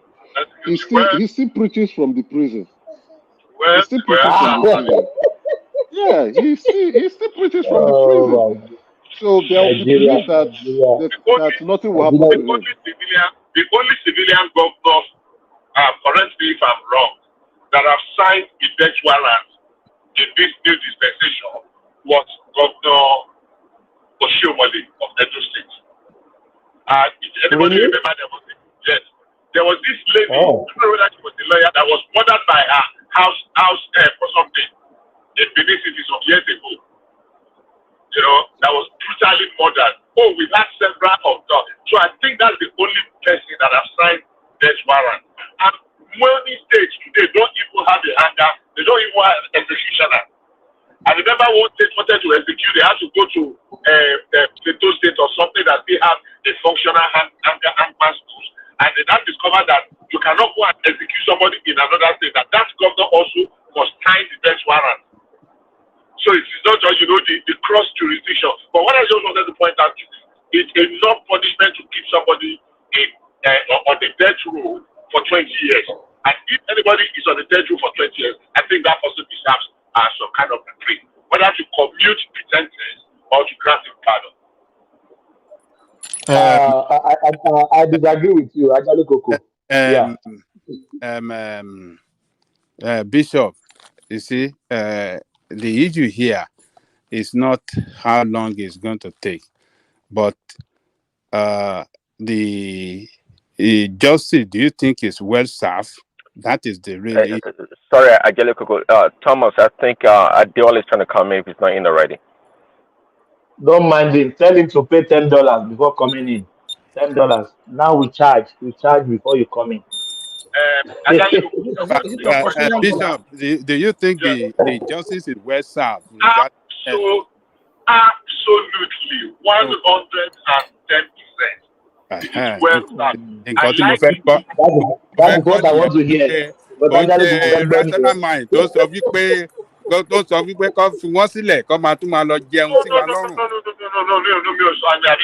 I have a different. No. Look, if it is going to serve as a deterrent, some people are cold-blooded murderers. Yes. People in the United States, some people, they are serial murderers. If you see somebody that has killed three, there was a state in America recently that this teenager in their backyard, he was actually burying people in their backyard. There was one. Bishop, can we use taking down? Yeah, okay. Just for YouTube. Okay. Yeah, taking down. Yeah. Okay, well, and there was one in Texas. I can't remember which city in Texas. That the man had his garage full refrigerators full of. I don't know if anybody remembers that. Anybody that lives in Texas. This came out a few years ago. Yes, Egbete Adewale ni. He's next to Adewale. So for me, I think capital punishment is No, check Bermio. yeah, very much in order. So I support the sentence on this so-called this police officer. What's his name again? Can't remember his name now. But I mean, I'm here for it. I'm just looking at okay, can it be executed? I mean, can the sentence be carried out immediately? No. What is the space before it goes to Supreme Court with this delay? There are some cases that have been on the Supreme Court roll call for 10 years. So eventually when they are able to get a listing, they will keep giving adjournment upon adjournment, that before they terminate it at the Supreme Court, I can assure you it will not be less than 10 years. And meanwhile, the man will be in detention all the while. Now it's forced to the appeal court, then to the Supreme Court. Then after they have now sentenced him, he has already spent 50 years. Then the fact that governors don't shy away from carrying out their constitutional responsibility of signing death warrant, the man will not spend another 10 years there. He spent 25 years. I mean, that's it. But Bishop, but what do you think? What do you think is causing those governors not to sign the warrant? Is it the same this religion behavior that you understand what I mean? Because just sign it. They should go and execute them. They should take them out. I agree with you. In the military days, I saw quite a number of execution in Popola Ibadan. That we know where they used to execute them, we used to call them the explained for barracks. It is not even by gallows, by hanging. It is by firing squad. We saw many there. So that was in the military era. And the ones that passed the judgment is special military tribunal. Armed robbery, firearm, military tribunal, whatever they call it. So it is pretty straightforward. Now, all the governors in Nigeria are guilty. They have not been signing death warrants. And there was a time I was looking, I don't want to put a wrong number. The total number of prisoners on death row in Nigeria, it's really a lot. It's really a lot. And some of them have been condemned since 1985. You'll be shocked how long people have stayed. 35 years on the death row. Come on, I think such a person deserves to be either commuted or to be pardoned. In fact, to be pardoned. That's my view. But I support the judgment on this policeman 110%. Absolutely.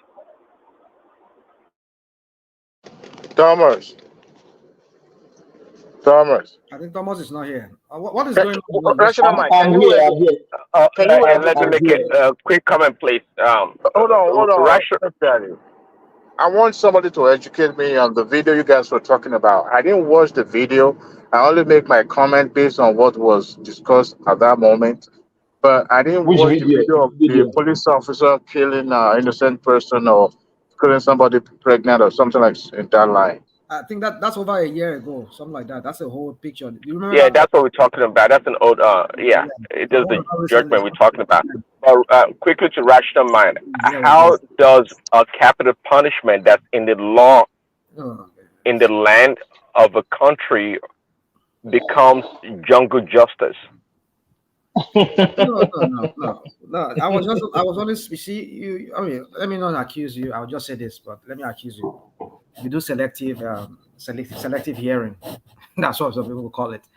What I said, I was in the context of what Thomas was saying when he said, "Oh, we don't need to." When somebody was caught in the act by a mob, they should just give him jungle. They should just snuff his life right there, rather than taking him in front of a judge that would prolong the whole thing, and they would do. If the family of that person is connected, they might also want to use their connection.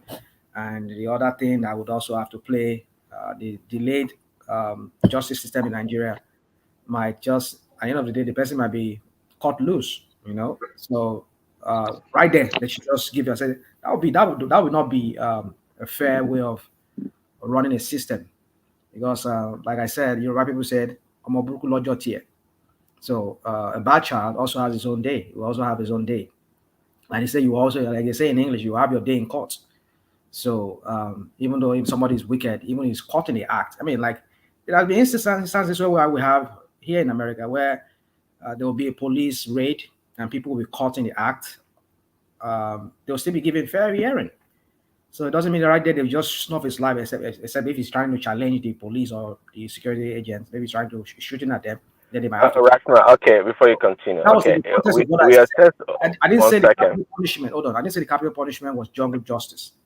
Okay, I hear you now, but okay, because it kind of goes along your line of thinking. That's why I asked that question. Yeah, you again. Yeah, I mean, dude, But when will you give up this? This always singling me out on this platform. Is it because I don't see eye and eye with you and your Tinubu? Is that why you always like you have to? oh no, you know I'm a fair person. I'm always You coming always fair. go opposite tangents all the time. That is why Prince It's Daddy is because confusing you. we Yeah. cannot all think the same now. We cannot all think the same. We all have different views. Well, I agree, but when some things are like in plain sight, there's no need to try to argue about Are them. you still with us? Are you still available? You said with me? Just give me some moment. Yeah. Me?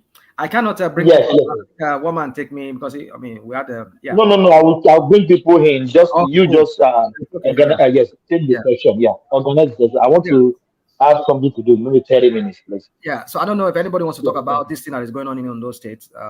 This impeachment of this the deputy. I mean, this guy is another Tinubu again of some sort. I mean, two. Have they impeached him? Have they impeached him? They're about to. They're still playing doing their horse trading or whatever they call it, political gimmicks. So they want to house the guy, and I mean, Tinubu, I mean, I said to him, oh, wow, what has Tinubu done to me? His name is just always on my mouth. I mean, this guy, this Ondo State governor, Akeredolu, that guy's in a deep shit. I mean, I'm sorry, excuse my French. That guy's in a deep mess. I mean, how can you run a state from afar? I mean, you are based in is in Ibadan, what they say he is now, and you're running a state from there. I mean, I don't get it. And your deputy, you will not leave him alone to work since you are not there. You were like tagging this guy saying that he was trying to like usurp the guy's role. I mean, the governor's role. Yeah, when you're not there, he's the next in line. So you see, these are politicians and their ways of thinking. You know, like then when Tinubu was there, he was saying that this lady was trying to take the shine out of him, or even he accused what's his name, Pedro too, and wanted to take the shine off him. I mean, when these people bosses, they are always afraid of their deputies outshining them. I don't understand it. It's not him. It is his group. It's the what do you call them? The psychophant. Those people that work with Akeredolu. You know, they are not at the end. You see what you're saying now. It's not him. It's No. I mean, it takes the fall, but I'm just trying to let you understand that the way things are in power in government, that the people that are actually running the government with Akeredolu, the moment he transfers the power to the vice chairman of the government, that power has already shifted. They have no say until their principal comes around. And everyone in power, everyone in government represents certain interests.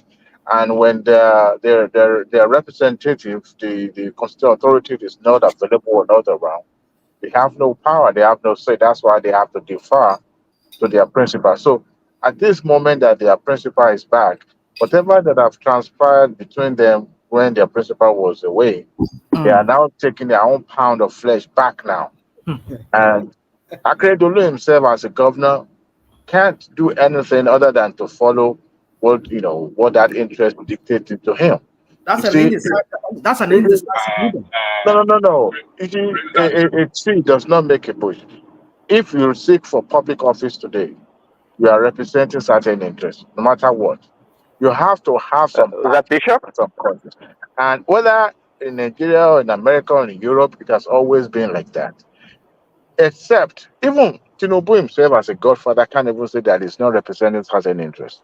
Because for the fact that he's occupying that position is an open door for some people, okay, to do some things, because you have access to government of power for you to be able to achieve whatever you want to achieve. So I think that is what is playing out now. Even Akeredolu himself, I don't know why he came back to Nigeria despite the fact that he's still not enough to, run the government. But nevertheless, he's back Well, in the he cannot country. stay too long because they will have to invoke impeachment because there's a certain amount of time he can stay away. Like Oh, remember when Bubu was doing that too? Like yeah. amount of time he has to come back and give a facade, the illusion that he's back, and then he will have to go back after some. I mean, that's what they do. So Oh well, I'm not aware of that. What I think the constitution said is that as long as you transfer power to the yeah, but it cannot be. deputy It cannot be. Well, go on, just go on. I in think perpetuity, okay, it's possible to that. I mean, for constitution to speak to that. But what they are doing to the deputy now. Remember when Shibajo had power when Buhari went on the medical leave. Some of the handlers of Tinubu Buhari were not happy. As a matter of fact, when he came back, some of the decisions that he took, they reversed it. Remember the DSS director there that was fired, and it has to tell you that sometimes it's always play out this way. And I think the impeachment of his deputy, it's not just the governor himself making that decision. Majority of it probably come from his handler or the interest that is represented. They are the one fighting back now. But I want to believe they were in the same group before, you know. But it seems now that it's the other way around.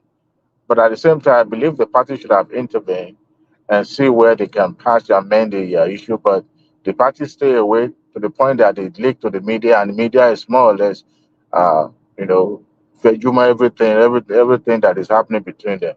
So, but I think the underlying thing is there is that apart from what you just said, which I believe is one of the reasons the power that be among his cabinet, his own kitchen cabinet, as Akeredolu, that were not allowed to have more say when Akeredolu was away.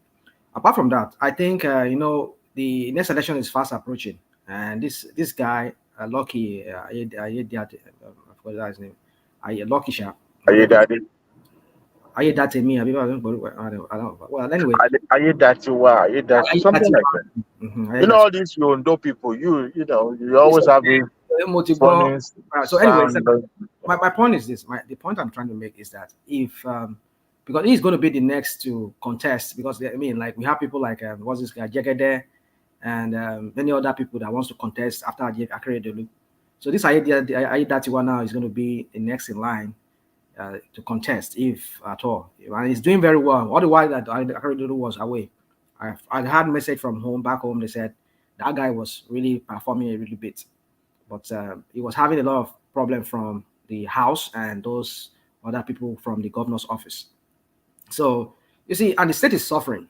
Oh my goodness, Ondo State is really is a mess right now because of these two people will never work together, and everybody's just not they're on each other's neck. And if we see that in the night playing out, look at how, like you said now, during when Bubu and the professor that was there, look at what he did while he was away, how he turned things around a little bit. Immediately he came back, look at how he reversed everything. The professor was naive. It was politically naive. Why would you say it's naive? Why would It was naive thinking that governance is a smooth sailing process. So he should play ball, right? He should play their. If it continues that way, let's assume that Nigerian voted for him to be the president. He will have a very huge political problem in the future. So he should not remove the DSS boss when he No, he did what he. You have gone, oh, I don't know. I didn't mean that has gone. Adelekoko, are you there? Bishop, are you there? Yeah, I'm here. So when it comes to political problem, the DSS director himself was representing an interest. So for you to have remove him with fear, simply because of what happened at that time, that interest is going to fight back. It's not about corruption now; it's about power. All right. So what Vice President did was right in the normal circumstances, but you see the way things played out when his principal came back. Because every single person in the corridor of power is representing interest. Let me just say one thing on that. Number one, let me start by saying, is it okay for me to go ahead? Oh yeah, go ahead, please. Okay.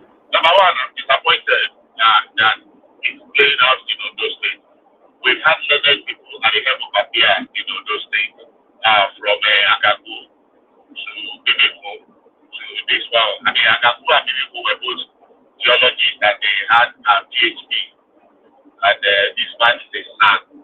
And they have not been able to separate governance from politics. Even though what separates them is a very thin line. I never really expected, imagine that Akérèdọ́lù will be so enmeshed, age, experience, resilience, how much time he has spent in trying to get to that office. Now that he has it, he's making the best of it. His inability to separate politics, personal interest, and governance, and the ultimate loser in this whole thing that is playing out. And those state people, why allowing so much trust? And from what I have heard from those state indigenous, that is slightly close to power. It's a power play kind of a thing, and the wife is so very much in the center of things. I'm a little bit disappointed because governance is suffering. The people are suffering. And things that should be done are being neglected. And everybody the camps are now divided. And you either belong to this camp or you belong to this camp. You are undermining this, you are undermining them. How long are we going to continue? How long are we going to continue with this? For how long? For how long? But those things is not a very complex thing to govern. It is not. I don't know why Akérèdọ́lù cannot, or if it has happened in the early days of democracy in Nigeria, maybe they can be excused. But hey, what else do you want? You have your. I mean, I don't expect very elitist states like Ondo State to be caught in this kind of web, and that's my anger and disappointment. And I can assure you, Ondo State is really suffering from lack of governance. Yeah, I mean, that's a point you have there. Yeah, it's just for me, I just don't understand. I was asking this SDP guy the other day when he was here. So when we have people like you, I mean, you know the kind of people I know Ondo State has. I mean, here in America, a lot of them who are doing well for themselves. But then you look back at that state, I mean, like, you wonder. I know Ondo State politics is a very strong politics too, if you're not, because look at what Akérèdọ́lù is going through. I don't blame the guy. The guys are, let me not say I don't blame him, but they just resign. If you know that, I just believe there is something about what he's facing is not just. It's not just you bad people say should you last on. I think he has a lot of things that he's battling with. I think that's why. How are you? You remember this woman. You remember this woman, Dr. Dora Akuyili. See, the kind of battle this woman fought when she was alive, when she was at the helm of affair of NAFDAC.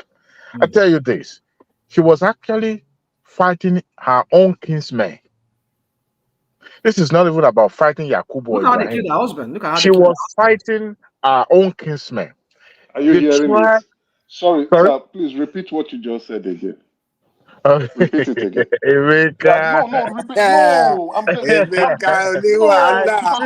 somebody on the chat session is calling me out, right? And I was saying we need to be calling out these criminal elements. She actually acknowledged they killed her husband that when she was alive, because if you look at the pharmaceutical industry, hardly you will see most of people that are a big player in that industry are either southwest or south-south. I mean southeast, not south-south, not northwest, not because most of the pharmaceutical companies are in the southern part of the country. What about the former Minister of Finance, who they kidnapped her mother? Oh yes, yes. That one is for oil and gas and other people. But the thing is that kidnapped her mother. Yeah, but I can't really speak to that because I don't know who kidnapped her mother. But the thing is this: I'm not saying there's no criminal elements in every other part of the geopolitical zone.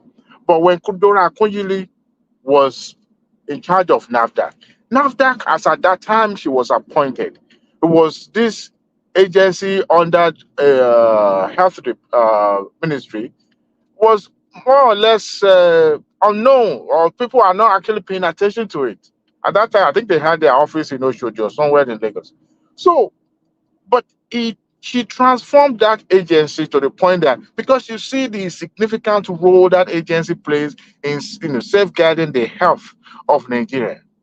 But you see, for a very long time, these unscrupulous elements, these criminal minds, they've been perpetrating this evil for a very long time. To the point that when you go and take your own hard-earned money to pharmacy to buy drug, what they are going to hand it over to you is shock. Sometimes even the pharmaceutical company, the local one that we have, also engage in this dastardly act. What do? They reduce the standard of the medication that they are making. And NAFDAC said no, that we have to meet up with the standard, so that we're talking about health of the entire people of Nigeria. So she decided to fight that fight and took it upon herself. But at the same time, she enjoyed the political backing of the government of the day. Obasanjo gave her free will to act, and because we were just coming out of military rule then, so everything goes. And she wanted to transform because she herself was a pharmacologist, so she knew what is being done over the years. And for the fact that she had that access just one time in her lifetime, she decided to take it, and run with it and make a change. Now, this woman, after she's been fought up, down, to the point that our own family had to be, go on exile. I'm speculating. I'm not sure of what I'm saying now at this moment. That even at death, the fact that she had cancer, it's not ordinary. We're talking about Africa. This is Nigeria. Spiritual battle is real. Because that woman, a very radiant, beautiful woman like that, just dry off and die prematurely. She died young. And you see, honestly, Nigeria doesn't know how to celebrate their hero. That woman's name should be on the lips of every little children in the school, because she fought a battle. But for the fact that she wasn't a political figure at that time, or perhaps holding one big ministry or vice president or governor or president, today she's known. Who cares about? And look at what actually happened to her own husband. He was killed like a chicken. For what? So, but for the fact that woman was nursing that ailment privately for a very long time, they killed the until husband on the that day. constitutional comfort. Sorry. They killed the husband on the day he went to collect award, a post-human award or something like Yes, that. I watched the video. About Dale Coco. Oh my goodness. Oh my! You can't even kill chicken like that. You cannot even kill a chicken like that. His forehead was cut into two. It's okay. It's okay. Let's not do. Okay, don't let me go into that gory side. But it's just that woman.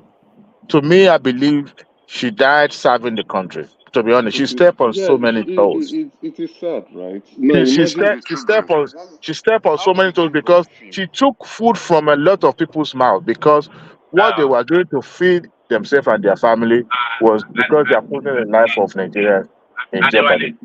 I didn't need to add to what you just said, if that's okay, my rational mind. Go on. Okay. I happen to know Professor Dora Lee.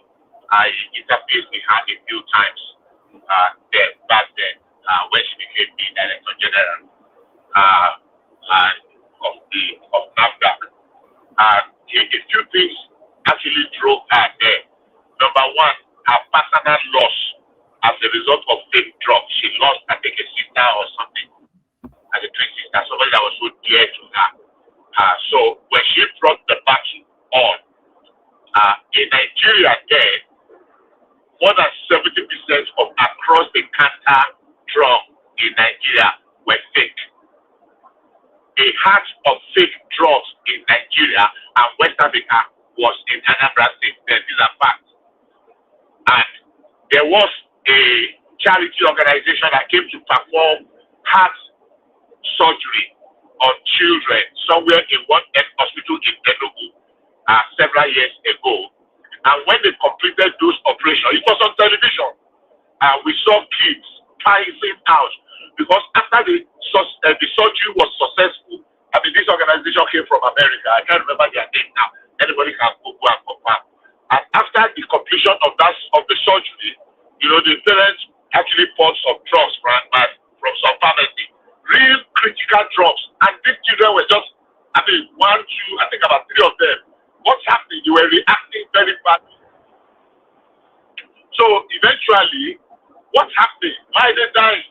And they traced and they discovered that all the drugs they were buying around that teaching hospital in Enugu then were fake.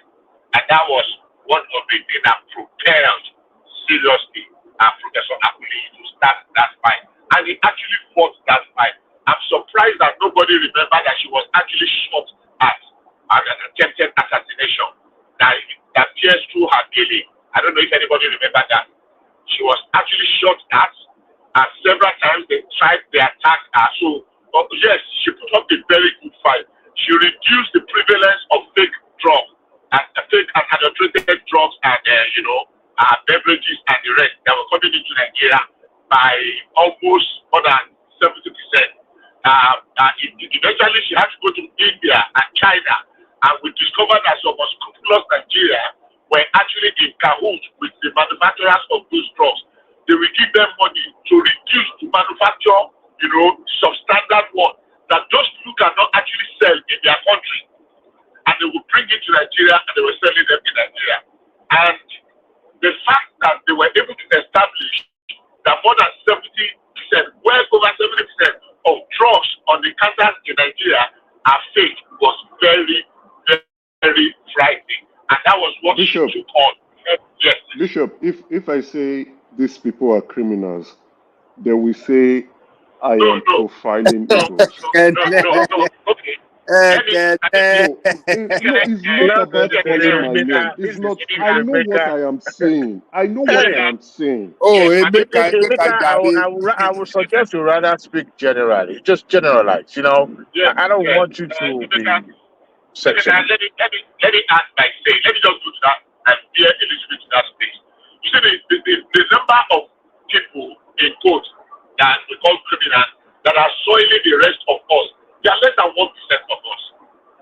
If we have 200 million, the ones that are really criminal minded, they are just about 2 million at the very most.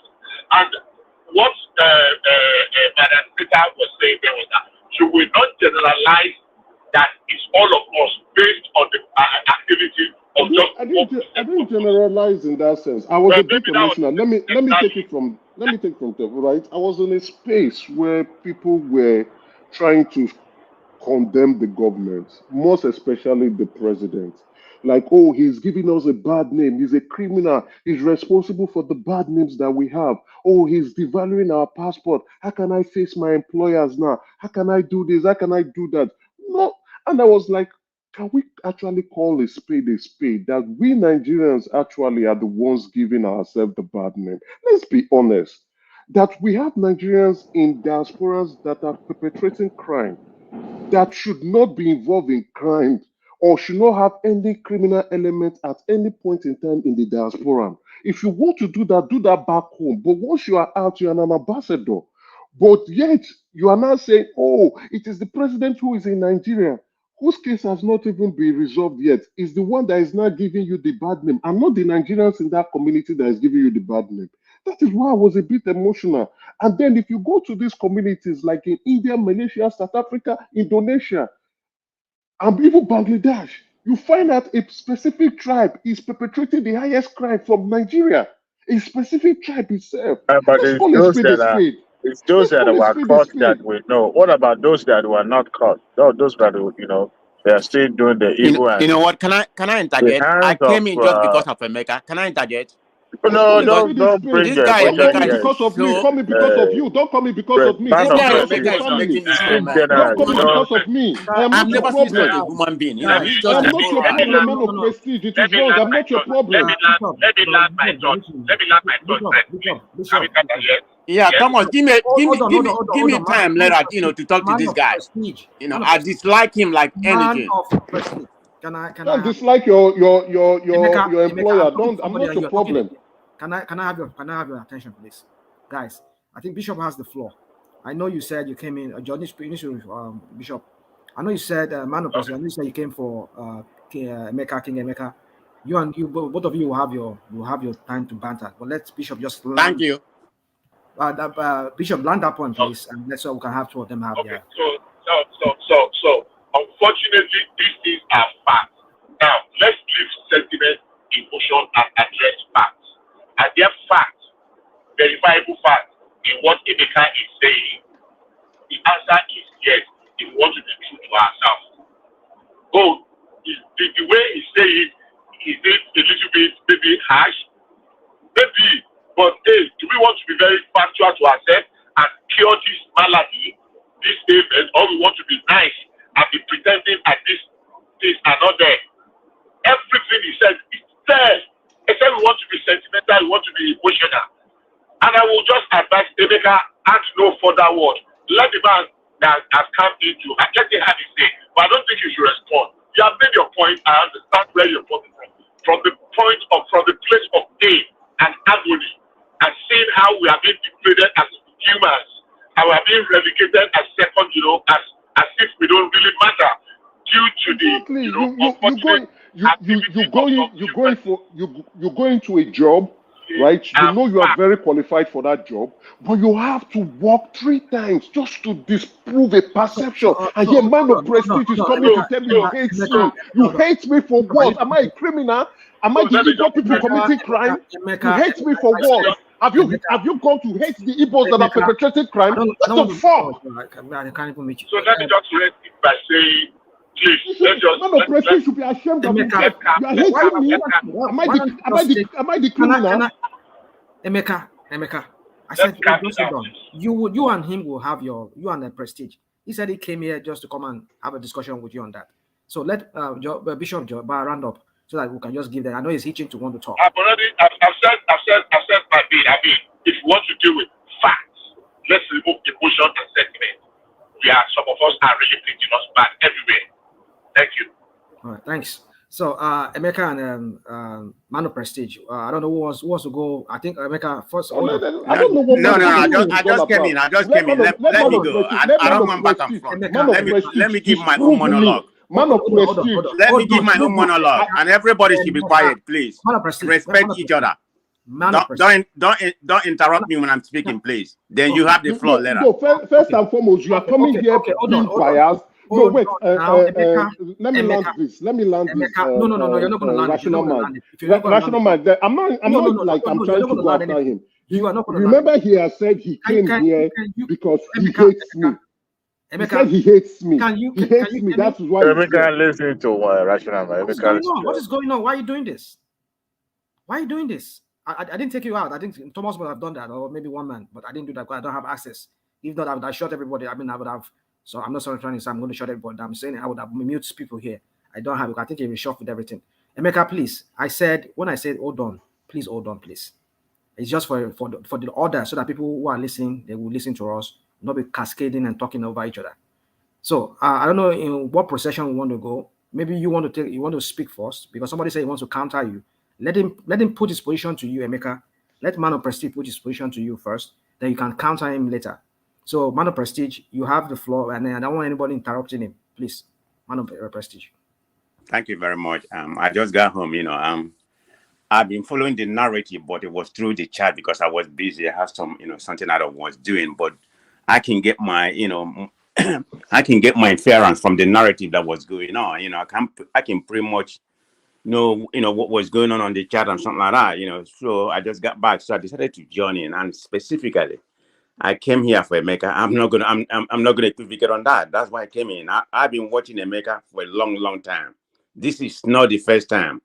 I even have some information about him. He's probably sometimes very unfair to do that, but just because of his bigotry and his hatred, I don't know why. He can claim to be whatever he is. I don't care. Igbo, Hausa, Yoruba. I have my own perception, and I know what I discover who he is. So that notwithstanding, I'm not here to expose who he is. That's not the point. But I'm here to counter what he's doing. Emeka is one of those people that is doing a disservice to that country. Because if you're going to make a point, let's be political wise. Everybody has their own political affiliation differences. There's no doubt about it. I didn't vote, but I never supported Tinubu, Even after whatever is going in government, I'm going to be very straightforward on the government. I'm not going to come here and make a generalized statement about tribes. So I'm not going to come here like everybody said, you have some Igbo or some other. They say my best friend is Igbo, my best friend that, So who cares about that? So I will keep my best friend to myself. I'm not going to use that as an excuse. But I hate when people come.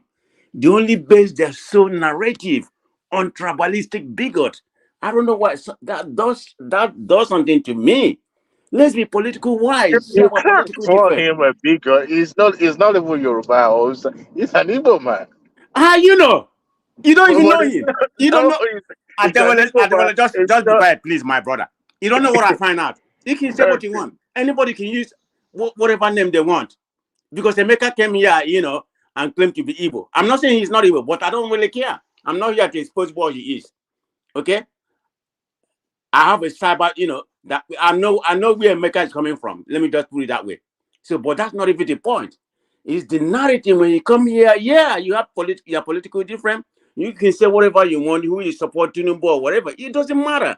That's what makes politics, have you said, that's what makes politics all good. Everybody has their own political affiliation. When you so much focus everything about one tribe, there's nothing good coming from that tribe. Everything. And you want me to stay here and be quiet? Go back pre-election, right from any platform that I have been. I can only speak for myself. And if you have information, put it where I have generalized my my political view for any particular tribe. That is nonsense. You can't do that because you have Igbos. Look, go to Dr. Damage platform. You have a lot of Yoruba that are against Tinubu. Come to this platform. You have some Yorubas here, and rational mind is one of them. They don't like what the government is doing. So it's not about tribe. I mean, it may be majority Yoruba supporting Tinubu. That's okay. There's nothing wrong with that. But when you have one person, everything about Igbo, you condemn them. I mean, they are whatever is wrong with Nigeria is Igbo. Why do we do that? And I'm on this platform. Nobody condemn what Emeka is doing. Go to Dr. Damage platform. Whenever Pansat or CM come there to say something, generalize anything about other tribe, I myself personally, That is I not do true. attack them. No, that That is is not wrong. true. You can't do that. That's not No, wrong. It's not. The you whole can't people are accuse people people. of They are not not the same. intervening. That is not true. Excuse me. You can't Okay, say that can I people did not speak? intervene. That is Can not I true. speak? Hold on. Well, I've Can I never speak? had it. I, I never No, had it. can I Okay, speak? let me rephrase a it. lot of people did. Let me Okay, speak. Hold on, Okay, Emeka. Now, okay. someone I'm is still making speaking. It's still my turn. false. Someone is, Hold on, Emeka. You will talk. I know Okay, you. Adewale. You will talk. You Okay, will talk. I'm talking about when I came here to listen, or when he came to other platform he had been to so many platforms, even when he was in is that like Niger Watch or whatever. I know how he is, and this guy, he can't show his face. He will never. Baker, I bet you, I give you $100 right now. Show your face. I can show my. He's not going to show his face. I can bet you, so you because this can is come and what these kill kind me, of people Abi. do. They're not going to So show you their can come face. and come and kill me. No. When people have already said they That's are not going gotten to to kill that. me, That's not gotten to He that. can't. Emeka will right? No, never it show has. his It face has on any actually gotten platform. to that. Man of I'm Prestige, are you serious. talk? It Man of has Prestige. gotten to that. Hold It on. has. I'm not joking. You It talk. has. You talk now. You talk now, Emeka. Let me just ask It him a has. question. So I've gotten death threats. It has. Emeka, you will talk now. That's not. That's go Man ahead. of Prestige. Man of Prestige. Hold on. Are you Yeah. done talking so that Emeka can reply you now, or you? No, I'm still talking. You're still talking. So can you Yeah. just round up so that Emeka can? I know he's itchy to. Okay, thank you very much. I'm not here to make to go in detail what he has been saying. I've been watching Emeka pre-election. I mean, how he, how he classified the Igbos. I mean, I said, what has the Igbos done to you? Whether he's Igbo, I tell you, but I don't really care at this time, okay? This is what Emeka does all the time. He's an Igbo. I'm not even going to talk about what we are talking right now about crime being an Igbo crime or that. I don't want to go in detail about it. So that's why I just want to summarize what I'm saying. I don't like you, okay? And I will say it specifically because of your That's hatred fine. of a tribe. He said, And I I said don't it, like I'm saying you. it right now. And I That's know fine. about you, but I'm not here to I discredit. don't hate Oh the my Igbos. goodness. I don't hate who I am. It's not possible, You can right? be you can be whatever you call yourself to be. I It's don't okay. I give think a damn. I think you've spoken enough. You keep repeating yourself. Now let me explain. I think this is a very good opportunity, and I want to thank the guys on the panelists to provide me with this opportunity to really truly explain myself. Now, when you're trying to educate the people, especially your people, on their shortfalls, and then they start to accuse you, oh, you are not from here, you are not supposed to do that, it is not right, why are you shaming us in the public? I think it's wrong, right? First and foremost, yes, I would identify myself first as an Igbo before I was in Nigeria. And I remember myself being in a different platform, and I said, yes, I understand what you guys are saying. You do not want Ashwaju, but I suppose Ashwaju and I'm Igbo person. The way I was abused up to my mother's private that gave birth to me shocked me to my bone marrow, right?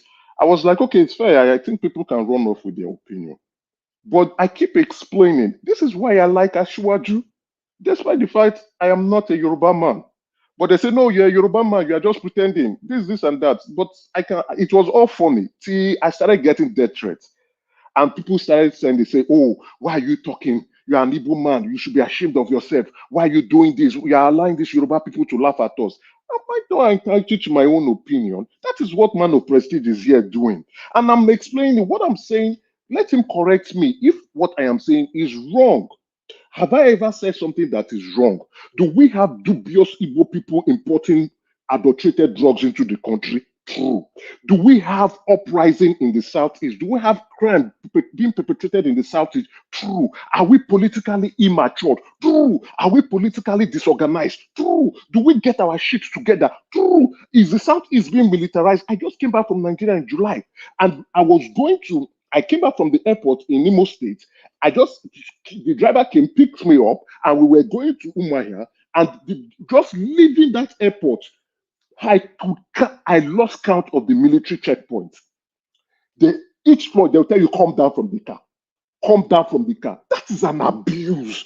We have people abusing us in our own town, and here you are coming to come and tell me nonsense. And here we are. Who is the major tribe pursuing this obedient group? Who is at the forefront of obedient group? Is it not the Igbos? We have not gotten ourselves organized politically. Yet we want to go and compete for political position. Yet we want to go and do something politically. We will be the ones that will cry foul. We will be the ones to be victims. We will be the ones to say, oh, they want to kill us. They're marginalizing us. They are doing this. They are not giving us political appointment. But when to organize politically, we will not organize ourselves politically. We cannot come to the middle to come and play politics. And here you are coming to come and tell me nonsense. What nonsense do you have to come and tell me when I'm telling my people what to do and how to get themselves organized? Here we are. We have another man, Kalu, who is an Igbo man, coming to go and tell the whole world that the most powerful man in the country, who is the president of Nigeria, where institutions bow to him, is telling him to his face that he's a forger of certificates. Do you know what that means politically?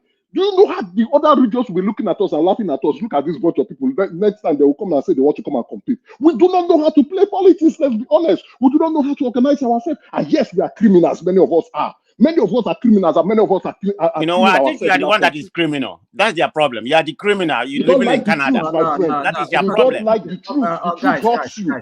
The truth hurts you. You are a criminal living in Canada. That's why you are perpetuating in Canada. I know where you are. I cannot tell you. You are a criminal in Canada. The truth really hurts you. Can I have you are a criminal because it was Atiku that initiated this certificate stunting. It's not obedience. And after all, the hub of obedience is in Edo State. That is the hub of obedience in Edo State. Who's holding media spaces? Everything you said here is lie. Who's holding media spaces on Twitter? Who are the ones holding media spaces on Twitter? Who are the ones pushing the propaganda on Twitter? Who are the So ones it's only doing for pushing the propaganda. This Who are guy the ones is a doing lost Man of soul. prestige. No Man of wonder. prestige. Who are the ones doing it? Who are the ones doing it? That was why I think I wasn't part of the. It's a lost soul. No need to come by setting with You you, are but the lost anytime you soul. come and when you You are come the to talk lost or soul. damage or We whatever, have drug peddlers in I'm South gonna Africa. You are not track you. calling them out. You We be have the drug topic. peddlers in Indonesia. You are not calling them out. We have You be the topic. We have drug peddlers in I'm not Lagos. even You are gonna not calling them out. I'm not We even have gonna drug hear to peddlers counter what in you said Dubai. about the You are not Igbo calling drug them and out. everything. You have Because drug there are other peddlers tribes, in there are Bangladesh. other You are not tribes calling them but out. that God punish you for cyber the drug. God punish you for coming here to come and be calling me nonsense. some of us God on this punish show- you for keeping people. Because we are dealing with a bigotry here. So Man of prestige. Yeah. Please. I mean, I've been asking you guys to. I mean, I called you guys, gentlemen. Please just calm down and let me talk. You people Yeah, just thank you very much. We cannot have a civility between me and Emeka. Hold on, man of prestige, please. I don't want to, because I don't have the access for today. I don't want to be calling. Rational mind, please. Yeah, can you hear me? Yeah, I can hear you. Go on. Yes. What is going on, please? Now you should. We're just cascading over each other. It's because you don't have the power. You should. Anybody, if you say hold on, nobody listening, you kick them out. I cannot do that now because yes, that is the problem. And we Please told now, you you are nowhere to be found. Yeah. I was here. My network dipped out. I'm here. My network dipped out. That's why the problem. Please, no, we can't And talk on each other. Okay, can we ask questions yes, now? yes. Okay, go on. Man of prestige, you can't call Emeka criminal. He didn't call you criminal. Don't come with emotional talks. Hold on. Did you know what he called Igbo? You can't call him criminal. When he called Igbo criminal, he called me a criminal. He didn't, my brother, he didn't Am I not an personalize it. Igbo? Am I not an Igbo? My brother. Thomas, did you just listen to what he said? My when brother, he called Igbo criminal, he called me a criminal. I said, hold on, please. Are you a criminal? Am I not an Igbo? Do you understand English, Thomas? It's a question. No, I don't go to school. Are you a criminal? But Thomas, yes, according to him. Yeah, according to him, I'm a criminal. No, he says some of us are criminal. He made a generalized statement. I don't know where he was listening. No, he didn't generalize it. You were not. He wasn't listening when one man was here. He said Igbos. My brother, he called me a criminal. So I have a right to interject, Thomas. All right. I didn't say. Sorry, everybody, hold on. Everybody, hold on. It's just actually the noise got me up. So let Prince Daddy take the floor and then let him move us to a different space. So Prince Daddy, you have the floor.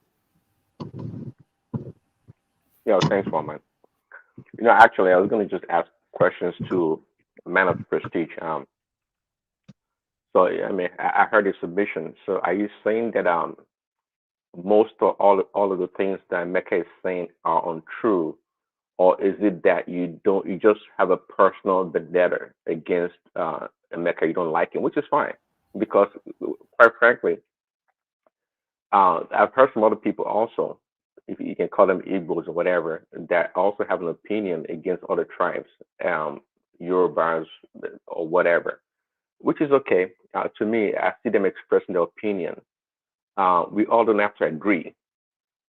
But but the way it sounds is like, because Emeka may be your tribesman, in which you are denying right now that he may not actually be one, and that's why you have this personal feelings about whatever he says. So you just take your time, Man of Prestige. So which one is it? You don't like Emeka or Emeka is lying? Thank you very much. I think he asked me a question. Can I respond? Man of Prestige. I thought one man said he wants us to move on from that. No, we can talk about it. As long as we don't yell, if you allow me to respond. Okay, go on. Yeah, you can respond. Okay, thank you very much, Prince Daddy. I have no issue. My only problem is that when you generalize, Man of Prestige, you will answer that question. No, Thomas, just let the conversation, let them go. And then if they're getting out of control, then pull them back. But just let it calm down a bit, yeah. Well, I just want to put that caveat, no personal attack. That's what I want to say. One man, please. Yeah, go on, man of prestige. Okay. When he made that war, when he generalized things, like I said, I'm not here to come and implicate to tell you where Mecca is from. Anybody can use any name. It doesn't matter. But my main issue is not where he's from. He can come from Uwere, which is where I'm from. He can come from Umuahia. I'm married to Umuahia person. See, it doesn't really make any difference where he's from. It's a generalization of Igbo, like the Igbo is the worst tribe in Nigeria. Everything about Igbos is terrible. Like it's not a Nigerian thing. Whenever it's not, this did not even start today, Prince Daddy. This started way pre-election last year. I've been listening to this guy right from every platform wherever he's been. People don't know him. I know him. I know where he's coming from. He doesn't take any political view that just strictly on politics. This is somebody pre-election that he said, we know his narrative. He supported Asiwaju as an APC person. There's nothing wrong with that. And when we asked him, are you an APC? He said, no, he's not an APC. He denied it. This is on Niger Watch. He said he's not an APC. He's going to reveal his identity after the election. I mean, be a man, have the gut to say who you stand for. There's nothing wrong with it. I supported Obi. He didn't win. Tinubu is our president. There's no shame to that. Say who you are and what you believe. And there's nothing wrong with that. This is the game Emeka has been playing. I don't know what his beef with the Igbos. Like I said, I don't really care where he's from. I don't know why he's so much. If we can't unite as Nigeria and have our own political difference, Nigeria is not going to be good. Yeah, you can come here and criticize Obi. They're all politicians. I don't care. And I can come here and criticize Tinubu like I always do. I do that. I do that quite often.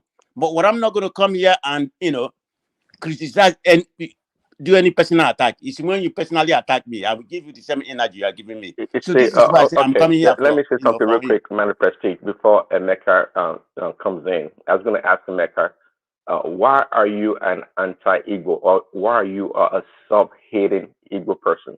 But before you answer that question, you see, not too long ago, we all know our friend Joel of Nashville. He came on this platform also, and he also generalized actually and put all Yorubas into the same category for supporting Tinubu, which eventually a couple of days later he apologized. But in his submission, it pretty much grouped all the Yorubas. It didn't matter into one. And that is frankly, hold on. Quite frankly, I didn't take it personal. I think some people pushed back, but he held his ground on what he submitted. But a couple of days later, when we talked about it, he reneged a little bit and said, yeah, he's apologized. But I didn't take it personal, and I feel that people should be able to express themselves. If you are an Igbo person talking about a Yoruba person, or an Igbo person talking about other Igbo person, that is free. That is fine. People should be able to express themselves. But from your preamble of your conversation, matter of prestige, you try to tell us indirectly, maybe directly also, that Emeka may not be an Igbo person, therefore is hiding or colluding somewhat. So Emeka, please answer the question: are you a sub-hating Igbo person or just an anti-Igbo person? No, I'm not. I'm not a self-hating Igbo person. I'm an Igbo man. My dad is Igbo. My mom is Igbo. My mom is from Umuahia. My dad is from Umuahia. I'm from Umuahia. I don't hate myself, but I hate what we do. Let's be honest. Okay, first and foremost, right? They were going after that platform he mentioned was a platform that do not allow opposing views. They want to is an echo chamber. And when I came in there, I was trying to explain, okay, these things you are saying, you can also find it in also Peter Obi. And I also made mention of the fact that I actually like what Peter Obi is doing, despite the fact that I know he's not going to win. What he's doing is giving us a leeway. Though I know Obi is not going to win, I had my grounds that he's not going to win because I knew he doesn't have the numbers. Though he surprised me with his electoral results. I don't hate, but what this process now taught me was that I should not speak against Obi because he's Igbo and I am Igbo. As a matter of fact, why am I against Obi? And why am I not supporting Obi? Like, I do not have the freedom of my own choice and opinion. So, to be honest, I looked at that place and I said, they tried to kick me because all of them wanted to kick me out. I said, okay, this place is hostile. I left for a while. I came back just to let them know. So I was not trolling them. It was not an enjoyable thing for me to do, just to let them know that, yes, despite the fact you don't like to hear opposing views, you are going to hear my views. Up to the point there, I started getting death threats. They're like, okay, this is not getting serious. And the death threats were coming from my own people. Maybe Man of Prestige was one of them too. The death threat was coming from my own people because I have a different view. I'm like a Joey Bukwe. You understand? I'm like a Joey Bukwe who is already lost and cannot be redeemed because I feel among Atiku, Asiwaju, and Peter Obi, I consider Asiwaju to be the best candidate, and that is wrong. I didn't like that view. I didn't like that view. Oh, you understand? I know Rational Mind raised something up, and I say, Rational Mind, I share your view too because I've been in your shoes. But then again, Emeka, please hold on. What is wrong about not supporting Peter Obi? I don't know. Rational Let me Mind be is. honest. Hold on, please. Rational Mind is a Yoruba man. He didn't support Tinubu. So be it. That is his choice. That is his choice. So That's his what I was choice. where I was coming Hold on, from, can I right? put a question to you? Where I was coming from, Emeka, I was coming with. Emeka, can I get your attention real quick? You continue yours. Now, but then you see, you're one of those few people, or should I say few people, or maybe you're not one of them. But I think I've heard you say here that some people they demarket Nigeria by going on platform. In fact, I think this very session a few hours ago, you said that as one of your opening. I did. Yes, I did. Yeah. So yeah. If you are talking about a set of ethnic group or clan or tribe within Nigeria, they have a propensity to a particular thing. They have a disposition to a particular crime or however you said it. I mean, let me give you a little bit context to this. Before even the Igbos started this whole, before we started, let me say the Igbos. Why did I even say Igbos? I'm taking that word from you. I mean, let me say, before we've been seeing this trend of so many people with Igbo names being arrested several times at Murtala International Airport and different airports across the world. You forgot that in the 70s, we've had Yorubas. If you know of Ojolakwe and the rest of them, these are people way back in the 70s, 80s. These are Yorubas are heavily, especially no disrespect to Bishop, I know Bishop might be here, the Ibadan boys, among the Yoruba clans. You see? Can I give you something? No, I just want to give you a correction, if you don't mind. No. Let him land now. Let Rational Mind land. You correct it. Let him land. When people is talking, you cut their train of thought. Let Rational Mind land it. Rational Mind land. You see the Yoruba part of the Ibadan part of Yoruba people and Oshun and maybe some Ondo, they were steep into drugs.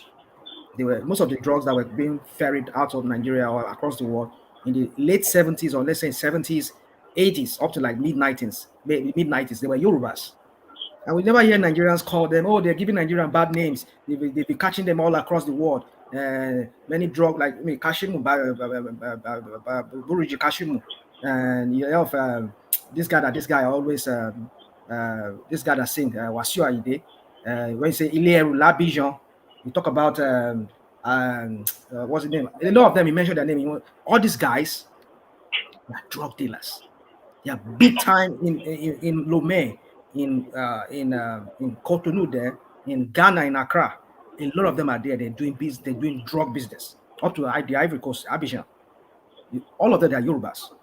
But suddenly we see the late, maybe or more like let's say late 90s to now, we see that a particular people from a particular tribe with that particular name of the Igbo names, we see a lot of them in that profession now.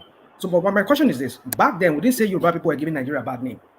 You didn't say still go on the Yoruba people say, oh, Yoruba people are so corrupt. Rational mind, you don't know that. That's just a generalization. You don't know that. No, I'm You just don't saying. know that. So based on his analogy, right? Based on rational mind's analogy. Based on rational mind, I think he asked me a question. Based on your analogy, I didn't grow up in the You will answer my 80s. question. Oh God, I'm just trying to give you a context to this question I'm about Okay. to ask. Now, why suddenly now that we're saying from you say you're an Igbo person, like one man read to us all the names we've been saying. Even recently, there was one that was caught in Abuja recently with some wraps of cocaine from Brazil. It's this somebody from that clan, from that tribe that you criticize as all of them being so. But what I'm trying to say is that when would they classify Yorubas as giving Nigeria a bad name? Because you are the place of you come here, you are singling out this tribe that you belong to, and you're giving them this name, and then you are the same person that is preaching that we should stop this name calling and we should not demarket Nigeria. And then mind you, these people are Nigerians too. Any part of the world you go, they cannot distinguish them that maybe they are Yorubas or they're not Yorubas or they are Igbos or they are not Hausas. When you land your question, would you allow me to provide context more? When people are listening, allow me to provide context. I said to you, how do you want them to be seen abroad? Even me that I'm not an Igbo person, but they see me. I've carried Nigerian passport. How do they know I'm an Igbo person? I'm not an Igbo person. So we need to stop this. All right, that's what I'm trying to say. Rational man, thank you very much. Okay, yeah, I'll provide context. I'll go to high level. I'll answer your question. To answer your question straight ahead is, I didn't grow up in the 70s. I grew up in the 80s.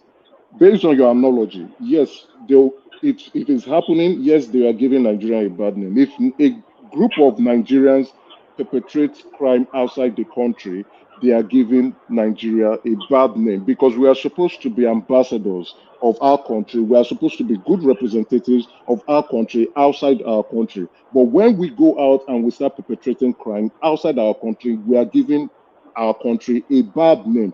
Now, to a stranger or to someone who is a non-Nigeria, they don't see us as Igbo, Fulani, Hausa, Yoruba, Edo, or certain part of the country or a tribe. They see us as Nigerians. It is we ourselves that will be able to know the differences based on language, appearance, demography, and tongue.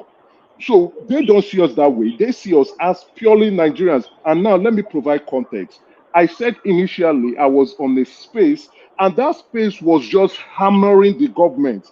They brought in an African American who is a journalist, and they were giving these journalists inside information of what is going on in the country. They were making a mockery out of the president. They were making a mockery out of Nigeria. They were saying that, oh, the government is useless, and as a result, the government is giving Nigerians a bad name. And to myself, I said, that is not true. We are the ones giving ourselves a bad name and not the government itself. Because the government, regardless of how they might be behaving and conducting themselves, they conduct their affairs inside the boundaries of Nigeria and not outside the boundaries of Nigeria. You need to be on that platform to hear the garbage and the nonsense going on. I was not the one who did that space. They brought in an African American journalist who has written on Nigerian, and that guy was not laughing at us. We were the ones reporting ourselves. Who were the hosts, the three hosts of that space? They were all idiots. Now, who are the people? Who is the main tribe of the obedient group? Yes, obedient group, you have Yorubas just like yourself, rational mind. You have some other Yoruba people in that obedient group that I respect a lot. I respect them, I respect their views. But which group constitutes the majority proportion on large number of people in that obedience? It is the Igbos. Go to the north, where you call obedient, they will say it's an Igbo group. Now, even on that space today, no, I think we're in the next day now. On yesterday, it was the three hosts were Igbo people. They were the Igbo people. All of them, they were all journalists. And most of the people who came up to ask questions were Igbo people. And these are the people saying, oh, the government is giving us a bad name. The government is the reason for the criminality. I cannot even go to my office to look at people in my office. I cannot even say, oh, because they are calling me a bad name, they are looking at me funny. And I analyzed it and I said, wait a minute. We, just like I've been saying, and if I go way back I keep saying it, and I said it on that platform, that we, the Igbos, were amateur politically. We do not understand the political dynamics of Nigeria. We always want to act heroic, but we do not understand the context of politics in our country. That is why we keep lagging behind. As a matter of fact, we are 12 years behind politically. We have been unable to gather our shit together to compete. We can't compete. Currently now, our country, our region is under security siege. By who? A group of nonsensical idiots that said they want to have they want to go their separate ways without even organizing organizing the way to do it, having a framework on which they will leave the country or even think about what is going to happen. Yet they are going about killing people. At the same time, closing shops on Monday, which is economically bad for the country, for the Southeast. While other regions are progressing, ours is regressing, and yet someone is coming to tell me that the Igbo is politically matured. We are not politically matured. We are not there yet. We are not even close. The North is far away from us, followed by the Southeast. We are not even close to the Southwest in any form or manner. We are not there yet. We are not there yet. And when I have discussions with politicians that are not from my region, they keep laughing at us. They keep laughing at me and say, you people are just joking. And someone from Southeast, when I was speaking passionately in that platform, and I was saying, let us organize ourselves. And they said, no, I am not an Igbo person. I said, okay, so be it, no problem. All I say is facts. Anybody can come up here and correct me. All they are saying is emotions. They are angry because I'm saying the truth. They are angry because I'm putting the fact to them. Let them dispute me. Dispute me on the fact. When I tell it is only a brother that will tell you the truth. A stranger will look at you and ignore you. Keep on doing the nonsense you are doing so that they can be way better than you and above you. But my brothers and sisters will know we're not saying you should not say truth, but the way you say it sometimes. It doesn't matter the way I say it. Hold on, dude. The truth is the truth. It doesn't matter. I mean, I'm so the surprised. The way I say it is better so that it angers them a lot. The way I say it is better. Let it anger them a lot and let us change. Let us change. Emeka, you've been talking, so let me know that people interject. That people can come in too. But my point is this: I'm even surprised that even AI himself, when she came here, she had to give it to you. You know, we need to stop this because, like I said, some of us, I don't know, maybe we don't see our hypocrisy, how it stinks to the high heavens. Don't get me wrong, I might be hypocritical. I know where to draw myself back, especially when people call me out for it. I will. No, rational man. Sorry to interject. Hold on. No, we can argue. We are Nigerians. We can argue in-house, right? We can argue. No, let me just clarify this, right? Based on hypocrisy, we can argue in-house. We can insult ourselves like brothers and sisters. We can argue our issues. We can abuse our government. We can abuse what we are doing. We can laugh at it. We can gist about it. We can complain. We can cry. It's our problem internally. We are the ones going through. But what I don't like is when you now bring in an external party because you just don't like the president. No, that's not an external party. Hold on. You're just deviating from the point. I get you. I get what you just said. But the issue that most people here, like AI and Man of Prestige, myself, and maybe a few other people, the issue we have with that statement you made earlier was when you generalized. We understand that, yeah, in recent times, in recent years, we've been seeing a lot of people from that clan or from that tribe with that name of that from that clan. They've been, I mean, like the same way we saw in the 80s, late 80s, early 90s, I mean, early 70s, I mean, yeah, 70s, early 80s. The numbers we saw, I will tell you, 70%. Rational mind. If you want to correct, please. They were all Yorubas, and we did not because they say, oh, they are giving, even though they were giving Nigerian bad names. You never hear Yoruba. Can I interject now? I will not allow you to because national mind. If you want to, can I come in, please? Can I come in? No. Hold on. What is it now? For you not to hold on. I said, hold on, please. Hold on, please.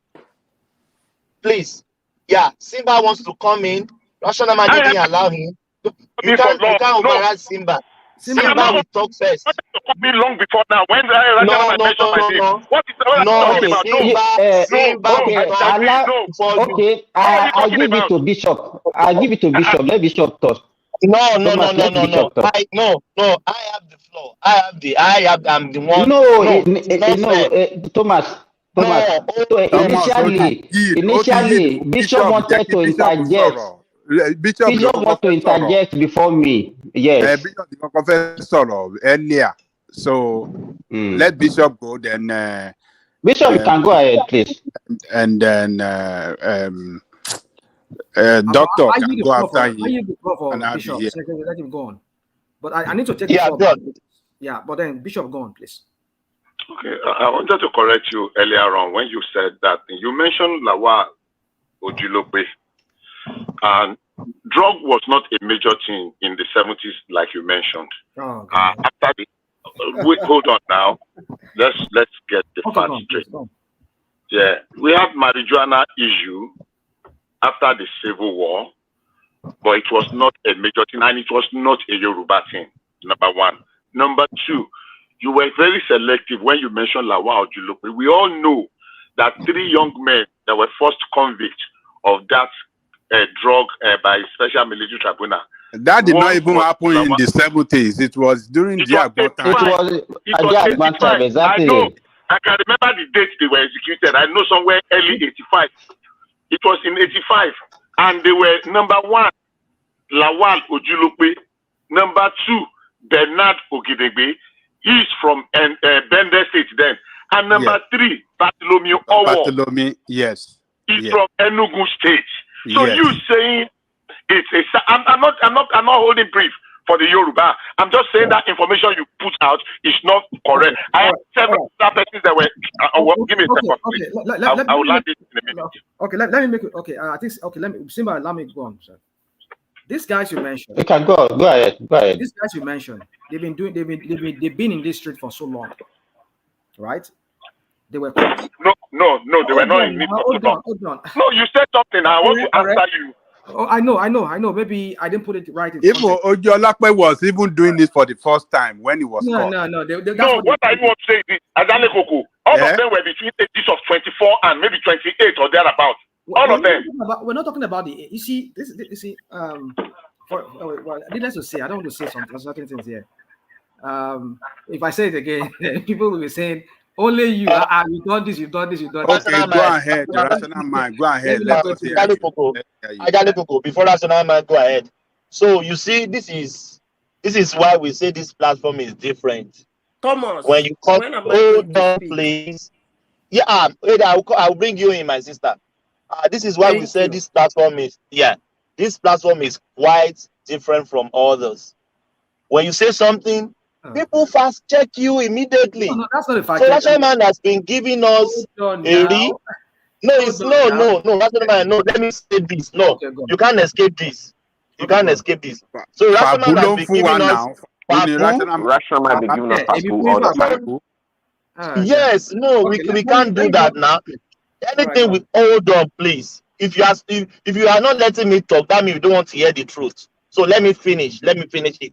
So when you are saying anything on this platform, know that people that were live in 50s, in the 60s, in the 70s, they are listening to you. They remember see how Bishop mentioned the name. You don't even remember the name. Bishop mentioned the name, mentioned their tribe. So when we are talking here, let's say things with facts. Yes, Rational Man, you have the floor. Then after Rational Man, we go to Madam Sita. Yeah, thank you. No, listen. I don't even know how to even start with this thing. Just give it up. Let's go to Rational Man.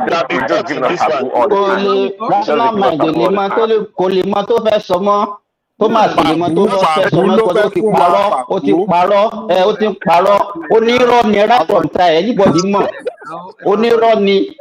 She is the only person that I've seen that talk lie with confidence. He will lie with confidence. You understand?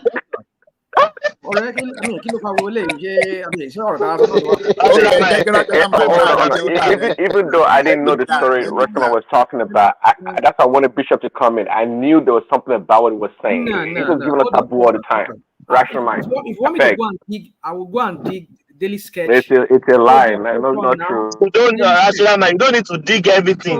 These people know, they remember this event. I wasn't born then. I was born in the 80s. so I wasn't born there. But these people, they are telling you their names. No, what so are you talking just about? give it up. Let's go to rational mind with due respect.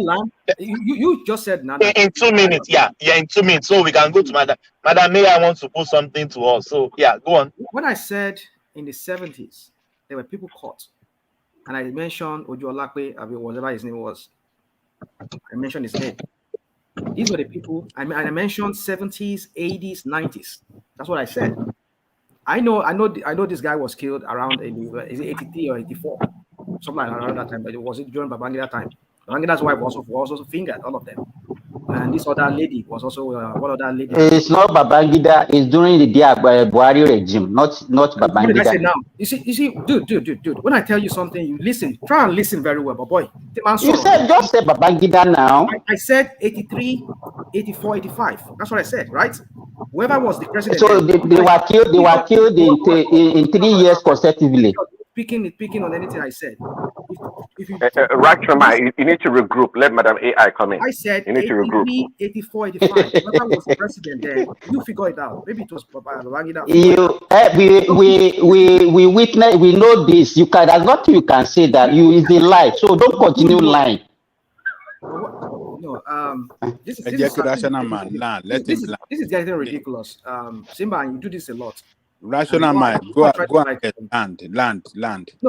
No, why would I land when people just interject me just for a reason or just trying to like poke holes? I think it's silence.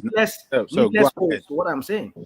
If you get a drift, you get it. So what is the point? You're trying to poke holes and everything. I said 83, 84, 85. I can't be too exact because history has gone. I have so many things in my head. I can't be going about looking at people's remember everything, every details. So it's up to you to figure it out, whatever it is. So I'm telling you that those years were the years of drugs that Yoruba people were steeping it. Those who were caught and those who were not caught. I know of people who were involved in that business. A lot of them were Yorubas. Even Isaleko there, that is a code that I know if maybe stayed in Nigeria those years because he maybe left for the UK. If people are on this platform, they will tell you Isaleko there in Lagos Island there was a hub of drugs moving in, and people were moving from there, moving drugs out from there. They were even being groomed to even move drugs. What are you talking about? The Yoruba people were the people involved in that business. In Isaleko there, you go there, you see them. What are we talking about? We've heard you said that before. Yeah. No, I've not said that before. What I'm giving you now, the Saleko issue, now I'm giving you that in addition to it. I mean, don't make me go into details about what I know about it. But when I say what I know, I don't. If you know what you are saying, rational mind. Those times, but I've never been rational mind. Like bros, I want to do people that do both. That you're telling me as if I don't know. Hold on. What you are saying? How many posts were in the trade? Yes, Bende people. I mean, maybe I didn't mention that. Bende people, because a lot of them carry Yoruba names. I mean, a lot of them. And so, how will you know if they're not Yorubas? But of course, I know they are Bendes from Bende State. So, what are we talking about? If you know all this. So, you are telling us your own experience. Just hold on. You are telling us your own experience that you know them. And it takes, because I don't know how you know the drug dealers. I don't know where you are living that you know all of them that are not even in the public space. It's only you. You cannot be telling us the story that you are giving us that you know them in the and everywhere you think that people will believe what you are saying. Because the story that you are giving is not in the public space. I'm not asking you to believe, but I'm giving you. No, excuse me. What I'm saying, that what I want to say, just listen to me. There is a skirmish between Emeka and Man of Prestige. Just because you want to come in and you want to settle the rift, and then you now want to paint another tribe in a bad way, just to make peace between two. No, that's what you are doing now. If you don't want to accept Yoruba people were also steep in that. Is not what the story you are saying is not true. What you are saying is not true. We are all living witness. We are all living witness. I don't know how old you are. You are not. Apparently, you are not. You are the only one that think you are old on this platform, Abi. Rational mind. You need to regroup. Madam AI is waiting. Let her come in. Let's see what she has to say. No. That's enough. That's enough. Rational mind, please. That's enough, please. No, that's enough. Rational mind, please. Yeah. You have that fact. Can you bring it up? You have other rational mind, please. Yeah, no, that's thank you. Thomas. You see what I don't. No, that's enough. Let's hear from others, please. Can I make this point? No, rational mind. That's enough, please. Can I make this point? No, please, no, please. Must let Please. us land. Land in He has been landing in 3 minutes, 4 minutes. Interjected him. Let him land. Let him land. Let him rational land. Without any interjection, land it, please. So we can go to Madam AI. Lying. And this is what they do a lot here, because maybe we don't share the same political affiliation. I say something against your Tinubu, and then you must follow what I say as lie. Apparently, you didn't grow up in Lagos. If you grew up in Lagos, you understand who are the people in Lagos, Oshogbo, Ibadan. You didn't grow up in those areas. If you grew up, you understand who are in the trade of drugs way back in the 80s, late 70s, early 80s. Yoruba people are stepping into it. In the Saleko, they go there, you see them. And you're telling me I don't know what I'm talking about. Like as if you knew, as if you knew what I knew. If I'm saying anything like anybody who grew up in Lagos, especially in Saleko, go ask them. They will tell you. Campus area, those areas, down to Tafaji and all those places. Go and ask them. They will tell you what people who are into drugs there. I live in Lagos and I don't know anything. I said without interjection. I just said it. So without interjection. If you don't know, say you don't know. So these are the angle I'm speaking from. That Yorubas were once doing this. Well, we never said, oh, we're giving Nigeria a bad name, even though that's actually what they were doing. They were giving Nigeria a bad name. Some of them were caught, some of them were not caught. So we never said to them, oh, you're giving. So I'm speaking to our friend here, Emeka, just to conclude it. It is wrong for us to tag a whole clan, a whole tribe, because people from that clan, they love that they have that propensity or that disposition to a particular crime. Every tribe has their own criminals. We're trying to single everybody. Trying to paint everybody out in one brush. That's wrong. That's what I'm trying to say, Emeka. Over to you. Yeah, thank you. You're rational man. Rational man. Thank you, rational man. The net voice I want to hear is Madam AI. Madam Sita. Yeah. Thomas, thank you very much for giving me opportunity to clear some certain things. I'm somebody who likes information. And I don't mess with it. I might be stingy in giving it out.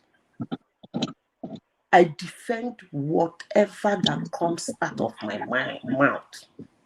Whatever I say, before I say it, I should be able to defend what I said. If I misspoke, I will say, okay, I'm sorry. I didn't actually mean to present it that way, because communication is important. First of all, before I go to the ordeal of this night, let me correct some things. I'm even surprised that Bishop said... Madam Sita, please, hold on, please. If you are not talking, can you please mute yourself? We are hearing some background noise, please. Yeah, go on, Madam Sita. Drugs, Nigerians dealing on drugs has been going on. If I can remember, the last time I stumbled on the story was in 1965. Colombia. You people should go and check the story. It went on until Nigerian government was forced to establish the Drug Law Enforcement Agency in 1989. For someone to come to a global platform and say in the 70s, there was no drug. I don't know whether it's the social media or there was no enlightenment of the drugs, but for some people who read newspapers then and listen to foreign news, they know that there was drug involving Nigerians. That being said, January this year, I came into one-man platform. I said things about my tribe, the Igbos. Even when I was saying it, some people did not want to listen to me. I was saying some. I was using that word, some. Go back. It should be January 27th or thereabout. They attacked me. Some of them felt I just generalized. Some were even telling me, why do you say it? I said, we say it. Even Shuno Achabe wrote it in his book. My people are loud. Most of them are loud. Some, he said,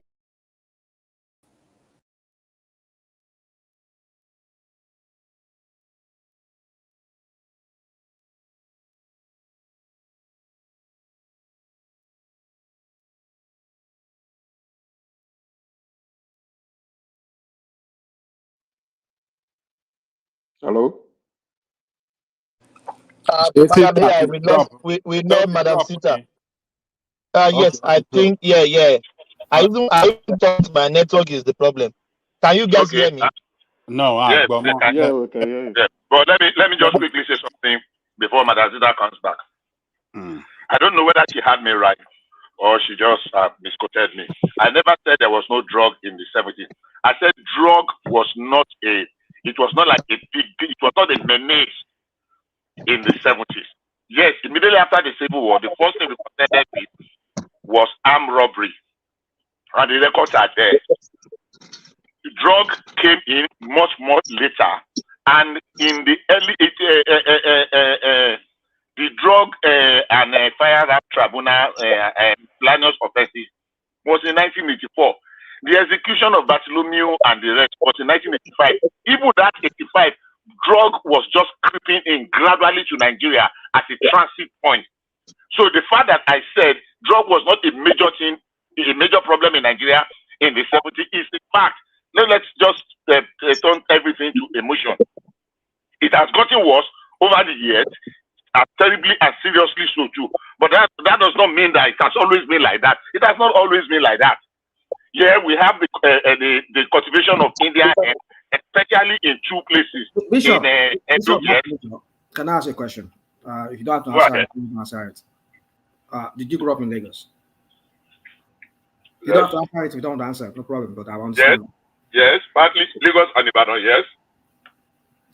If you know Ebutemeta and those Isaleko areas, are you conversant with those areas in the 70s? I live in Wakeman Street. I live in Abule Oja.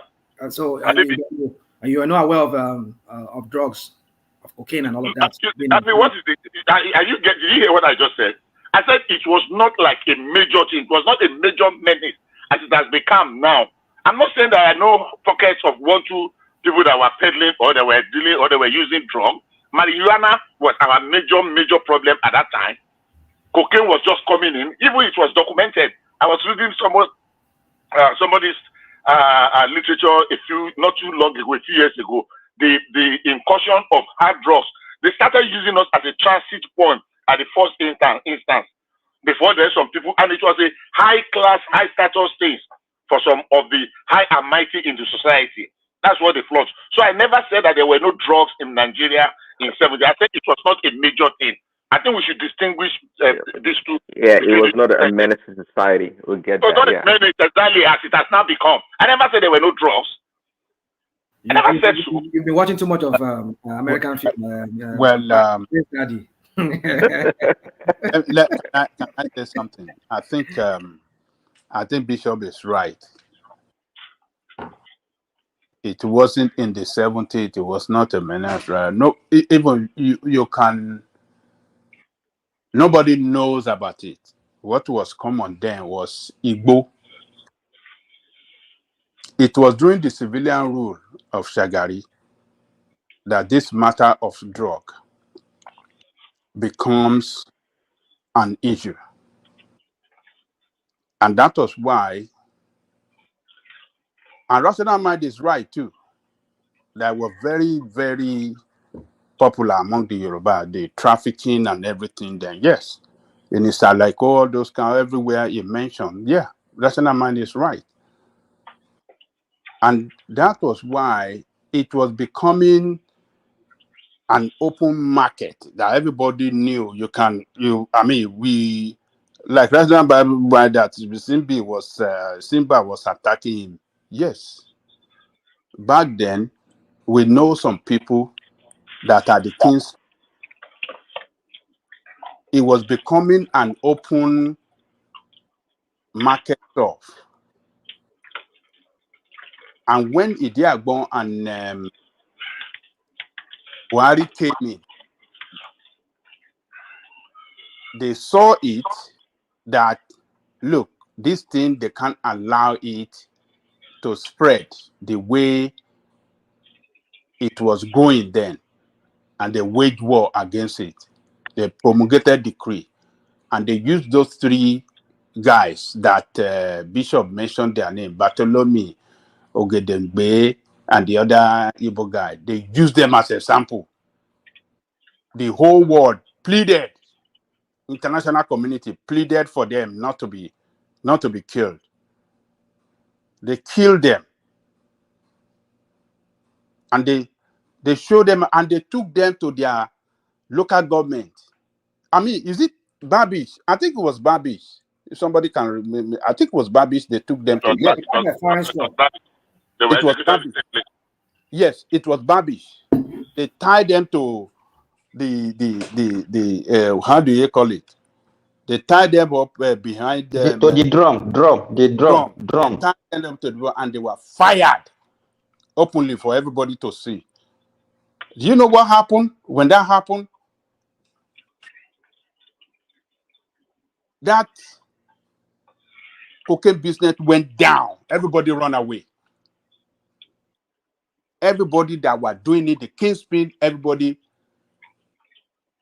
run away because they were showing some sample openly for everybody to see that this government is not playing. You know, America pleaded, Britain pleaded, all of them around the world, Canada pleaded not to be killed. They were fired openly in the public.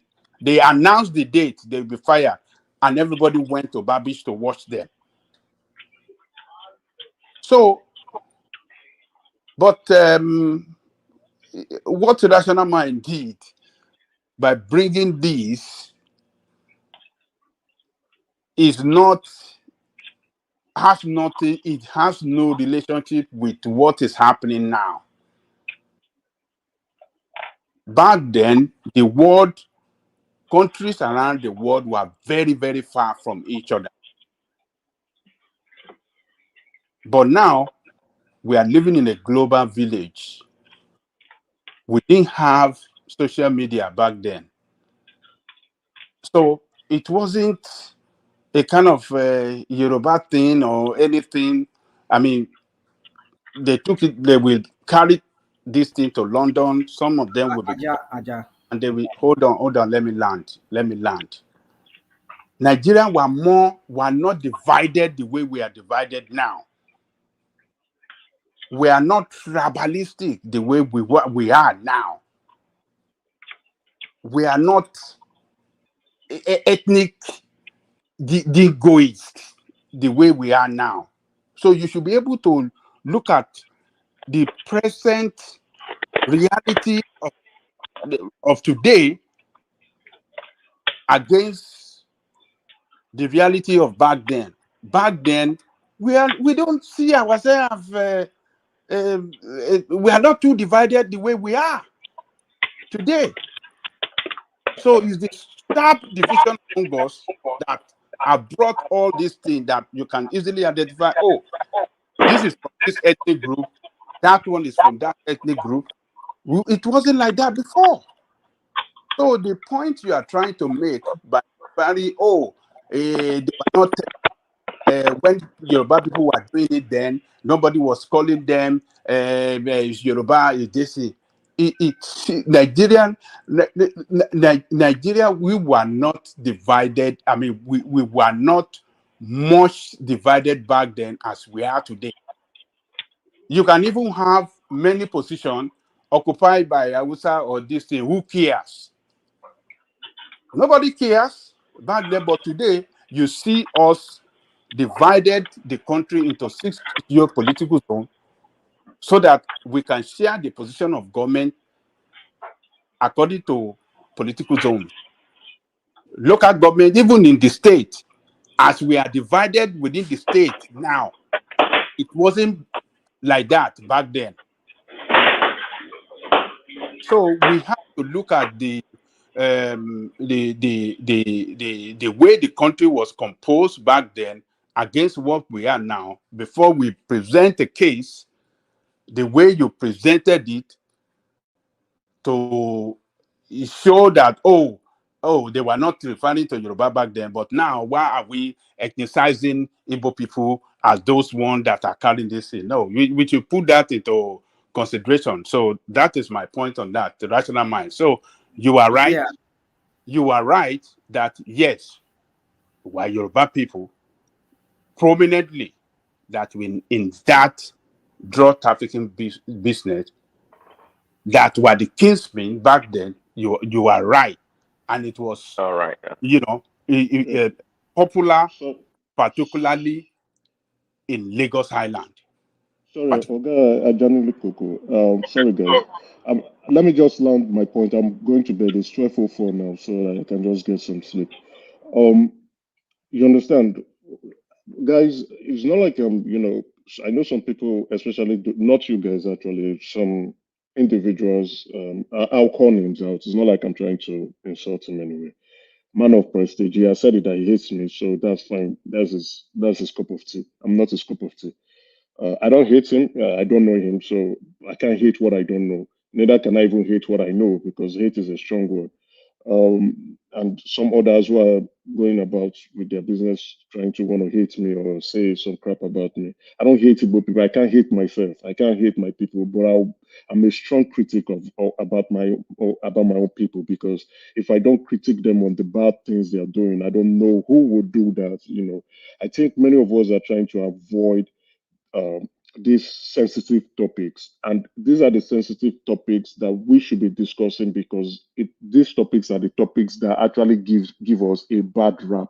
Now, let's be very honest. To strangers, they don't know our tribe and they don't care.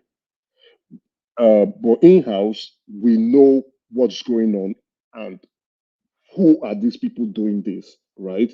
I know for you guys who are non-Igbos, I know it's sensitive for you to want to say it because you don't want to be labeled a bigot, right? I can understand that. And you can even tell, even when I am saying it, you can tell people coming in. I remember Ikene telling me in Igbo, oh, why am I crucifying my brother? That finally we will go back home and we'll try to settle our stuff together. The emotional blackmail, the cheap blackmail, the slangs, or the way to just say, guy, keep quiet. It's you are outing our talk with strangers.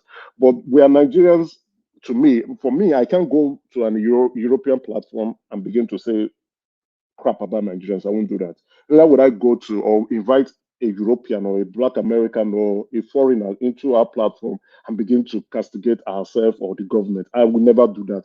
So why was I a bit emotional today was because of what happened, what these people were saying to these journalists who even said it in other platforms that a source from Nigeria gave him the intel on which he went to write about the Tinubu's certificate or what. And he also said some of the things we have been saying, that certificate is ceremonial. But again, if you guys, I would encourage you, it's some parallel facts. You can go on Twitter space and go and listen to it, and you will feel very bad.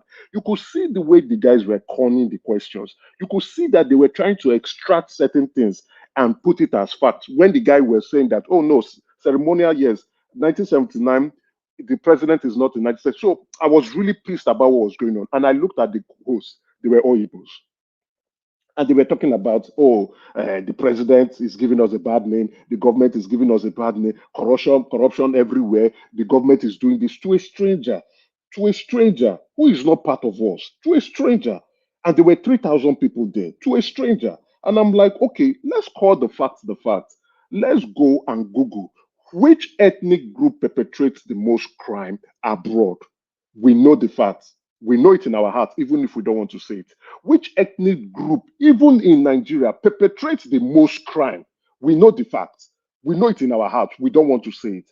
We are uncomfortable to say this truth. And even our people are uncomfortable to look at these criminals and tell them, you people are criminals and you should be outlawed. Right in our own region, crime is going on. Right in our home, People are kidnapping our brothers. Our brothers are kidnapping our brothers. Our brothers are raping our sisters. Our brothers are killing our fathers and mothers. And yet we are uncomfortable to say this hard truth and to call it for what it is. To tell these people this is wrong. We must stop it. And someone is coming on the platform to tell me he hates me. This is uncomfortable. It is really uncomfortable for me to say that. And I will keep saying this truth. I'll keep saying it. If they don't like it, I'll keep saying it. Because it is killing our people. I went to my village and things are bad. Things are bad. Someone was begging me for a food that I ate. Because economic activities are not moving on. Shops are being closed. Things are not going. I went to Lagos, far cry. I went to Ibadan, far cry. Went to Owerri, nonsense. Went to Umaya, nonsense. Anambra, nonsense. The only place I didn't go to was Enugu. What is going on with us? What is happening to us? And yet we can't tell ourselves the truth. We are busy chasing shadows. We are busy talking nonsense. We are organizing groups. We are doing this. We are doing that. But we can't talk to our governors. We can't talk to our leaders. We can't talk to our brothers who are criminals. But we are chasing shadows. And when you bring up these issues, they say you are not an Igbo man. That you are not an Igbo man. Why are you saying this in front of strangers? Why are you opening our head and yash in front of strangers when we are criminals? We are criminals. Let me say the truth. We are criminals. We are criminals and we must change our ways. Good night. Emeka, no kekene. Emeka, sorry. Ekene no chama wa ti mi lẹ́nu. Emeka, no gree. Okay.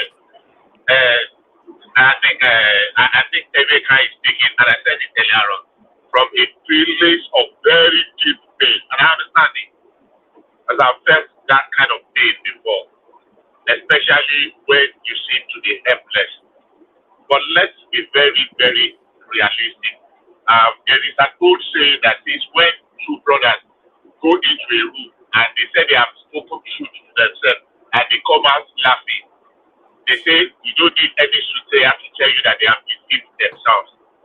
But if they go in and speak serious, bitter truth to themselves and they come out frowning their hair, you will know that truth is hidden somewhere. Look, I will not throw away everything that I have said.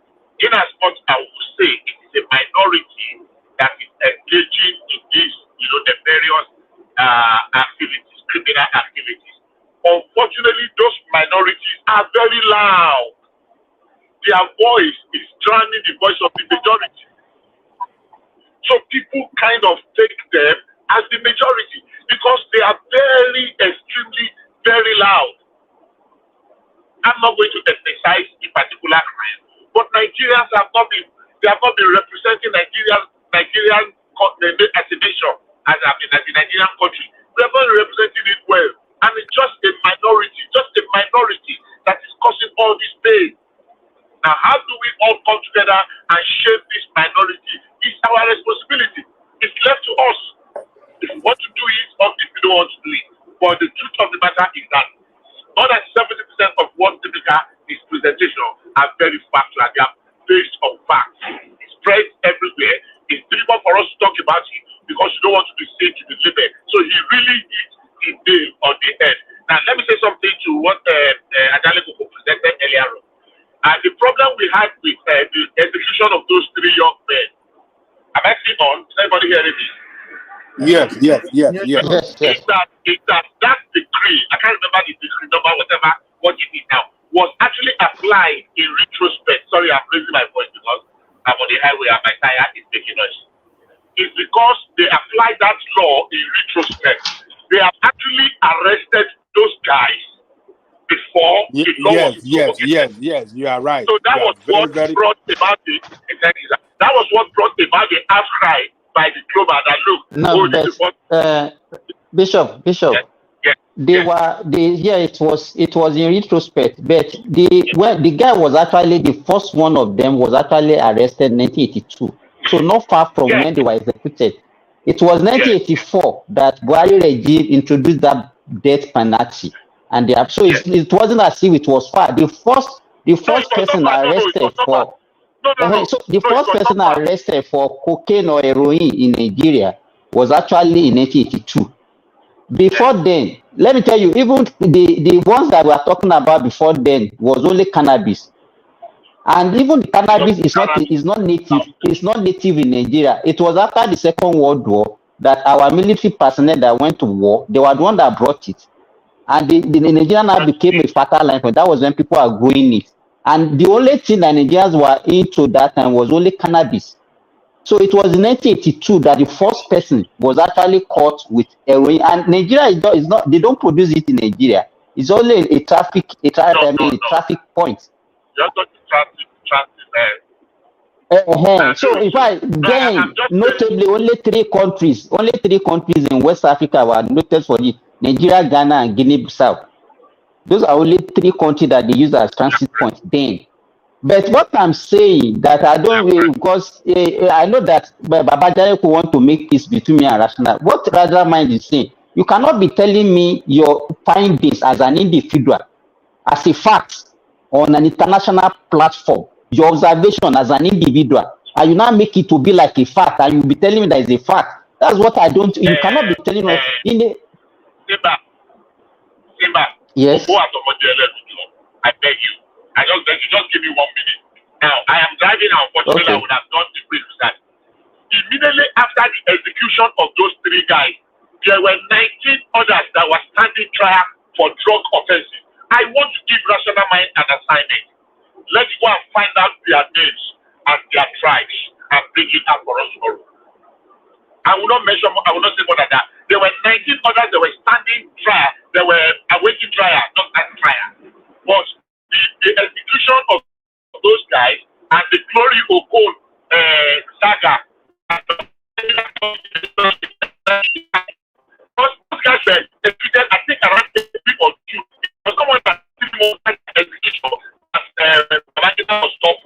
I mean, Babangida. And that time, the story of Glory Okon, if anybody remembers Glory Okon, you know, was. Yes, I remember. Exactly. So I want Rational Mind to go and conduct. The remaining 19 people they were supposed that were arrested were supposed to be standing trial. What was their state of origin? I will try. I'm digging. I'm still, even right now as I'm talking to you right now, I'm multitasking here. So yeah, you see, I'll look for it. It's time has gone. A lot of years has passed. I can only remember what I can remember. I know, like I said, we do not have internet like I think AI and some other people said at the time.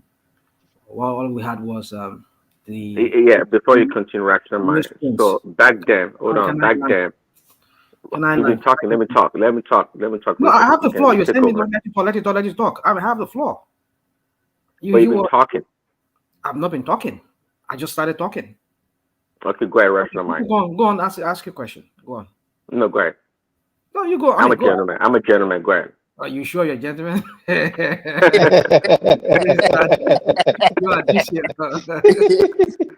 Yeah, conservative and gentle people. Don't mind. Like liberal that want to fight all the time. Like I'm a liberal. I mean, I won't say I'm a liberal person. You don't know me. I mean, I'm talking to Prince Daddy, not you, Ajalioko. I'm not a liberal person. I'm on the extreme of both sides. I'm a little bit liberal and a little bit conservative. So Wow. You, Adewale, you are saying something in the comment section, calling me names, right? You and I will talk about me? Are you not the same Adewale? Something Adewale? No, you're a Democrat, right? That's not me, Rational Mind. Yeah, Democrat. You mean me? No, yes. I don't belong to any of the. So let me just go straight to what I'm saying. So what I'm saying is that, you see, somebody just left here and he painted a whole clan that he belonged to as a criminal. Use the word, the criminal word. I mean, I don't expect him to come here next time and start preaching to me and telling me we should stop criticizing Nigeria. We should stop putting our crap out there to the international community. When you yourself, you're doing the same thing. I understand it's this view, but sometimes people need to be made to understand that this view you're expressing, do you sometimes look at how other people feel about it? When I mean other people, I mean a whole group of people. I'm not talking about an individual as such. a whole group of people. But I've seen two people who, I mean, I've seen one of them whom I think herself has always said something similar in the past, and she just shudder at what this person is saying, meaning that some people have been kind of having some kind of introspection that, well, we need to tone down this rhetorics of having to like paint a whole group of people, make them look like they are just the bad people giving Nigeria. You don't want Nigeria to be given a bad name. And then you are coming here and you're singling out the same group, although you say you belong to them. For me, I can't just stomach it. And I'm doing the same thing here. Not as if I was trying to do the same thing, but I was trying to like connect it to what used to be many years back in the 70s, late 70s, early 80s to the 90s, that my own same people were also involved in this thing. I never called them that name. I won't say they were because of that. All Yorubas are all drug pushers. Even then, that they were even though 90% of them were in the trade back then. That's just the whole essence of what I was saying to when Ajali Koko was saying that I was just trying to draw a parallel between what was happening then and what is happening now. But we never called them. We say they're giving Nigeria a bad name. Even that's what they were doing back then, because they were all being caught right, left, and center. Even Nigerians were being caught. I mean, no of them that were being caught that I remember back then were Yorubas for the most part. So my point is, let's stop this labeling, calling people name, generalizing people, put them in one box. All Igbos are these, all Yoruba are this. Let's stop it. Let's talk about these criminals. I mean, the individual criminals we're talking about. If it's Obi, talk about them. If it's Tinubu, if it's Atiku, talk about them. So for me, it's just it doesn't work with me. And then it's mentally, it's like what I just said. He left here a while ago. He said he's having a headache. I don't know. Maybe the headache is as a result of. But rational mind, you don't want to agree that with Kene that people that are talking too bad about Nigeria, about the president, are demarketing Nigeria. You don't want to agree with him. And with all the instances, hold on. With all the instances he's given, they invited an African American to their platform, and they were telling him all sort of things about Nigeria, about the president. And so, do you see it from his own angle that they are marketing Nigeria, and they are making him particularly hungry? That why could it be his home people that are doing this? How do they feel? How do they think Yoruba people should feel looking at them doing that? Okay. Do you get my point? I get you. I totally get you. That why are they, the Igbo, his own people, doing this? How do they want Nigeria, I mean Yoruba people, to feel looking at them doing this to a president who is from Yoruba's ethnic group? Okay. All right. You see, what a good question you ask. I don't know if it's the same. Though I didn't finish. I didn't listen to the whole interview they had with that guy. I hope if it's the same place where I saw that interview. I saw it online too. I listened a little bit while I was just doing something. They were asking him questions. At some point too, I was angry with some of the questions they were asking and all of that. They were sounding too dramatic for me. Let us play this thing again. Let us play it again. So you can hear it. They were playing what Tinubu said. I was like, is this all necessary? I could, for telling from the accent, I could tell that these people are maybe of this ethnic. I mean, this tribe. I can tell from the accent. But the whole thing was just sounding like, it was just sounding too dramatic and too comical. Even the guy too, I just felt the guy maybe must have like, what is this guy's all about? I mean, I've heard you've played it before. Why must you have to repeat it 3 times or 4 times? I understand. So I understand where he's coming from with that. I don't know, maybe he was there because I didn't listen to the whole thing. Maybe that was at the point he was trying to talk to them about it. Now, my point is this, this election that just passed was very, very, very tribal. Very, very tribal. It seems like every tribe, virtually most tribes just voted for their own person. Yoruba voted for their own person. Igbos voted for their own person. Hausa voted for their own person. That's how this election went. It was between 3 major candidates. It was just like we had the repeat of 1970. Is it 1979? Is it 1979? Yeah, that was what we had in this last election when we had about the major candidates from each tribe: Awolowo, Shagari, Balarabe, Musa, and the rest of them, and Zikiwe, and what's his name from the southeast and other people. So it's almost like the same thing, a repeat of it, and we know how that went. Now, let me now go to what you're asking. For me, what you just asked, I can tell you that I am in, I can open my phone here. I am in some APC group that majority of them, if not all of them, they're all Yorubas. Come and see the crap they talk about Obi and Atiku. The crap they talk about these people. It's just the one we see, because we know that these people are the most loudest. They carry their own thing and put it on the internet so that everybody can see them. I tell you, you see, you hear the crap they say in their WhatsApp group about Obi and Atiku. You'll be like, whoa, I will see this one Nigeria. I wish sure this Nigeria is going to work together. Like we're going to work. Now, for me, sorry. You know, this one that you are talking about, because you know, sometimes when you talk, have it in mind that people that are listening to you, when you are talking, just to justify your assertions, you make some comments like this one that you are saying. Every time you are trying to justify your assertion, you make certain claim. Okay, you are claiming that you belong to APC group. Okay. And you are telling us, you want us to believe you that what you are saying is right. But what is the evidence that you belong to that group? And those things that you said they are saying, how can we know that what you are saying is the truth? Hold on. But you had what's his name? This guy, Emeka, when he was talking now. Did he give you what you said he had his own from? What example that Emeka is giving is there for everybody to see. Did he give you evidence? We know the platform. We know the platform. We also have been. Let me just continue. I don't just like this kind of argument. If he mentioned the name, it's only when people are trying to get at you, then you start all this this thing. No, is that the platform continue. We are talking about rational mind? Is it an open platform like this? Or? No, it's an APC WhatsApp group. Hey, what's up? That is what's up. It is APC WhatsApp group, so it's not an open. That's this what thing. I said. So you can see I said that. I belong to some APC WhatsApp group. I hip drop into their conversation.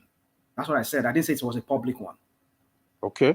The one I mentioned earlier about the one that I think that Emeka was making reference to or alluding to must have been the one they interviewed that guy, which I had today. And so they were being discussed and all of that. And as I said, let me not bore you guys with other details that I already mentioned. So my point is that what I'm saying is that Tinubu has his own clans people, majority. Example here on this platform. Besides maybe AI and maybe Emeka, who other people do you know here that are pro Tinubu here? If not, let's say 90% of you, even in the comment section there, all of you, 90% there, they're all Yorubas. You are chanting Tinubu, this, that, Tinubu is this, he's the best after sliced bread. What are we talking about? And if an Igbo person is doing the same thing to Obi, what problem do you guys have with that? If an Hausa people is doing that with their own person who is Atiku, what problem do you guys have with that? Does everybody follow Tinubu? That's a problem. Because like I said here on this platform, this is hypocrisy. It stinks so high. I mean, to the high heavens that I don't even know. Sometimes I even want to ask myself, maybe it's even worth my time coming here discussing all this, because I just look at this, it's like we're all hypocrites. I'm not saying I'm not an hypocrite in some ways, but I won't do it to the level whereby what I know I'm guilty of in some ways, and I'll be throwing it at you like as if you have done the greatest wrong. Now, the greatest wrong I'm talking about here is that when you people are talking about Igbo people are talking about Tinubu like this, here on this platform, 90% of you here who are supporting Yoruba, who are supporting Tinubu, you are Yorubas. You chant Tinubu to high heavens. If anybody try to counter like people like myself, you will say no, this and that. I mean, in our private discussion that I've had recently, I've expressed my view to Babati and some other people. I think Ola can bear me witness if he's here. We had some private something, and I said, look, for the fact that I support Obi does not mean that I'm going to allow any Igbo person to trample on my people. No, but I support him on principle.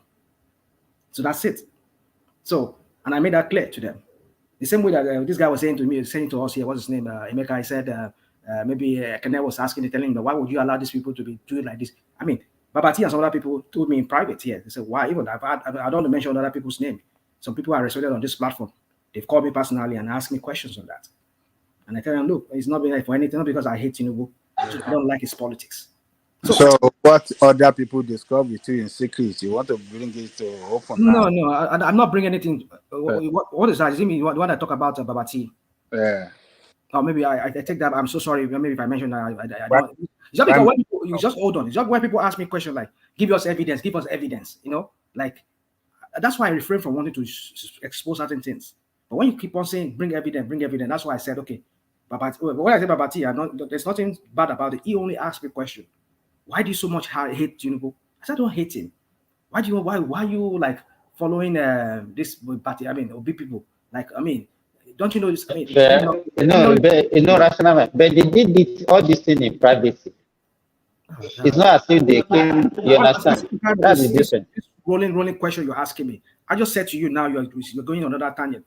It's private, of course. You're right. It's private, but because somebody like you asking me to give you evidence of what I've done or anything that I've done in private that I'm bringing here, that's why I'm giving you an example of that. And I apologize to Babati and maybe Ola if I said something that we all have in private. My apologies for that. It doesn't mean that they are bigots. It's just they were asking me my own view as to that. Let's just leave that. So my point is, in conclusion, is that I'm just so sick and tired of this hypocrisy. You come here, you said, oh, Nigeria, we should not pay Nigeria bad, we should not demarket Nigeria. And you're also demarketing your own people who are also part of this nation, this country we call Nigeria. No. That's not my hold on. What is hold on there? Guy wrong. You are getting him wrong. What is wrong there? I mean, how do we see? Are we not seeing? Listen, rational mind. What he is saying is that his own people are not doing things the right way, but they make the loudest noise against others when themselves doesn't do good among themselves. And he mentioned particularly the politics of Nigeria, that they don't play the politics well. And in contest with other parts of Nigeria, when they fail, they want to blame other parts of Nigeria for their failure when they did not prepare well. You understand? When they didn't make alliance with other parts of the country, they didn't prepare well. And he talked about what is going on, the insecurity in the East. The insecurity that is caused by them. But then you want to see them going to the whole world on several platforms, blaming Nigerians. I'm shouting to the honor to they the are not marketing Nigeria. Hold on. Tinubu is not Nigeria. Let us get that clear. Hold on. Tinubu is not Nigeria. Tinubu is the president. Hold on. Let us put this in the right perspective. The way that guy presents his anger. Ajale Koko, can you answer rational mind? I said Tinubu is not Nigeria. Really? Thomas, I dropped off. Can you give me opportunity to finish what I was saying? Yes, I will. Rational mind. Tinubu is not Nigeria. What do you mean by that? Let me land. Are we in monarchy? So is he a king? Tinubu is not a Nigerian. What are you talking about, dude? Hold on. What are you talking about? You should answer yourself. Tinubu is not a Nigerian. Okay, you want me to answer that question, or you want Ajale Koko? No. Just forget it. Yeah, Ajale Koko, continue. So we should understand. It's from Guinea-Bissau. No, it's not from Nigeria. Yeah, go on. Yes. So let's put it in the right perspective. The way this guy presented his anger against his fellow Easterner, the way they are doing things that what they are doing wrong, that is not even good for themselves, but they want to blame other people when things does not, when things does not go well for them. So he make instances like I was saying, the politics, they didn't play it right. The insecurity is caused by them. They are killing people. They are telling people not to open the store. They damage they destroy the economy of the Southeast. And that, but we want to blame game all the time. And it's just saying that, look, they should learn how to do things right and not be blaming others or blame Nigerian state for their problem. That is what he was saying. So it wasn't the marketing is right as you are describing it. No, it was No, not. except we did not hear the same thing that he said. Yeah, it wasn't the If he market. had said it the way he was just And he eloquently said, saying, and he went for that, said, they are talking bad about Tinubu that, but Tinubu. let me ask you a question. Did he No, say Igbos are criminals? Did he not say that? Did he not say that? let me And he land. repeated it and he was loud about it. Hold on. Igbos are criminal. Did he not say it? Let me So land. why are we so selective in what we want to say? Oh, If he had Lord. said it the way you said it, that's a different thing. Okay, But he did not say it the way you said it. Let- Even though he said it that way. But let me land. Thomas, Igbos are Let me criminals. land. That's Let wrong. me land. Let me land. Thomas, allow other people to speak. I need to speak. Please, let people land. We want to hear from new voices, please. Yeah. Let me land. And he makes reference as well to the way they are talking bad about Nigeria on several platforms, including And even inviting outsider that is not Nigeria to talk down on Nigeria. So into that platform, telling them all sort of things, some that are true, some that are not true. Yeah, and it's accusing them that they want the market in Nigeria and not Tinubu as they are describing that it is Tinubu that described the market in Nigeria, but them that are making so much loud voice, destroying Nigeria from one platform to the other. So look, it's not totally right. I'm not saying that. I mean, where he got it wrong is when he was expressing this with anger, and he mentioned that Igbos are crazy. Sometimes he tried to he used the word some. Another time he used all Igbo because of his anger. So let's put it in the right perspective. He says some things that, if we listen to him with open mind, you know that what he's saying is right. So you cannot totally condemn everything that he said, but you are trying to condemn him in totality. That is not. It's not. Let me Thomas, can I come in? It was my flaw before I dropped off. I didn't know what happened. Can anyone hear me? Okay, so I waited for Rashomon 1 hour to respond to one question because I'm a gentleman. Now, Madam Zita wants to talk. So go ahead, Madam Zita. Yeah, let's hear from Madam Sita. Yeah. Madam, yeah. Can anyone hear me now? We can hear you loud and clear. Please, when you stop hearing me, just send a chat. I think I'm having some network loss here.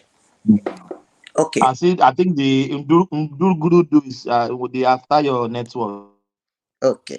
Madam Sita, it wasn't your flow, it was my flow, but go ahead on it. Me that dropped off is now become your flaw. Anyways, I will soon leave. Why I came in here was to correct Emeka.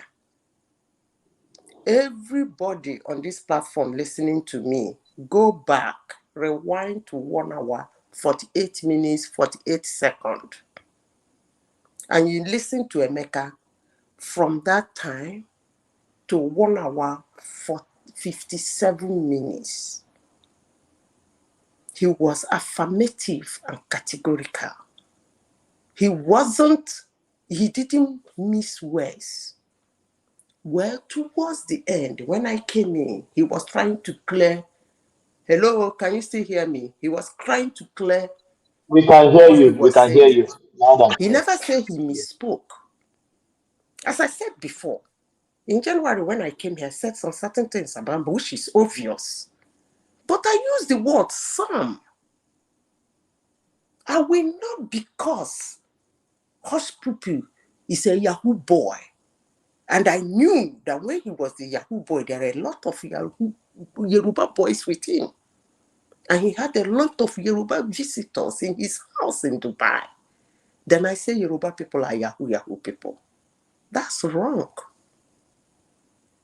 I said I took it upon myself that people should stop destroying Nigeria. That was what I said. You cannot, because of few percentage, and tag the whole country criminals. What is the percentage? By the way, these criminals we are talking about that is painting this country black, pushing drugs, they are being arrested and are put in jail in those countries. So because of somebody in jail, you call me a criminal? Emeka says he's an Igbo boy. I believe him. He's Igbo. So Igbo people are criminals. Madam Sita, do you know, even as people always say it's not an Igbo, the day you guys, you and Emeka have a conversation in Igbo language, that is the day I was convinced that it's from Igbo land. Because people always say it's from Hola, from Oshun. It's just camouflaging to be an Igbo. I don't even know that I can speak Igbo. Yeah, go on. Can somebody use the word some? Some. Can we use the word some? And by the way, if you know the name of the person, call him. When they call the person, they say, Onyebuchi Onyangula. They never said Igbo man from Nigeria. They say he's a Nigerian.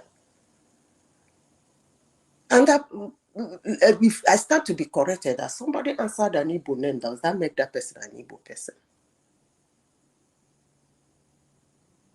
My name, if I change my tone plus my name, you will never believe I'm an Igbo girl. A Nigerian in the first place, let alone an Igbo person. So why should someone, you are angry that people are destroying Nigeria, then you are angry again, you destroy the tribe? How does that work? And he's making that excuses. Everybody is believing him. Everybody listening to me this night, go back to what he said. 1 hour, 48 minutes, 48 seconds. Start listening to what Emeka said. That made me to wake up and jump into the platform and say, no, you don't do that. I heard a songwriter say one bad apple spoil a whole basket. That's a lie. One bad apple cannot spoil a whole basket. Madam here, I think Emeka went extreme. Yes, I think he Don't do did. something. That's too extreme. Yeah. Use the word some. I am sure up to 100,000 Igbos has not been arrested as drug dealers and bad painters. So what is the percentage to the whole Igbo nation? And what is the percentage of the Bini girls to the whole lovely Bini people? What is the percentage of the Yorubans to the whole rest of the lovely Yoruba people?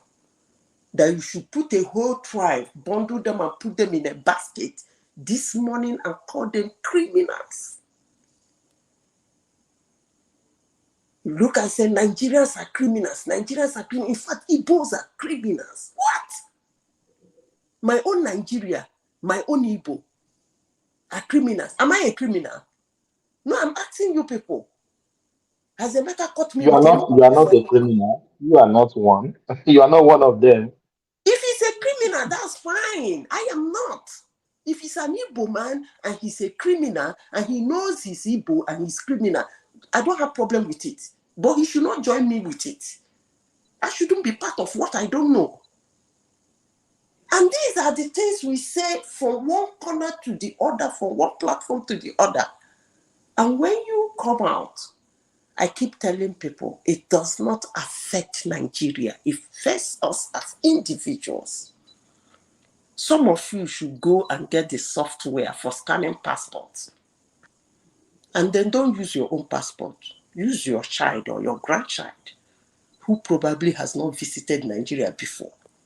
The passport of that country that was given to him, please do scan it. You will hear the story of your life.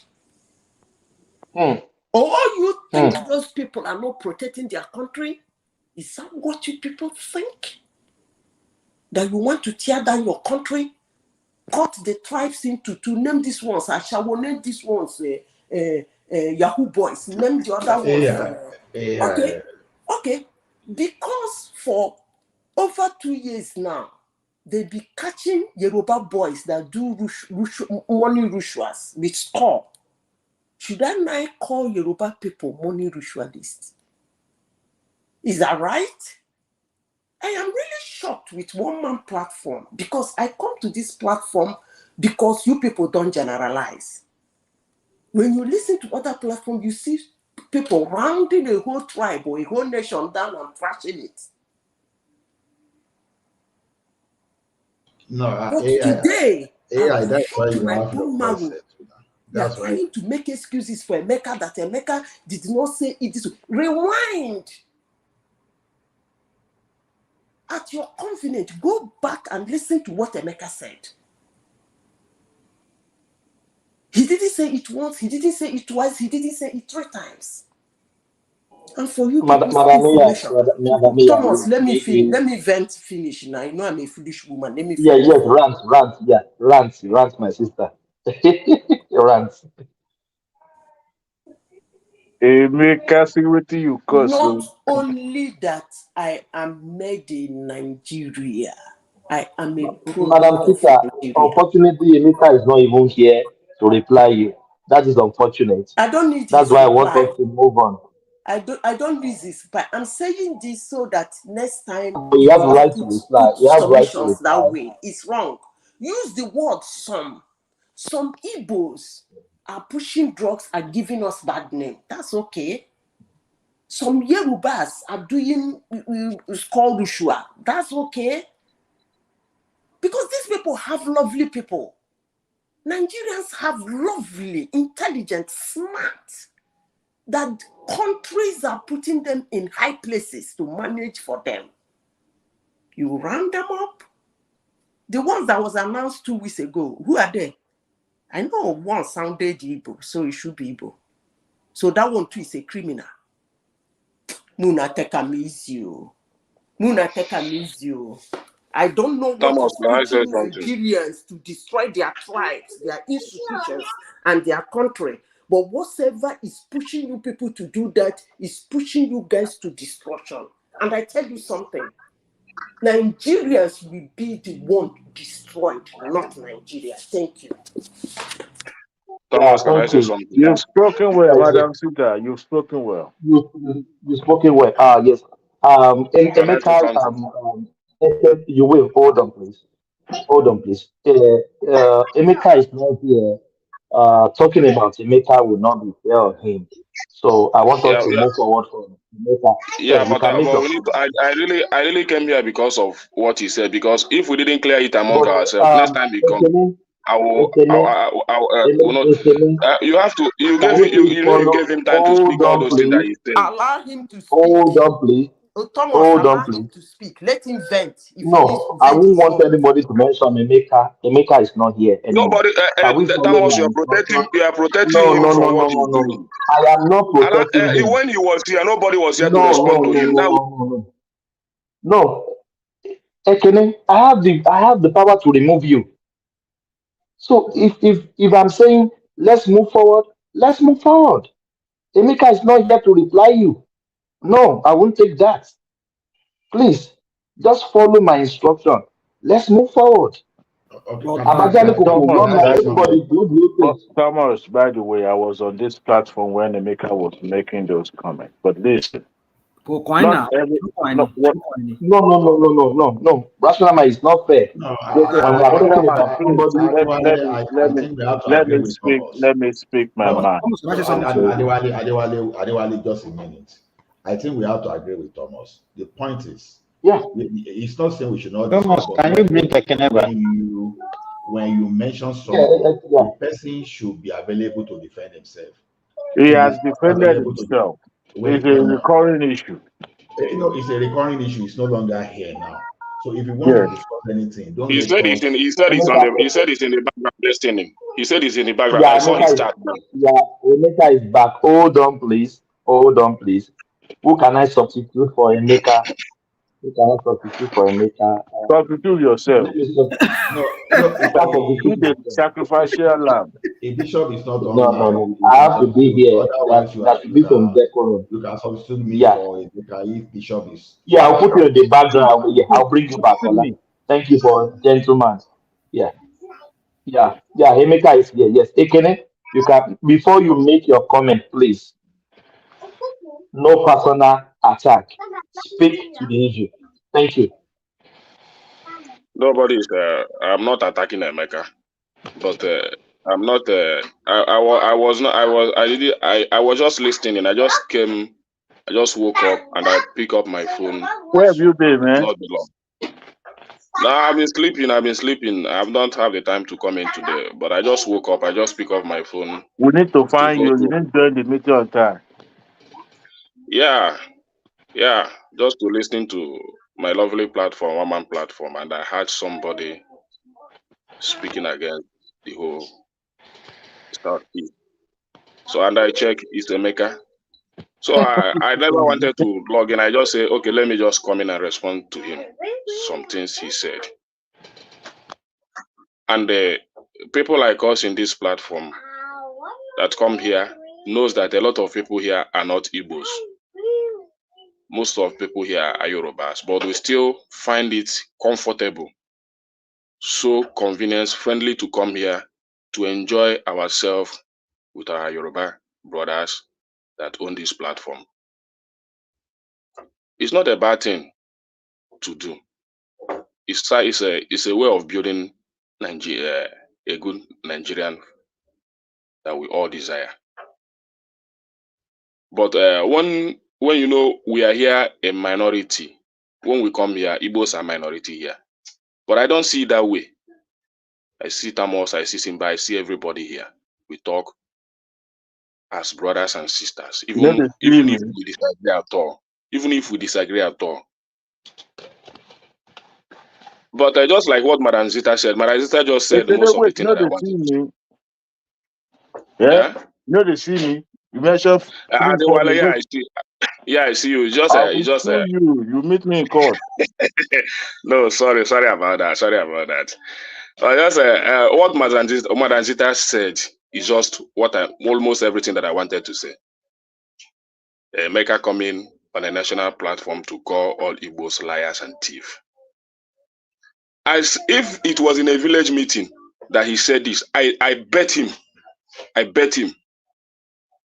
If he said this on a village meeting, I bet him the youth will stone him to death. I bet him. If we go down to village meeting, whether in his village or in anywhere, in any meeting, and said this. Let me finish. Don't repeat that. Don't repeat what you just said. No. It's going to trigger. No, I will tell him so that he knows what he's doing. Everybody, please hold on. Everybody, that is what I said. Yes, I want to tell him so that he knows. No. Ekene, you can't say that. You can't say that. No, but I just want to tell him so that he knows what he's doing. No. You can't say that. You can't say that. Okay. Already you said that. that. I will not say that, but I just want him to know. So that whenever he comes again, you know how to generalize.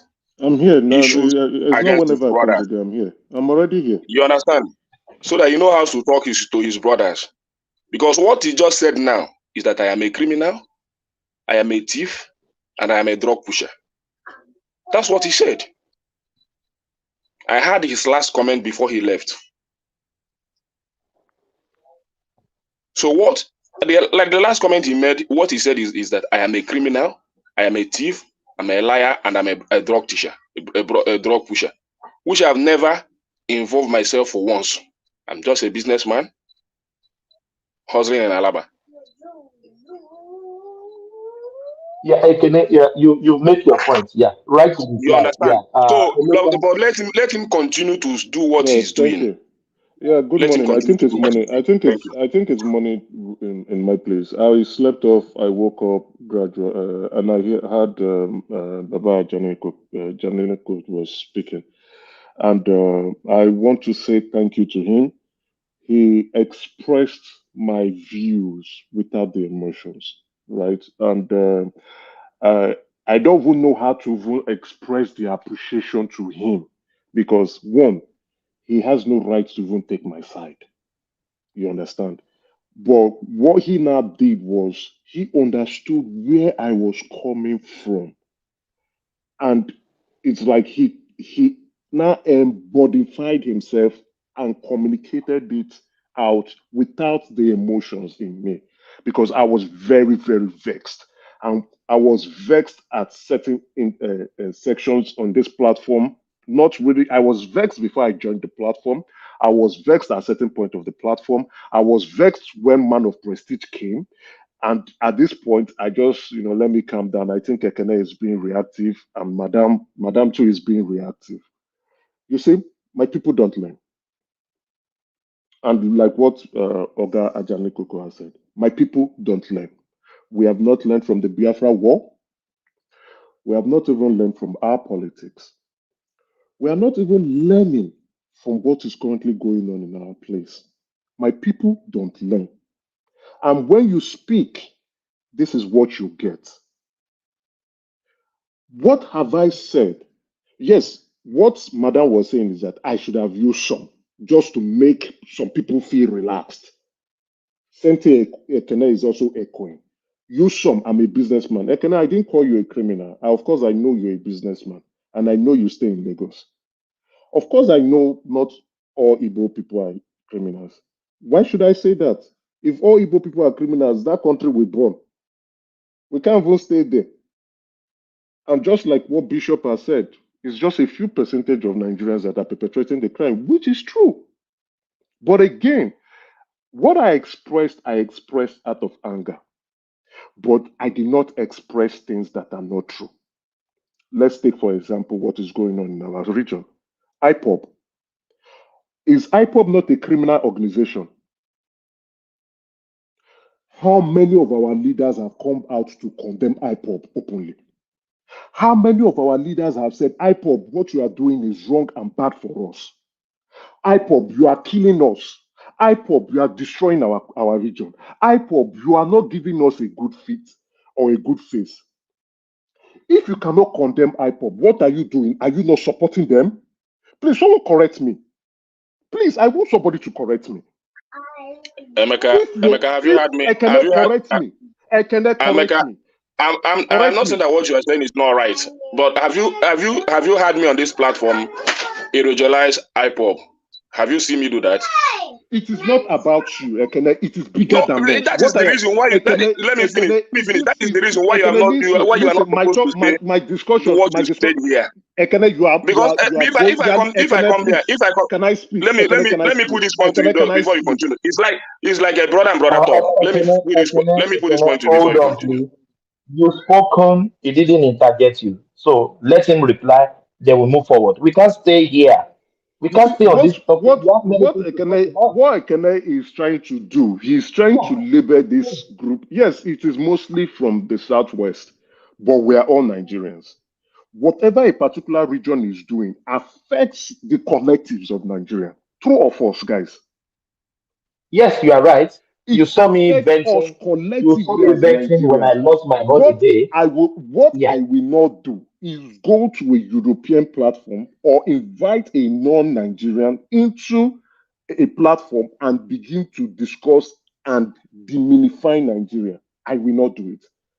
But whatever a specific region is doing affects the entity called Nigeria. What I have said, minus my emotion, I have not lied. But did you see me on that platform? I have not lied. Ekene, did you see me on that platform? The issue. It's not seeing you. I don't I'm need not to see you on the platform. You have to see me on the platform before you say it's every Igbo. Jesus Christ. Yes. Ekene, I think you are not understanding. Yeah, let's just move forward. Yeah. So what I'm saying, let me round up. In what they words, want me please. to say, you have to move forward. This is an important discussion, please. I know it's sensitive we can't for you guys. Hold on, please. We can't stay here forever. I know. I will wrap up and go to bed because they woke me from my sleep. So what they want me to say is, oh, say some Igbos so that they can sleep at night. Fine, I can say some Igbos. Does it change the fact that our region is being destroyed by our brothers? Fine, I can say some Igbos. Does it change the fact that kidnapping is grandstanding economic activities in our region? Fine, I can say some Igbos. Does it change the fact that Igbos is spearheading drug activities in Southeast and South Africa? Fine, I can say some Igbos. Does it change the fact that the number of people being arrested in India are of Igbo ethnicity? Fine, I can say some Igbos, but it doesn't change the fact that we are politically immatured and we cannot get our facts right. We cannot get our acts right. We can't do things. We can't organize properly. Fine, I can say some Igbos, but it doesn't change the fact that the people spearheading the obedient movement are Igbos. And it's going to cost us politically in the future. It's never going to change the fact that if the next Igbo politician comes around to say he wants to be a president, the North will look at him and say, oh, you people, and that's your obedient movement. That is what I am explaining. I am not doing the nitty gritty. I am talking about the high level. I'm talking about the future. That is why I said my people do not learn. Now you are now claiming after the end of politics, you come around to say marginalization. Okay, let me land with this. Thomas, I'm closing with this. Thomas, be honest in your heart. Don't answer the question. Who is truly marginalizing the Igbos? Is it the North? Is it the Southwest? Is it the South-South? Is it the Middle Belt? Or is it the Igbos that are marginalizing the Igbos? Or is it the Igbos that are destroying Igbo land? Thank you very much. If my people don't like it, let them go and die. Yeah, that's I don't want to put my mouth. No, no response. No response. I have to respond to this because I will not die. No response. If you guys get to your village meeting or village square meeting, you can go and hire Nita. It's not August meeting. Emeka don't go August meeting. No. We have to move on. Can I? Yeah, but not on this issue again, Ola. Not on this issue. I'm moving away. Okay, give me a Yes. Hold on. Let's Ola speak. Then you come to Remy. Yeah. Okay, give me a topic to speak on. Yes. Your cousin Igbo. Igbo has landed. Before we go to Igbo, since we are still in that Igbo space, I saw this is Tuhola place. I saw some people just open an embassy in the US, Biafran embassy in the US, and I was don't laugh now. This is not a laughing matter. No, I'm not joking, Adale Koko. I'm not joking. They just flag up a whole big building. They just opened an Biafran embassy in the US. And I was I don't know. And I was so curious. Yeah, I was so curious. Before you can have an embassy, there should be a country. And I checked the whole map of the world. I was looking for Biafran nation. I couldn't find one. So I don't know, maybe you guys have saw it. I have the video here, but I didn't one man forget to upload the video. They do a grand finale. It's a big party. They flag up their Play us embassy. the video, Thomas. I don't one man forget to upload it. I give it to one man. He forgot to upload it. Yeah. Maybe I'll play it tomorrow. I have it on my phone here. I will send it. So Ola, what do you think? A country, there's no country, but they have embassy. So what are they going to be doing there? Yeah, that's Ola. You've not just shown me. Who is the ambassador? What's the name of the ambassador? What's the title of the movie on Netflix? Emeka is the ambassador. What's the title of the movie? I know that I'm aware that Simon Epa opened the studio is full by this time. Now, why? In Baltimore, the US, like sometimes in April or thereabout. So, I'm not a diplomat, and I'm not too sound when this comes to international politics. So, but I believe that there are criteria for you to be able to open a foreign mission, and you are representing a country, and whatever country you are representing must be an independent entity. You understand? Within a particular region. So I don't know if the United Nations, if they've accepted Biafra as one of the countries in the world. Yes, I know that you can call Biafra a nation because just like Hola, the vice. hola. Yes, sir. Well, Palestinian wasn't granted the status of state before they started having embassy in some places. I already said it that I'm not sound when it comes to international politics on that level, right? If you are talking of international business, globalization, I can talk, but when it comes to something like international politics, I try to stay within my knowledge so that I care so much about what I release into this space because I don't want to be responsible for misinformation or any misrepresentation. So, to me, I don't know. But Ola, are they? What are they thinking? Open an embassy. There is no country. There is no location of the country. They have prime minister. There is no country. What are these people doing? What is going on in their head? They have a What is nation. going? They have a nation. But they have a nation. But like I said, I don't know. Maybe Adewale should be a better position to talk about it. So before I expose my ignorance. So I know. See, is it not better for me to say I don't know rather than Yeah, just to? can I say my Yeah, opinion about let's let me weigh in. Yeah, Remy, what is going on here? I don't get it. I will start with this. You cannot have your cake and eat it at the same time. Good morning to everybody from here. What I see that is panning out is it's like this. You want to go away from Nigeria, you have your right to go away peacefully, but you don't have a right to make the country to burn the country down or to let it be in crisis from other regions of the country. And what they are trying to do is that, okay, if we cannot have the presidency, instead I would demarcate Nigeria totally. I'm not generalizing it. I mean, some of these people. I'm not also saying it is only from the Southeast. We also have other big players in Nigeria who does not like the Southwest or who does not like the present president, including from our Yoruba brothers too. And you will go to any extent to demarcate him, only on that alone, they will feel a sense of fulfillment, a sense of happiness.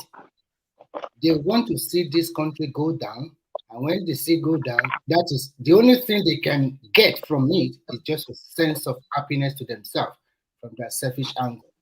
Now, opening an embassy in a foreign country or whatever you want to do, it does not really matter. It's your money. No, like in America, it's a free society. Remy, allow me on the embassy real quickly before you continue. And this is what Duali says.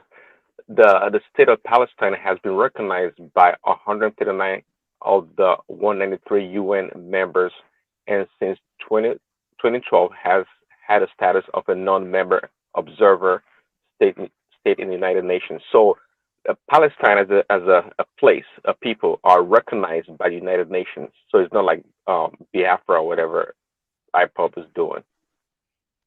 Okay, so like I was even trying to say, is like at the end of the day, opening all these embassies all around the wherever you can open, you are also like contributing to the economy of that particular area or state. They don't care, but I don't think if they really love their country or their region, why don't just go ahead and open an embassy? Can I ask you, what are they going to be doing in that place?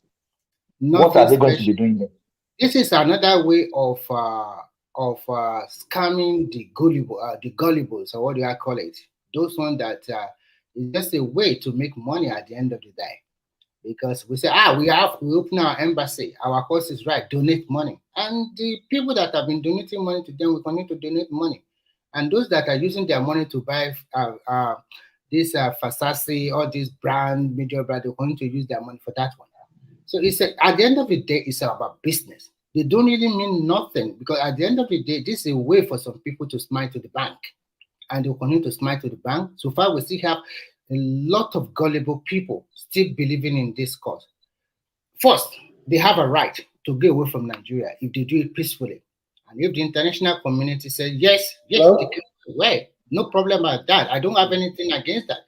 If you don't love if you think your presence in this country is not welcome anymore, you have a right to say you want to go away. But you know how to go about it. It should be in a peaceful way.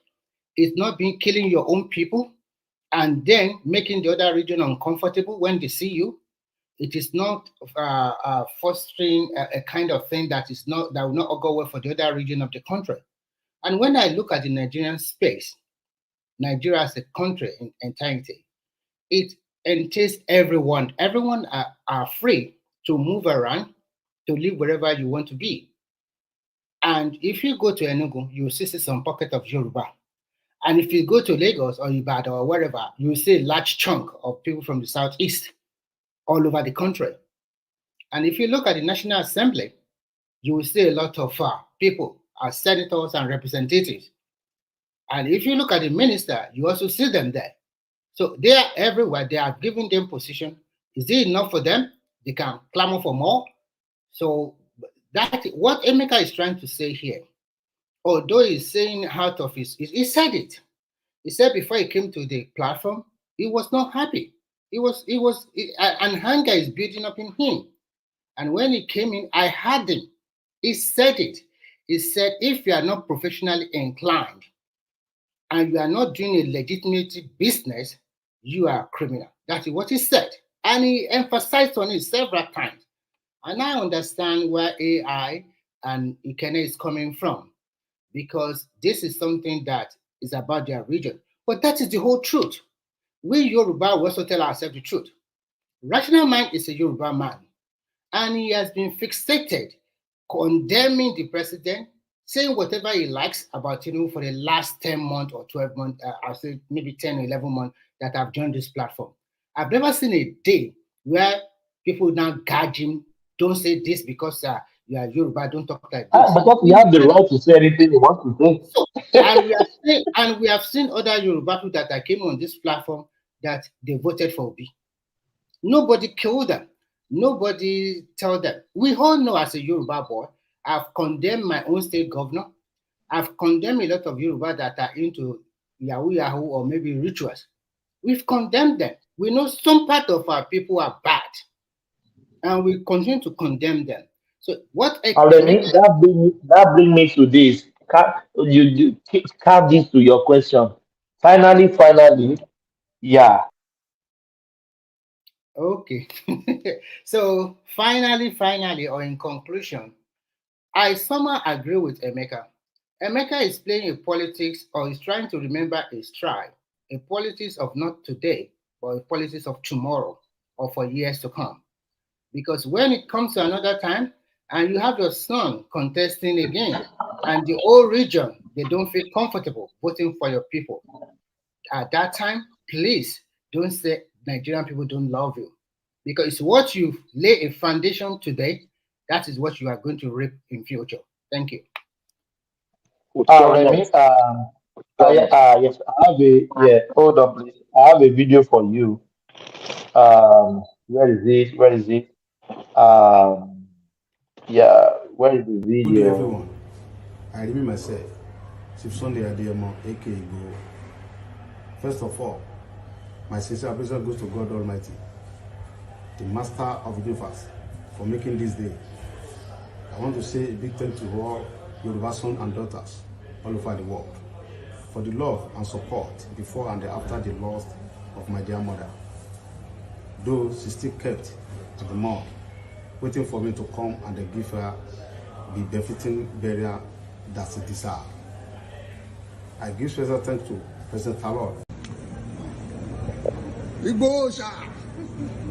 Igboho Ṣàẹ̀kú ọkọ Fúlàní. Welcome to Hamburg. Hamburg ìlòdè o. Ẹkúrin. Àfàsà Ìṣìtú.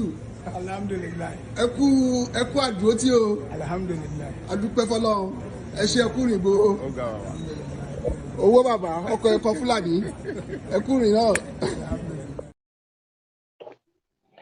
Remy, Igboho is not Ekwoko Da Baba Damimo, it's not Ekwoko Fulani. So, what is your reaction to Igboho escaping back to Germany without answering his criminal allegation in Nigeria? What is your take? That is to Remy. We don't have Remy. Yes. Do you have Simba? What are you calling the ghost people? Eh? Yeah, Adewale, react to that. If You you are not heard my here. voice in first place. You are calling people that are just No, waking. I think you are having your whiskey.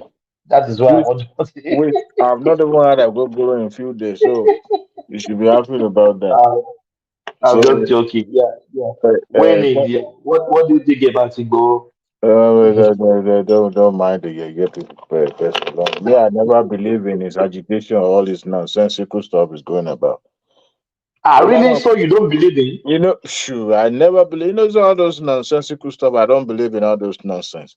You know what Yoruba call Kenya Kujifa. I don't know how to say it in English. You know, you will Die just for nothing. it will become the sacrificial lamb. See, Nigeria ain't breaking up any moment from now. See, it was like a tool, and the government of the day then was ready to slaughter him at any opportunity. That's why they went to his house. After all, he was a Yoruba guy, isn't it? When he was making a shout out, he called names, Soyinka, Obasanjo, even Muhammadu himself. You know, he was calling. He calls on Ilefe. He calls on Ilefe too. Yeah, you know, but that's to tell you that behind the scene, it was being used. It was being praised. It was going about visiting all the Obas and all that. Now they know born and where to come to Nigeria and convene that movement again. That means it's going to seize Waterloo completely. And that's to tell you, you see, sometimes we Nigerians we don't tend to read between the lines. Every time we see any agitation or any unrest, the whatever it is that is the cause of the issue is what we usually lash on.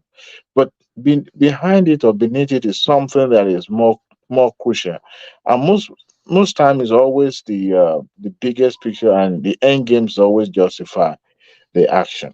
So for the fact that the how come the Republic of Benin government now decided to release him from the house arrest while his brother in Aso Rock is a Yoruba man? You know, sometimes a lot of things has gone in. I didn't even know Professor Kintoye was also, I believe he was on self-exile, not that he was being looking. As what they said, he said until they release Igboho, he will be in exile. Exactly. So I didn't remember last time government is looking for him, looking for someone of his age for what? I don't know what kind of political power does Igboho has. Zero. He became prominent when he was being seen, telling the Fulanis to leave their communities and all that. And that was how he started. That's to tell you that he was nobody. Look, if it was somebody that had been a bigger actor in the past, we've known his antecedent, we knew who he was. But Adewale, he fought if Modakeke wants to now, since that is when he started his. He was a local champion. So he was a local champion, and they were ready to Yoruba Nation. They were ready to, somebody has to lead. You know, let me call that movement, and what did they call this video? They said uh, headless mob. Okay, let me borrow about that. Headless mob. So that movement, that Yoruba Nations movement, was an headless movement. So they had to push somebody like him, to the forefront to lead, so that the other people will be walking behind the scene, pressing the buttons. When they see that it's going different routes, they will back out because nobody, no prominent Yoruba man actually came out publicly identified with them. Yes, they were giving them reception, but they weren't talking to the press. They are not making any speech. Even the OPC leader, what is his name? Gani Adams. At the point he has like, okay, to be able to regain his popularity and all that, he needed to join the movement, but he wasn't, much active in it. But I knew it wasn't going nowhere because the agitation itself stemmed from the invasion of Fulanis, which to me was nonsensical because this is political. It has nothing to do with we're asking for a Yoruba nation. Yoruba nation, okay, what is the main reason for arguing? Because people are killing the Fulanis are killing your people in the farm, okay? Is that all? That's all? Okay. When was the last time you heard that they've killed somebody in the Yoruba land since Tinubu became president now? When? They don't bond them well. So They that don't has to bond them. tell you that the movement itself is just is a small screen. All right. I never believe in it. But Adewale, it baffles me sometimes when a sinner that we know just became an hero of a section of the country. That's are you saying that? Let me, Okay, go ahead. yeah, let me line it up. I'm a Ibadan boy. Igboho House, I know Igboho House. Rashidi Ladoja, I know what Igboho did in politics in Ibadan. I don't want to mention him. He know what he did. Adewale, I know Igboho very well. He's a political thug. I know Igboho very well. His house is in Soka. When you are going to Soka, after the toll gate in Ibadan, you will Boluwaji, after Boluwaji, Soka. I know him very well. This guy is a thug. It's like, This guy. Where's I think the what's his name? What Peace and Doma. There's a guy called is it Kabaka or something in Lagos State. Tony Kabaka. It's like him leading a movement saying the Edo is going to separate and some other and some others like someone like him leading a movement, a national movement like that. Who will take him serious? But Adewale, Igboho make his own first money in politics thug, collected from politicians. This is how he made money. I mean, I'm not doubting that. I mean, someone like Adewale, he was one of those people that smuggle motor in Idiroko to Nigeria. Thomas, sorry, if you allow me to just earlier on when Agaleku was theologizing I was just chopping here. I was laughing. I was just laughing at the hero that Agaleku is theologizing. Okay, two things very straight to me. I just want to mention this. So there are people I know that know Igboho very well in the battle, and they can tell you the story even before he was involved in what do you call it? If Kodakeke fracas. His main foray was as a political talk, and he boasts of juju so much. He boasts of juju like, of course, we saw the way he was boasting of juju even in the recent times. That he can turn to this. Only Daniel, only Diago, only Digital, only Dologo, Tilebalito, he can turn to anything. He boasted that if they send 1,000 soldiers to his house, hardly will 10 make it out alive. And they did not send 1,000 soldiers. They did not even send 100 soldiers. They did not even send anything. And the guy took to his knees. And all of a sudden, in the face of AK-47. Okay. A question. So for me, having said that, the reality of the matter is that Igboho just rode on what was popular there. This Fulani thing was nothing. We created, what do you call it now? We stereotyped. We created something that was not in existence at all, and he was able to rise on it. It's painful that people still refer to the incident as Igogo. Igogo was a miscarriage of justice. Those Hausa Fulani people were just victims of the mob action of Igboho and his gang. They had nothing to do with Dr. Borode's death. It has been established. Bishop, the suspects are still in the yes. Bishop, I disagree with you on that. Let's speak facts. So let's tell me how they are. You see, the question I will ask you is this. Yes.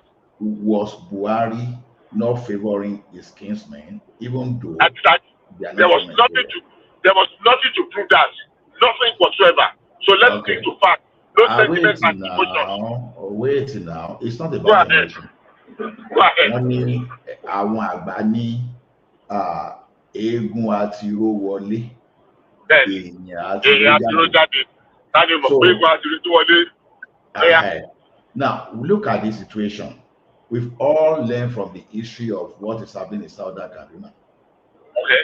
We've already know the history of how the Fulani came to the Hausa land, conquered them, yammed through the traditional rulers, and installed the Emirates. Now, we'll be hearing fini that these people, they would like to reconfigure our demography. And all of a sudden, cattle colony would be what was going to solve our problem. Wait now, let me land. Okay. So the thing now is this. Not only that, it's on record that these guys, they were recording a lot of menace, a lot of criminal activities.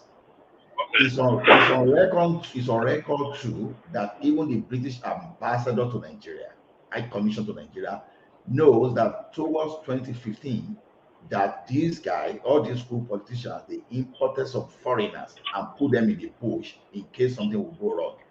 And the reason there was a peace brokerage between Jonathan and Buhari.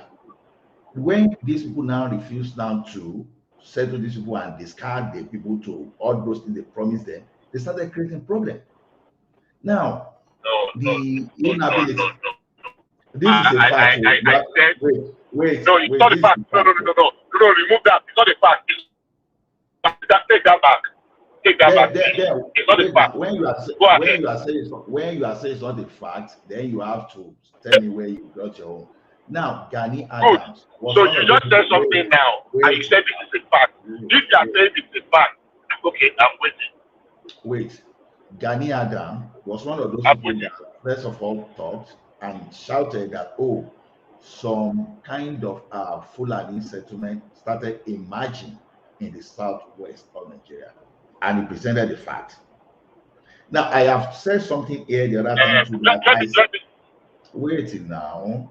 And I said before now that even towards the 2015 election, that the British High Commission, they have to broker a peace deal between Jonathan and Buhari, because these people, they position their militants in our bush. It's a fact. You may not want to accept it. It's a fact, and this fact, I'm not cooking it up. It's in the public domain, whether locally or internationally. Whether you want to go to research space or whatever. You permit to respond? Okay, please go ahead and respond. Let me start from what you were saying that in 2015, that the British, whatever. That's something of facts. Now, fact number one, in the Southwest, especially in the Okeogun area, I know today, Aguare, Aguagodu, Agurege, Shepeteri, Igboho, Okeho, Lalate, and the rest. Fulani have been there for over 400 years. That's the fact. So let's take that. The part of the people there, they have intermarried and they have been there like forever. Now let's come back to 2015. After the election of 2015, there were lots and lots of misinformation and disinformation that started from out of hatred and culminated in this idea of Islamization and Fulanization. Unfortunately, the Fulanization was one that took deep roots. Deep roots. You know, the Islamization was bad, but Fulanization. We see a clergyman defending bandits openly. And we see a clergyman that said that, wait now, we see a clergyman that said the government know where these people are, and the government is not doing anything. We see the clergyman that was... The clergyman that said what? I did not hear you. The clergyman that said what? We heard a clergyman that said that was working for the pardon of these bandits that were creating problems. So this is that when we play this thing down, when I mentioned the event in 2015, do you realize that by the word that I say, even the British High Commission know about this, by even saying those people that came out and said this thing, they put names. See, what they don't put names is what you call propaganda. Because when you see those people that mention this thing, that mention this thing you're talking about, everybody, there are thousands and one. You can't say I forget. Wait now, when Gani Adams mentioned, I was one that was supposed to be speaking. You have said your own. I was responding. You have cut me off suddenly. I've not even spoken for speaking because you cut me off. Okay. You laid your premise and you finished, and I was supposed to respond. I was responding. I've not said anything. I'm not going to accept the re-engineering of the history. Yeah, if this thing happened before I was born, I will know it was happening before I was born. When after Igboho left, over 2 years ago, what happened to all the Fulani? They just disappeared overnight. So all the Fulani killing don't stop. So why were the federal government was so aggressive in going after those people that were agitating that way? If it was. Okay, why was the federal government trying to shut down the social media and try to gag people? Federal government never tried to shut down the social media. The issue of the social media. What did Mohammed do? Hold on. Bishop, I know you are very eloquent, but you cannot change this narrative. Let's have a conversation. I don't know. Let's have a conversation. Okay, go ahead. You are talking over me. You have said something. Let me respond. Now, number one, federal government never tried to shut down social media. There was an issue with Twitter. Before then, there was a need to regulate the social media space. And everybody in the world is doing it because it is being used to foment misinformation, disinformation, and it can lead to chaos and anarchy. So, setting some rules to regulate the operation or the using of the social media is very much in place. There are quite a number of things you cannot do, even in the free land they call America. So, saying that the federal government wanted to shut down the social media is a complete misinformation. Or disinformation. Twitter is not social media, right? Twitter is not social media, it's mainstream media. See, Bishop, there are some things that we can easily explain away. I don't understand what you mean by social. So what happened to Twitter? So Nigeria should clap for them and give them whether it's ice cream or cake or give them what happened to Twitter that it didn't happen worse in America or somewhere else? What happened to Twitter that didn't happen worse is some other crime? Okay, I will tell you. In the first instance, the federal government was very late in coming hard against Twitter. They should have come against Twitter in 2020 when it was raising money for insurrectionists and anarchists that wanted to burn down Nigeria. They practically succeeded in burning down Lagos because Twitter was raising money for them, as led by Jack Dorsey. Jack Dorsey raised hundreds of thousands of dollars for those anarchists that wanted to burn down Nigeria, and at some point they were advocating for a change of government. Who are those people now? Who are those people? Who named to them? Okay, we know that the Fulani X-Men were tagged the fourth deadliest terrorists Now, within let's the go back Sub-Saharan Africa. Wait, let's go back who are those to insurrectionists you are talking about? Put name to them. Put name to them and let us verify this thing. Because we are Who talking did of what? what happened in our own lifetime now, not too far We are ago. talking of what left. We are talking of the events of the October 2020. Is it October 2020? Yes, October 2020. NSAS, is that what you are talking about? So what NSAS. how are you letting into people at the end? So NSAS people that were protesting, so they are insurrectionists. I can't just get it. I can't just get it. Because, see, Bishop, respectfully, this is very unbelievable. America has jailed over 1,000. Oh my God! Let's have a conversation. Who categorize them as insurrectionists? Who categorize them? Who? You are protesting against someone that you are saying your government is not treating you very well, and the government tagged you. Other than the government of Nigeria, who are those people outside Nigeria that are neutral person that categorize with the events that unfolded in my own very eyes, that I saw how Lagos was almost brought to her knees, decimated, and the carnage that was visited upon the land. I would need somebody to tell me it is an insurrection. Are you kidding me? No. I don't just get it. We're talking of the herdsmen that were terrorizing everyone. The government, they didn't deploy their energy enough on Boko Haram that were creating some kind of insecurity. How do you mean that the government did not deploy enough energy on Boko Haram? How insensitive can that be? We have lost more than 3,000 soldiers. That's not insensitive. That's not insensitive.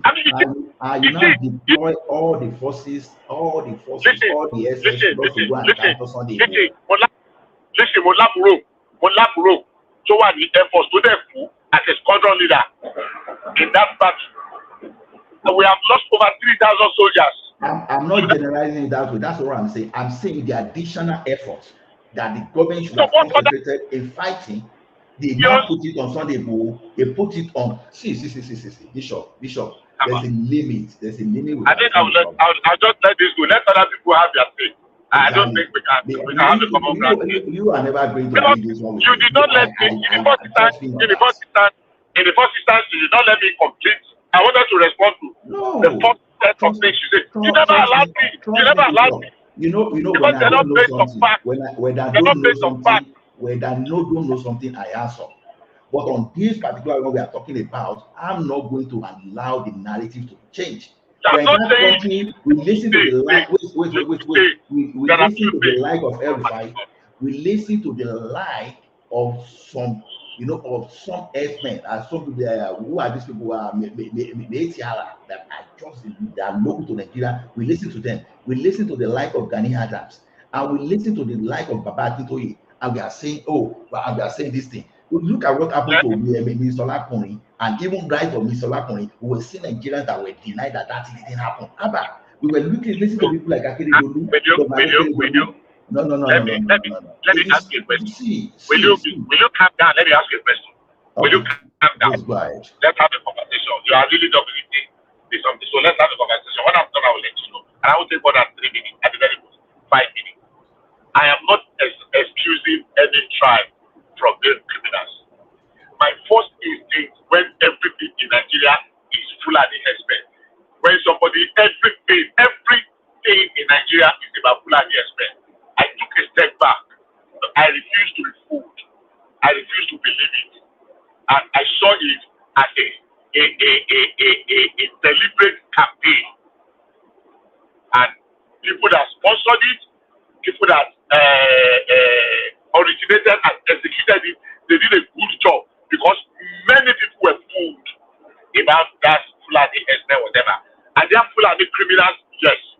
But all the criminals in Nigeria did not just fold their arms for Fulani experts to operate freely when Fulani experts came. So we made it to sound as if in all parts of Nigeria, every crime, 99% of the crimes were being attributed to Fulani. And I said that is not true.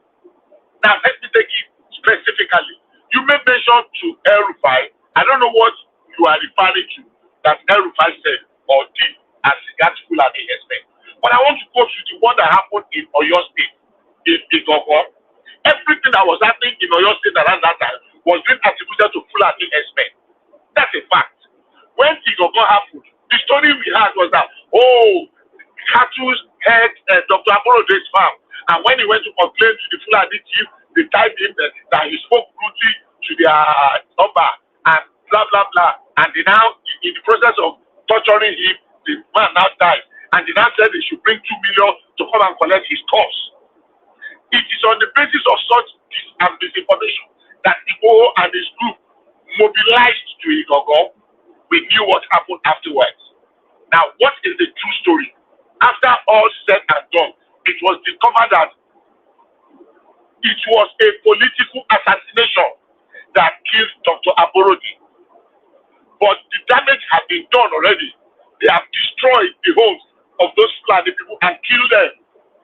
That's a fact. The one that happened in Ibadan, in Ojo Shasha, that led to the riots, we knew what happened. But because it was in the heat of everything that goes wrong in Nigeria, was being attributed to Fulanis. That's a fact.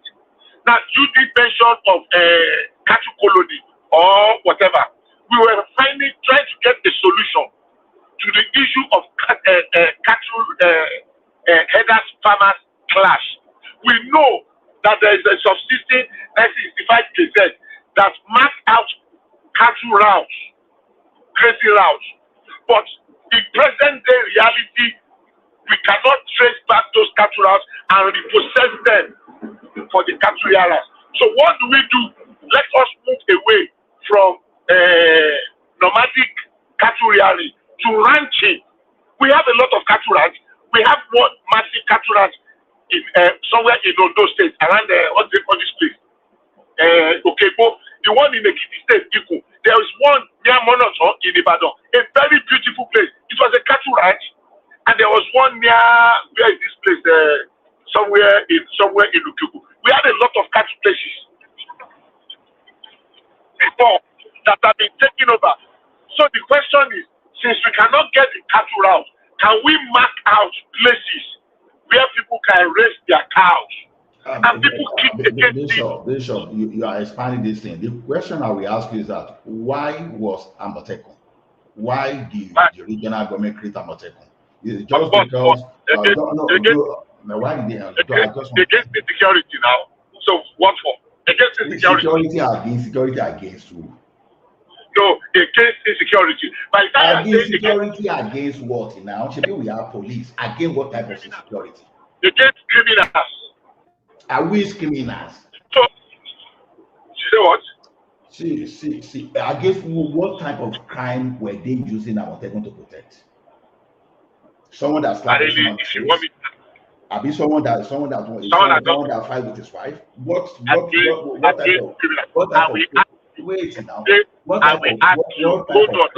are Amotekun supposed to fight? No, you cannot leave me to that. You cannot leave me to answer that. I will only ask you one question. Since the day they have been created, how many? Bishop, if you want this conversation to continue, we just have to be sincere with our analysis. We know what led to that. You understand? All these that are trying to dress and trying to protect all those things. See, we have to. I only ask you a question. How many Bishop, whenever I speak, I leave my conscience to bear me witness. I don't just speak politically. If I want to speak politically, I will just give a disclaimer. Now, let me tell you something. I ask you a question. Why Amotekun? Why did they create Amotekun? Why did Amotekun was against you? That's what I'm saying. Bishop, I'm an Ekiti man.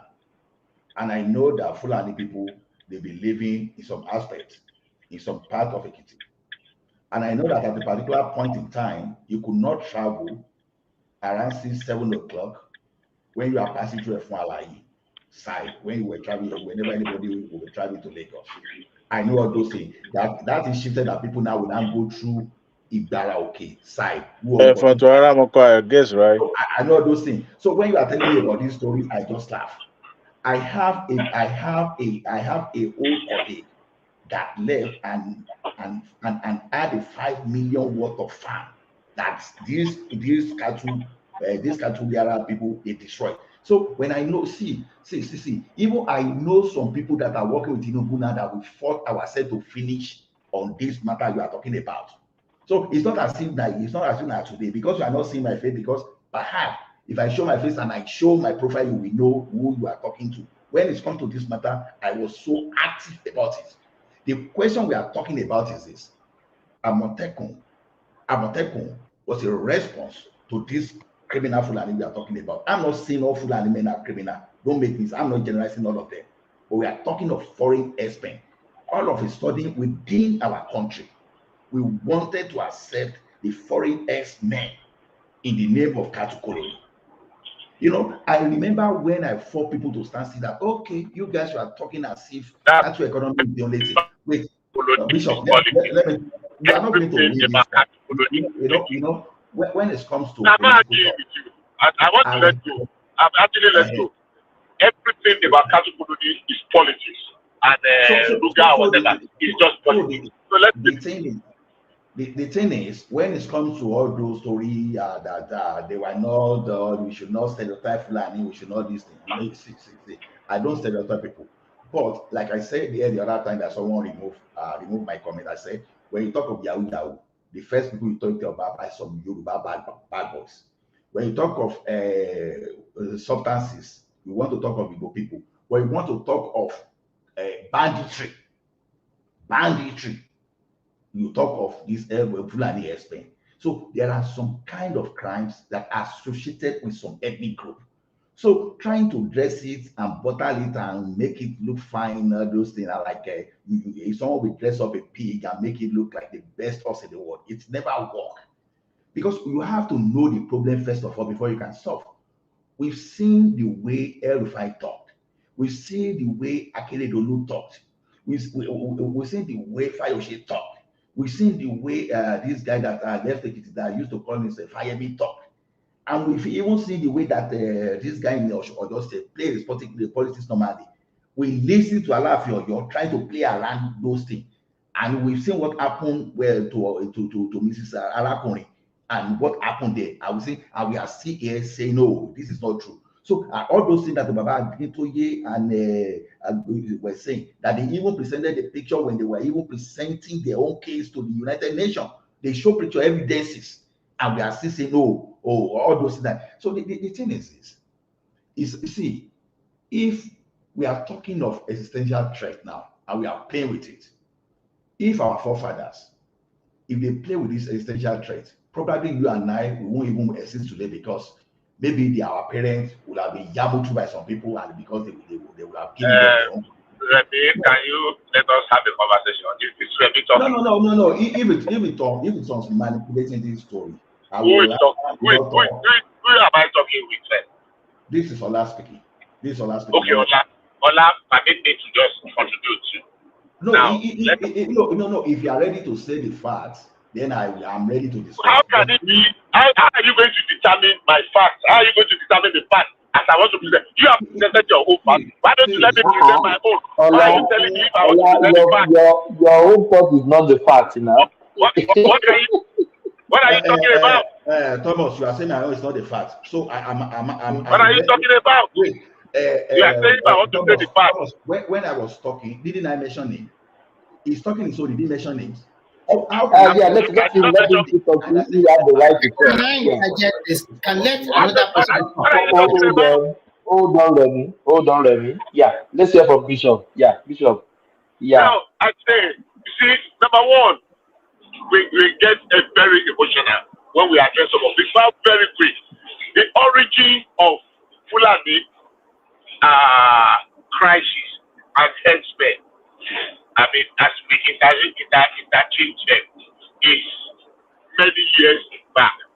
And it borders, it hinges on the kind of vicious attacks some of these Fulanis were facing. Cattle, rustling, and banditry was not a Fulani thing. Actually, it is Fulani people that were the victims of cattle rustling and banditry way back in 1980. I was in the north in the very early 80s. And when I mean very early 80s, 83, 84, immediately after Metasiri, we had some operations, military operations in the northeast. I can mention three. I remember Operation Zaki, Operation Damisa, and there is another operation which was a war that was waged against banditry and cattle rustlers. That's the origin. Fulani herdsmen don't carry arms originally. It was when banditry was becoming so much that they were killing them and stealing their cows anyhow that they started arming themselves against marauders and infiltrators that have, banditry. So if you are trying to associate banditry to Fulani herdsmen, you don't know the history at all. That's number one. Number two, the history of farmer header class is something that dates back to several decades ago. It did not just start today. The idea we are trying to make it a thing of Buhari era is just because mischief makers were able to sell that narrative and we bought into it. Majority bought into it and ran with it. Number three, we set up Amoteco. I agree with you. Oh, the who and cry about Amoteco and Fulani herdsmen. Ever since they created Amoteco, please go and search the records. How many Fulani herdsmen have they really arrested in the crime, committing the crime? We politicize this thing so much, and the area it's mainly, I'm not saying if a Fulani herdsman commits a crime, don't bring him to justice. No, bring him to justice very harshly. But I'm saying don't stereotype such a group of people that are very, and the heat became so hot when Buhari became the president, when everything about Islamization faced, we now turn it to Fulanization. And every crime that was being committed anywhere in the country was being attributed to Fulani herdsmen. When eventually we launched the Amoteco, there was a group of kidnappers that were attacked and they arrested somewhere in Ondo or Ekiti State. I think it was somewhere in Ondo State. And when they got to their hideout, all of them were Yorubas and Igbos. There was no single Fulani among them. But when they got to their hideout, they saw all manner of Fulani attire that they used to go and rob. Nobody is talking about that. Have we forgotten that it happened? So I am not holding peace for the Fulani. I am saying there is no, that crime, the crime is not a tribal thing. The crime is because criminals wanted and they saw an opportunity. Everybody is looking for Fulani. Let people pretend when we come in and we come out, we'll just be like ordinary people. So they took advantage and they fooled as many people that were ready to be fooled. So the issue of whether there are Fulani criminals, I won't hold that free. I agree, there were. But the same way there are Fulani criminals, there are Yoruba criminals, there are Igbo criminals, there are Hausa criminals, there are people that took advantage of the situation. Because in the Southwest, then all of a sudden, we were not looking for other criminals, we were only looking for Fulani everywhere. Because every crime, when they steal something in the farm, it is Fulani. When they waylay people on the road, it is Fulani. When they kill, that was how we missed it. And we allowed a lot of criminals that would have been brought to escape. I'm not defending them. I'm just saying, okay, can I contribute my own now? Just give me a minute, then I will. Let me say something, because you guys have been at give me a minute, then I will a long time. I can keep because if we continue this way, please, Allah, please. No, just give me a minute. I'm begging for a minute. I'm not going to just look at. Okay, go ahead. Go ahead. See, Bishop, the problem we have in Nigeria is this: when we have a problem, we like to dress it around. We like to dilute it. There are some type of crime that are closely related to a particular group of people. If El-Rufai and some elderly Fulani people can accept the crime that the Kingsmen are committing, and we have a Yoruba man somewhere that is the one that can explain better, that understand the tribe more than them. That's how I don't know. That's how we can just try to be so liberal. We liberalize everything just as if nothing is happening. No one is saying other tribes will not hide to benefit from the criminality of these people. But you put it on percentage. What percentage? You can't have a group of people like 80% to 85% committing this thing, and you now concentrate so much on the remaining 15% spread across other region. That's what we are saying. Today, we are talking of Yahoo boys now. You don't talk of the northerner. You know, say now our Yoruba. When you are talking of those people with substances now, we know, say now our Igbo men, Igbo brother.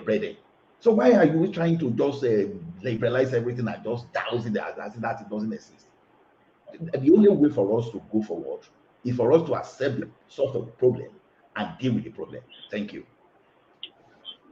Okay, let me now continue. I think what transpired here is that Buhari does not handle that space very well. That is 100% in my opinion. He does not handle it very well. There is a crisis. There was some Fulani people from the West African region or from the Sahara or wherever they come. They came to Nigeria. Some of them are criminals because they cannot just say, what do you call it? Bishop, you cannot say that some of them did not commit this crime. Some of them did. We have seen some of them carrying AK-47 and at the same time taking their cows all around the city. The problem we are having at hand is that those parts that they used to take to graze their to let their cows graze, it has been taken over by development. As we have more population, then the city continues to expand. People continue to build interland. So there's no that part anywhere anymore, especially in the south. The south is not as in large of landmass. It's not as big as the northern part of Nigeria. Even from the map, you can see it clearly. Buhari did not handle that space very well. And we are, for God's sake, we're in 21st century. It's a new century. We cannot be doing the whole thing. We know there's phenomenon with this kind of grazing, but there's not land anymore that you can just graze anyhow. And you cannot just trample on somebody's farm and let your cow just eat their maize or their beans or whatever. It's not done anywhere. I think what they should have done is that they should have make it privatized. If you want to have cow, because those cows belong to rich people, not one, not two, not three, not four. Get a land, do your ranching there. You don't care. If you can get a land in Shaki and they sell a land, you can do whatever you want to do there. No matter what the two of you have been talking about it, the ball lies in front of Buhari. Buhari did not handle that space very well at all, to be frank with you. Now, there's some element of criminality in it from the other region, especially from whom Bishop, you are right about that. Some of them hide under that pretense to commit various form of crime or whatever. But as it is today, we have passed. Why can't we have that problem since Tinubu came in again? There is, of course, and it's also right that banditry is totally different from people that have farmers others class, totally different. Banditry is phenomenal with the northern part of Nigeria, especially in the northwest, because I don't know what they are fighting for, because lack of education and the rest. As it is today, I think if you want your cow, you can get a ranch, get a land, ranch them, and then you can even make more money from that and create more employment for people. So the old way of if you want to roam your cow, then you can roam it in the northwest alone or the northeast where you come from. Don't bring it to people that does not want it. If they don't want it in the south, don't bring it down here. And if you don't bring it down, it's also a plus for you. You can increase the price of your cow when you sell them to the south because they like eating meat. You also make more money that way. People have to sit down and think. Because if you don't want it, then the price of meat will increase. And if it increases, it's not left for the southern people to eat or not to eat it. So I think the blame must be put on Buhari's head. That particular one, I don't like it. If you have landed, let me respond to you. Yeah, we can go ahead so that we can make it short. Number one, it's very easy to say. I'm not holding brief for Buhari, but we have forgotten that the issue of cattle ranching, whether you call it ranching, whether you call it colony, did not start with Buhari. It started with Jonathan. There was a committee that was set up about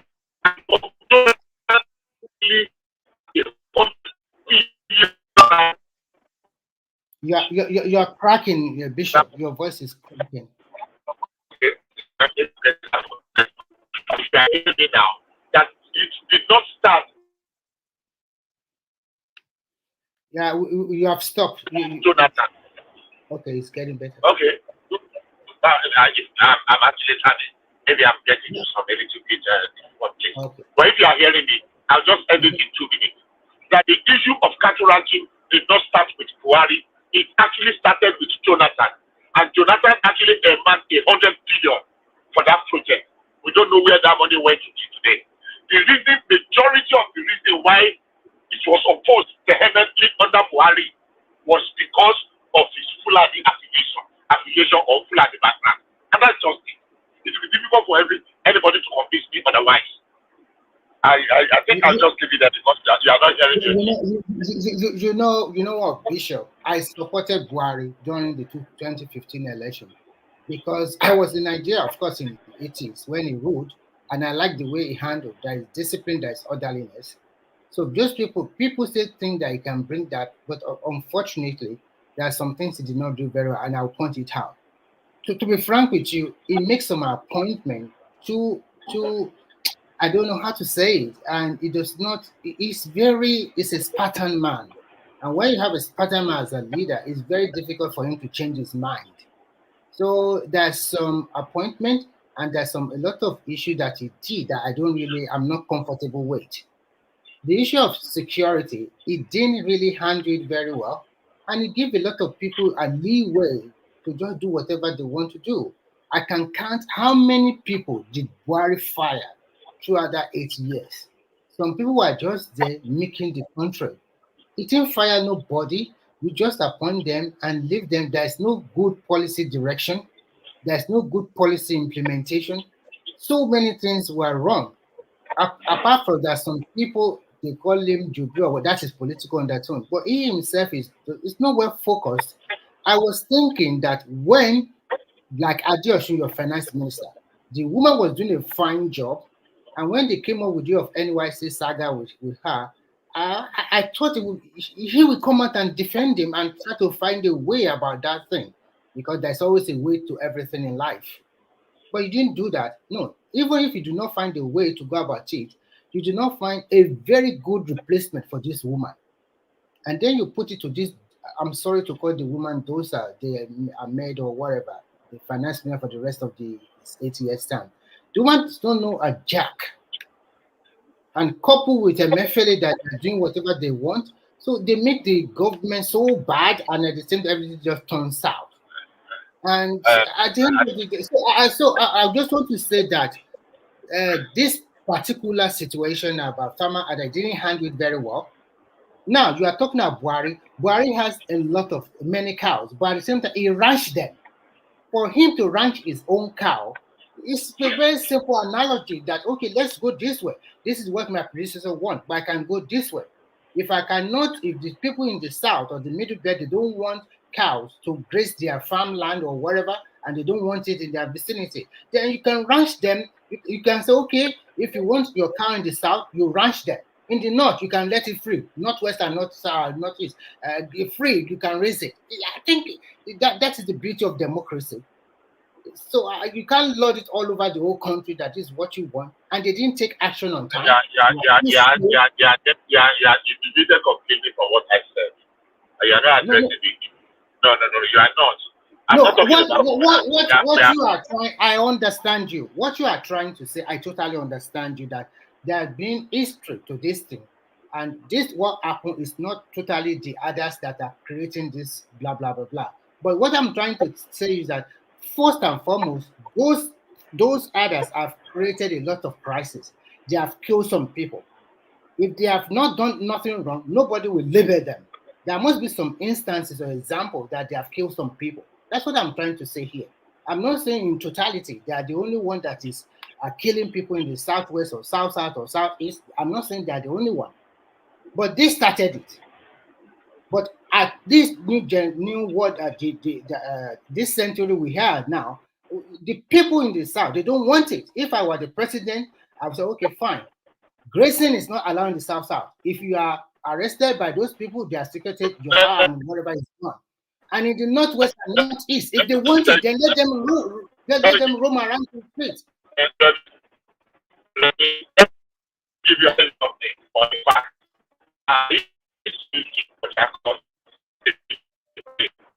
And I have in Abia State. And I can tell you, I know about 10 cattle farmers. More than 10, at least minimum of 10. That's because I used to go to. So you want to know the fact, 100 of those farmers that I know in about 3 or 4 local governments, they have, all of them are Igbo people. The only thing is that they have these young Fulani boys that help them to drive the cows about. The owners of the cow in Abia State, who are to the south, towards Port Harcourt, all of them are Igbo. I know a number of people that have cows in the southwest.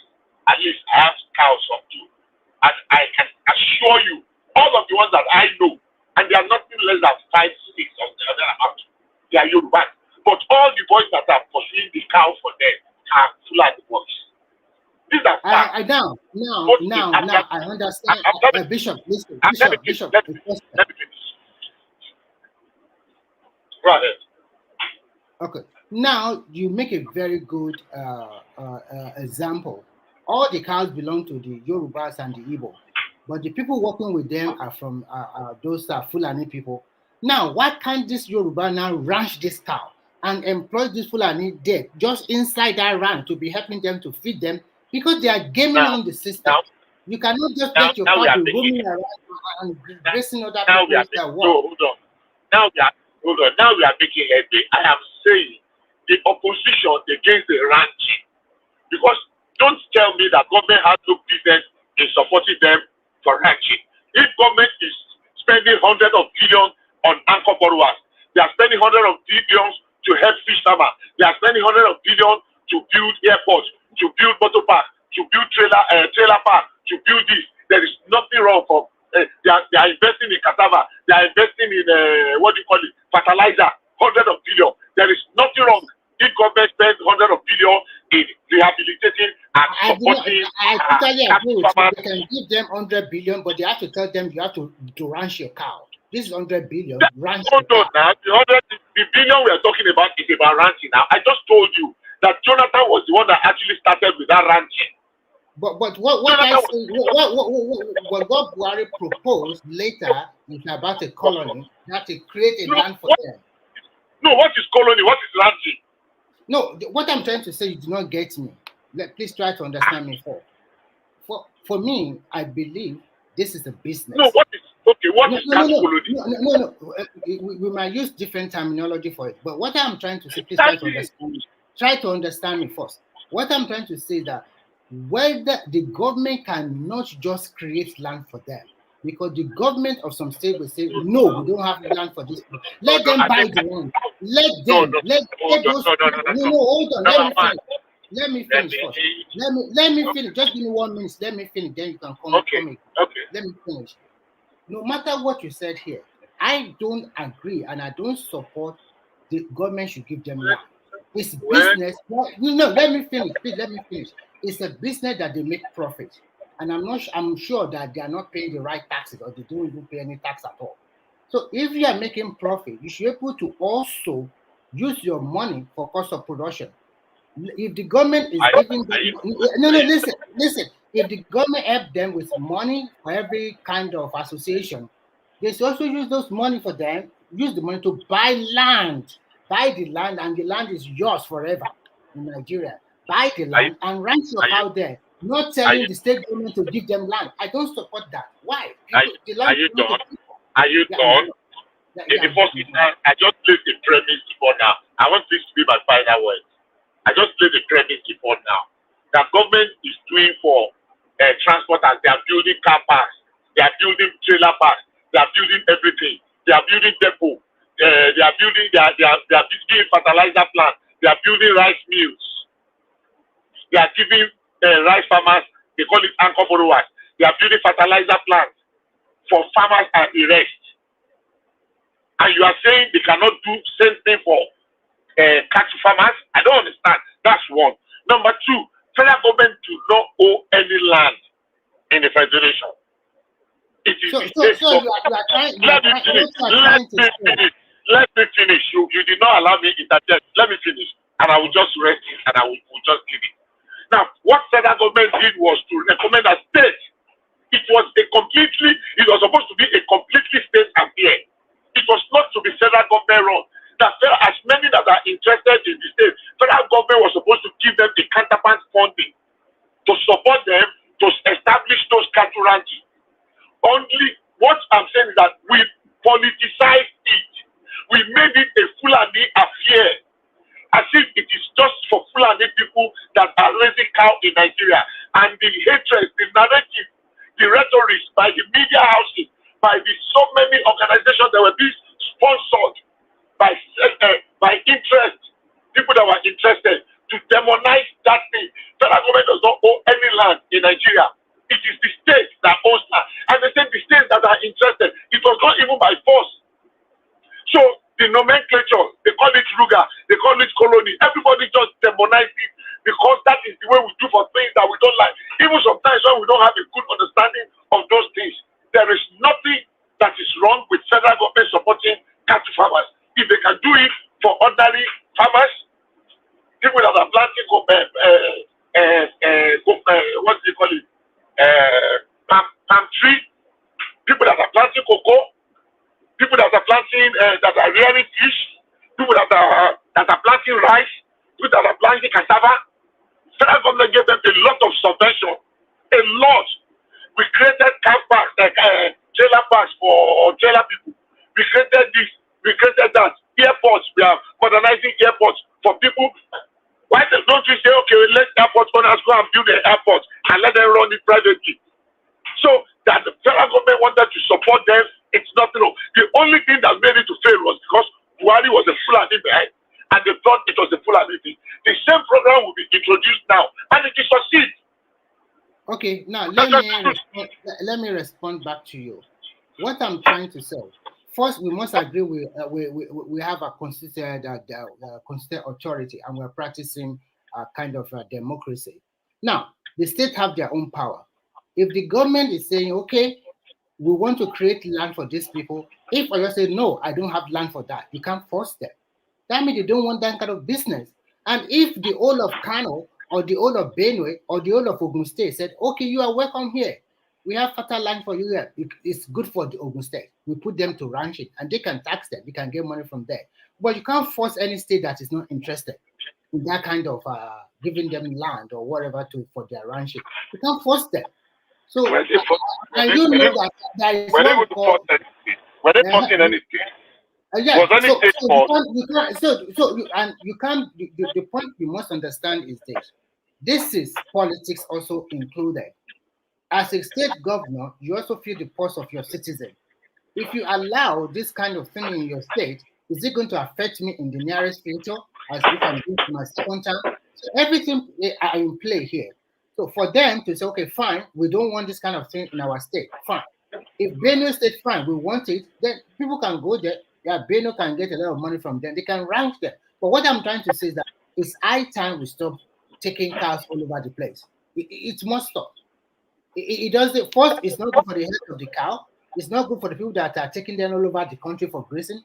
It brings a lot of crisis. I cannot have like 10 acres of maize or farmland, and then the cow will just come and just graze my maize like that. That's okay. No, that's fine. I think at the end of the day, the only solution is that if your state are interested in this kind of thing, then fine, go there and ranch your cow there.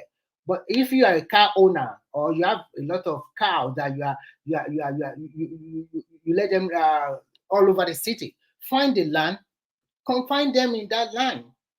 The cow is an high, so I can't say big cow, you are driving and then you see a cow just cross the road. It causes a lot of accident. And even if you see them in your vicinity, in your local place you are living, you feel a sense of apprehension. And we know these are wild animals, whatever you like it or not. If something happens, they can kill people, they can stamp on people or something like that. I think it's high time, even if you, Bishop, you have many cars, you ranch them. Get a land by yourself. Don't wait for the government, because when you are reaping the profit of your business, you're not giving it back to the government. It goes to your hand. It goes back to your bank account or your pocket. And most of Nigerian people, they don't like paying taxes. They like to judge, they like to dodge, and they want good things for the country. But at the end of the day, they don't want to do the rightful thing. How many people in Nigeria are really paying tax? Whether direct, I'm talking about their progressive or direct. How many people does the tax net cover in Nigeria? And then we want Nigeria to be like El Dorado. We see the city where we are all going. Nigeria should be like this city. And you don't want to contribute. Remy, I agree with you on that tax. But the thing is this, naturally, human being no won't pay tax. People don't want to pay. Even the place I live now, people don't want to pay tax. Even as I'm speaking to you, because I'm paying both corporate and personal income tax. You know, when you are incorporated in a wahala, you will pay corporate tax and you will pay personal income tax. We naturally, by the law, we don't want to pay. Talk less of Nigeria that has no infrastructure to monitor those taxes. So for people to pay tax, you understand, the government, we have to put the infrastructure in place. So we can't keep blaming the people for not paying tax. So before Canada put all those infrastructure in place, where did they get the money to put the infrastructure in place in the first instance? Where did they get the money? Is it not from the tax they collected from their citizens? No. Look at it this way. How much was Lagos paying in tax before Tinubu got to that place? Less than around 600,000 in a year. Look at how the guy put infrastructure in place. And today, people are now saying, oh, they want Tinubu's, they hate him for doing the right thing. Because you know our problem is this. People that hate on Tinubu, they are not necessarily because of his capability or because of the so passive, in quotation, the passive corruption. The problem is that money, whenever there's money, people are bound to put some kind of hatred against you. So the money is what people focus on. The question is, if Tinubu could make 600 million, you understand, to become something like, maybe, I don't know how much Lagos is making today, probably about 50 billion a month. I don't know. So I don't take my word for that. You understand? If you could do that time too, with the little we have today too, we can reform and start getting money from people. People don't want to pay tax, just like it or not. That's the fact of life. You have to even before we were born, even right from the old age, you understand? Even some people still went to Jesus Christ and asked about Caesar before Jesus Christ said, "They give unto Caesar what belong to Caesar." You understand? People will not pay tax. You understand? That's why you rise it don, because you have to make it don, because people will not pay you. That's just my own. Because here, as I speak today, Remy, except you want to deceive me, where you are, every loopholes to reduce your tax, you use all those holes. Why do we hire accountant to do taxation for us to reduce tax? Because we don't want to pay. We don't want to pay. If government just look away, do you think I'm going to pay tax? I'm not going to pay. That's why government always come back. Maybe after several years, they will now audit you. We allow you to go away today, you'll be happy, right? They will now audit you. We've seen the situation whereby they audit some people, and they now, even those that are just on personal income, not even corporate taxes now. Some people just on personal, that they came back to them after several years, some were owing 90-something thousand, some were owing close to 200,000. It will tell you how terrible people are in running away with taxes. So don't make it a Nigerian thing. Nigeria, we have to put the infrastructure in place. That Nigeria, because look at this. I keep saying it. If I live in the province, if I live in a city that make like almost $5 billion a year, 1.6 million people, and Lagos is like, so it's like 20 million people, and the Lagos is not even making $2 billion in a year. It's telling you that the market or the opportunity for tax in Nigeria is as good as vigilant. So to me, whether we like it or not. Yes, sir. Please permit me first. I wanted to say something when Remy was talking. Tax on cow. Presently, we don't tax food production in Nigeria. That's a fact. Except you want to say, oh, food is different, meat is different. Everything agri produced in Nigeria presently, we don't tax them. So I don't know this your emphasis on government should tax them, government should tax them. They are not taxing the people that are producing cassava and gari and rice and beans and and melon and whatever you want to call it, and abado. So why do you want to suddenly, they are not taxing people that are producing goat and fish. Why do you want to suddenly introduce tax when it comes to cattle? Because the way you're emphasizing the tax, and I was trying to correct you that, look, at the moment, we don't tax food, except maybe they want to start tomorrow. Maybe there are some levies here and there when people are shipping their farm produce to some states or across some. Yeah, but as in tax to the government, no. Yeah, Bishop, you are correct. We don't tax food there too. You understand? So, we don't tax so food if government supports cattle rearers too in a little way, there is no big deal about that. If they are supporting other agri producers, because the emphasis on Remy was making was that if they want to, let them go and buy the land by themselves, let them go and buy the land by themselves. Let the transporters also construct the road by themselves. Simple. Let the port operators construct their waterways. Why is the government building ports and harbor for them? Why is the government building garages? Why is the government building railway stations? There is a role government need to play in this. I'm not saying they should force any state, but there are states that are ready to go in because it is going to help production. I have a video I took in a farm I visited here.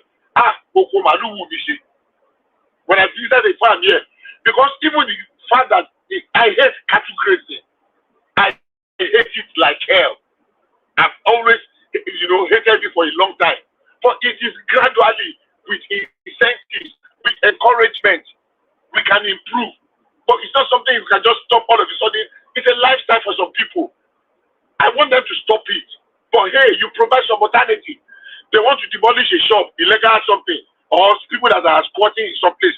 With Nigeria, we say, government should provide alternative for them. But you want people to stop something, you don't want to give them to support them with alternative. That's the position I'm coming from. We can do better. And I believe our deliberation and contribution here is for that, so that Nigeria can be better. And I believe it will get better by the grace of God. Hopefully, very soon too. But hey, there are things that we must do. Thank you very much. Thank you. Yeah. We have to start down 8 hours. We have 6 minutes to go. Thank you for your contribution. Because I think we can do better. I think that's the bottom line. We can do better. We are not there yet, but we can do better. When Bishop sometimes ago, I don't know, maybe you are here on the platform when I made this submission.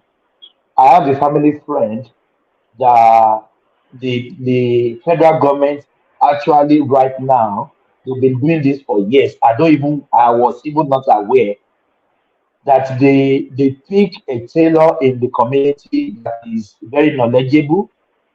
They will tell him or he or she to train few people, maybe 30, 20. They will train them in sewing, in barbing, in anything skill. And they will empower them at the end of the training. My junior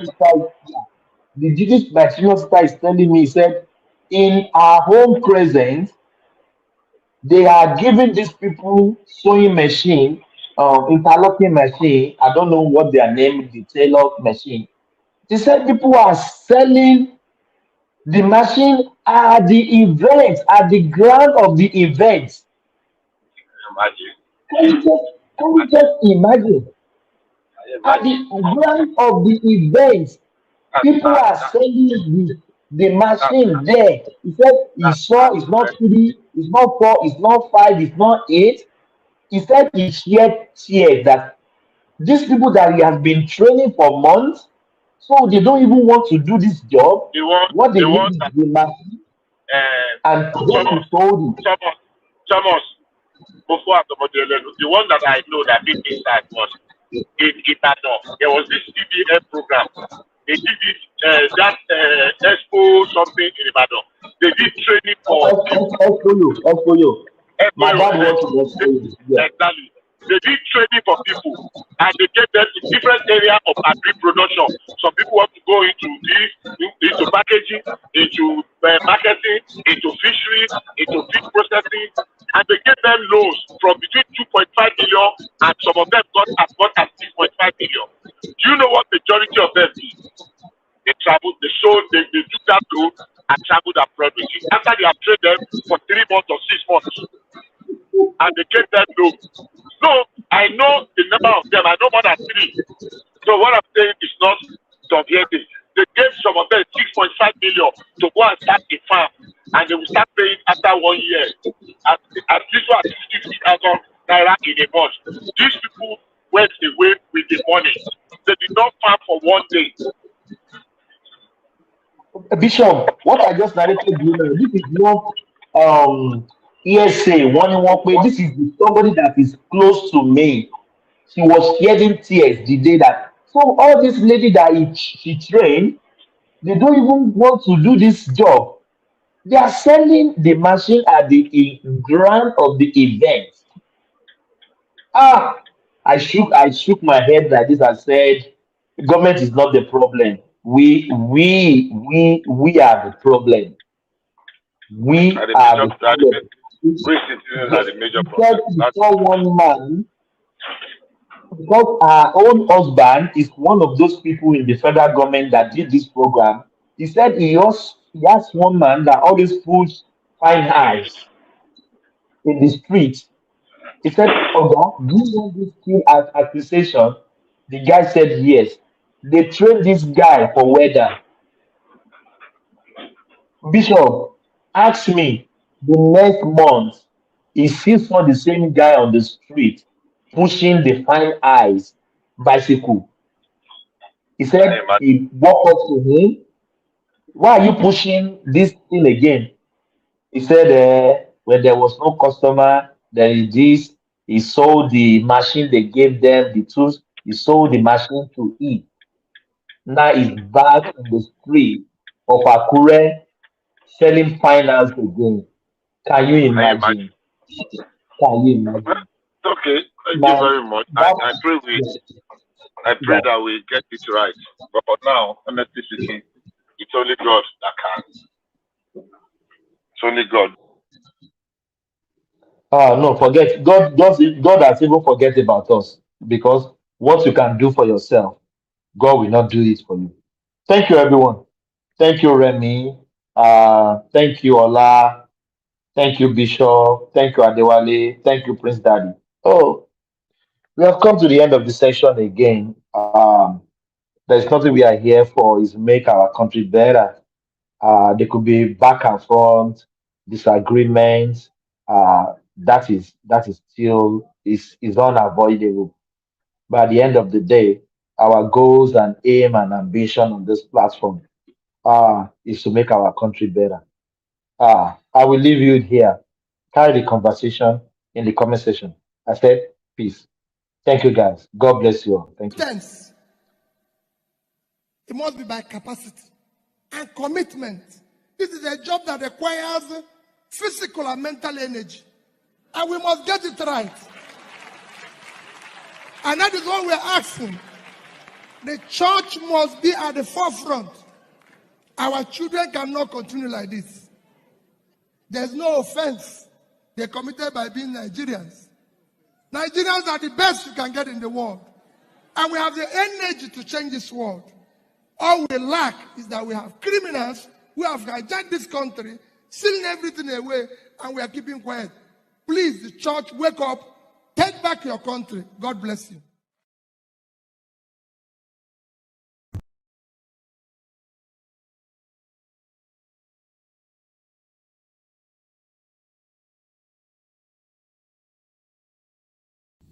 Country people, make una come here tori o. Say Dino carry money, give talk. Say make you go buy gun to Fiakwa.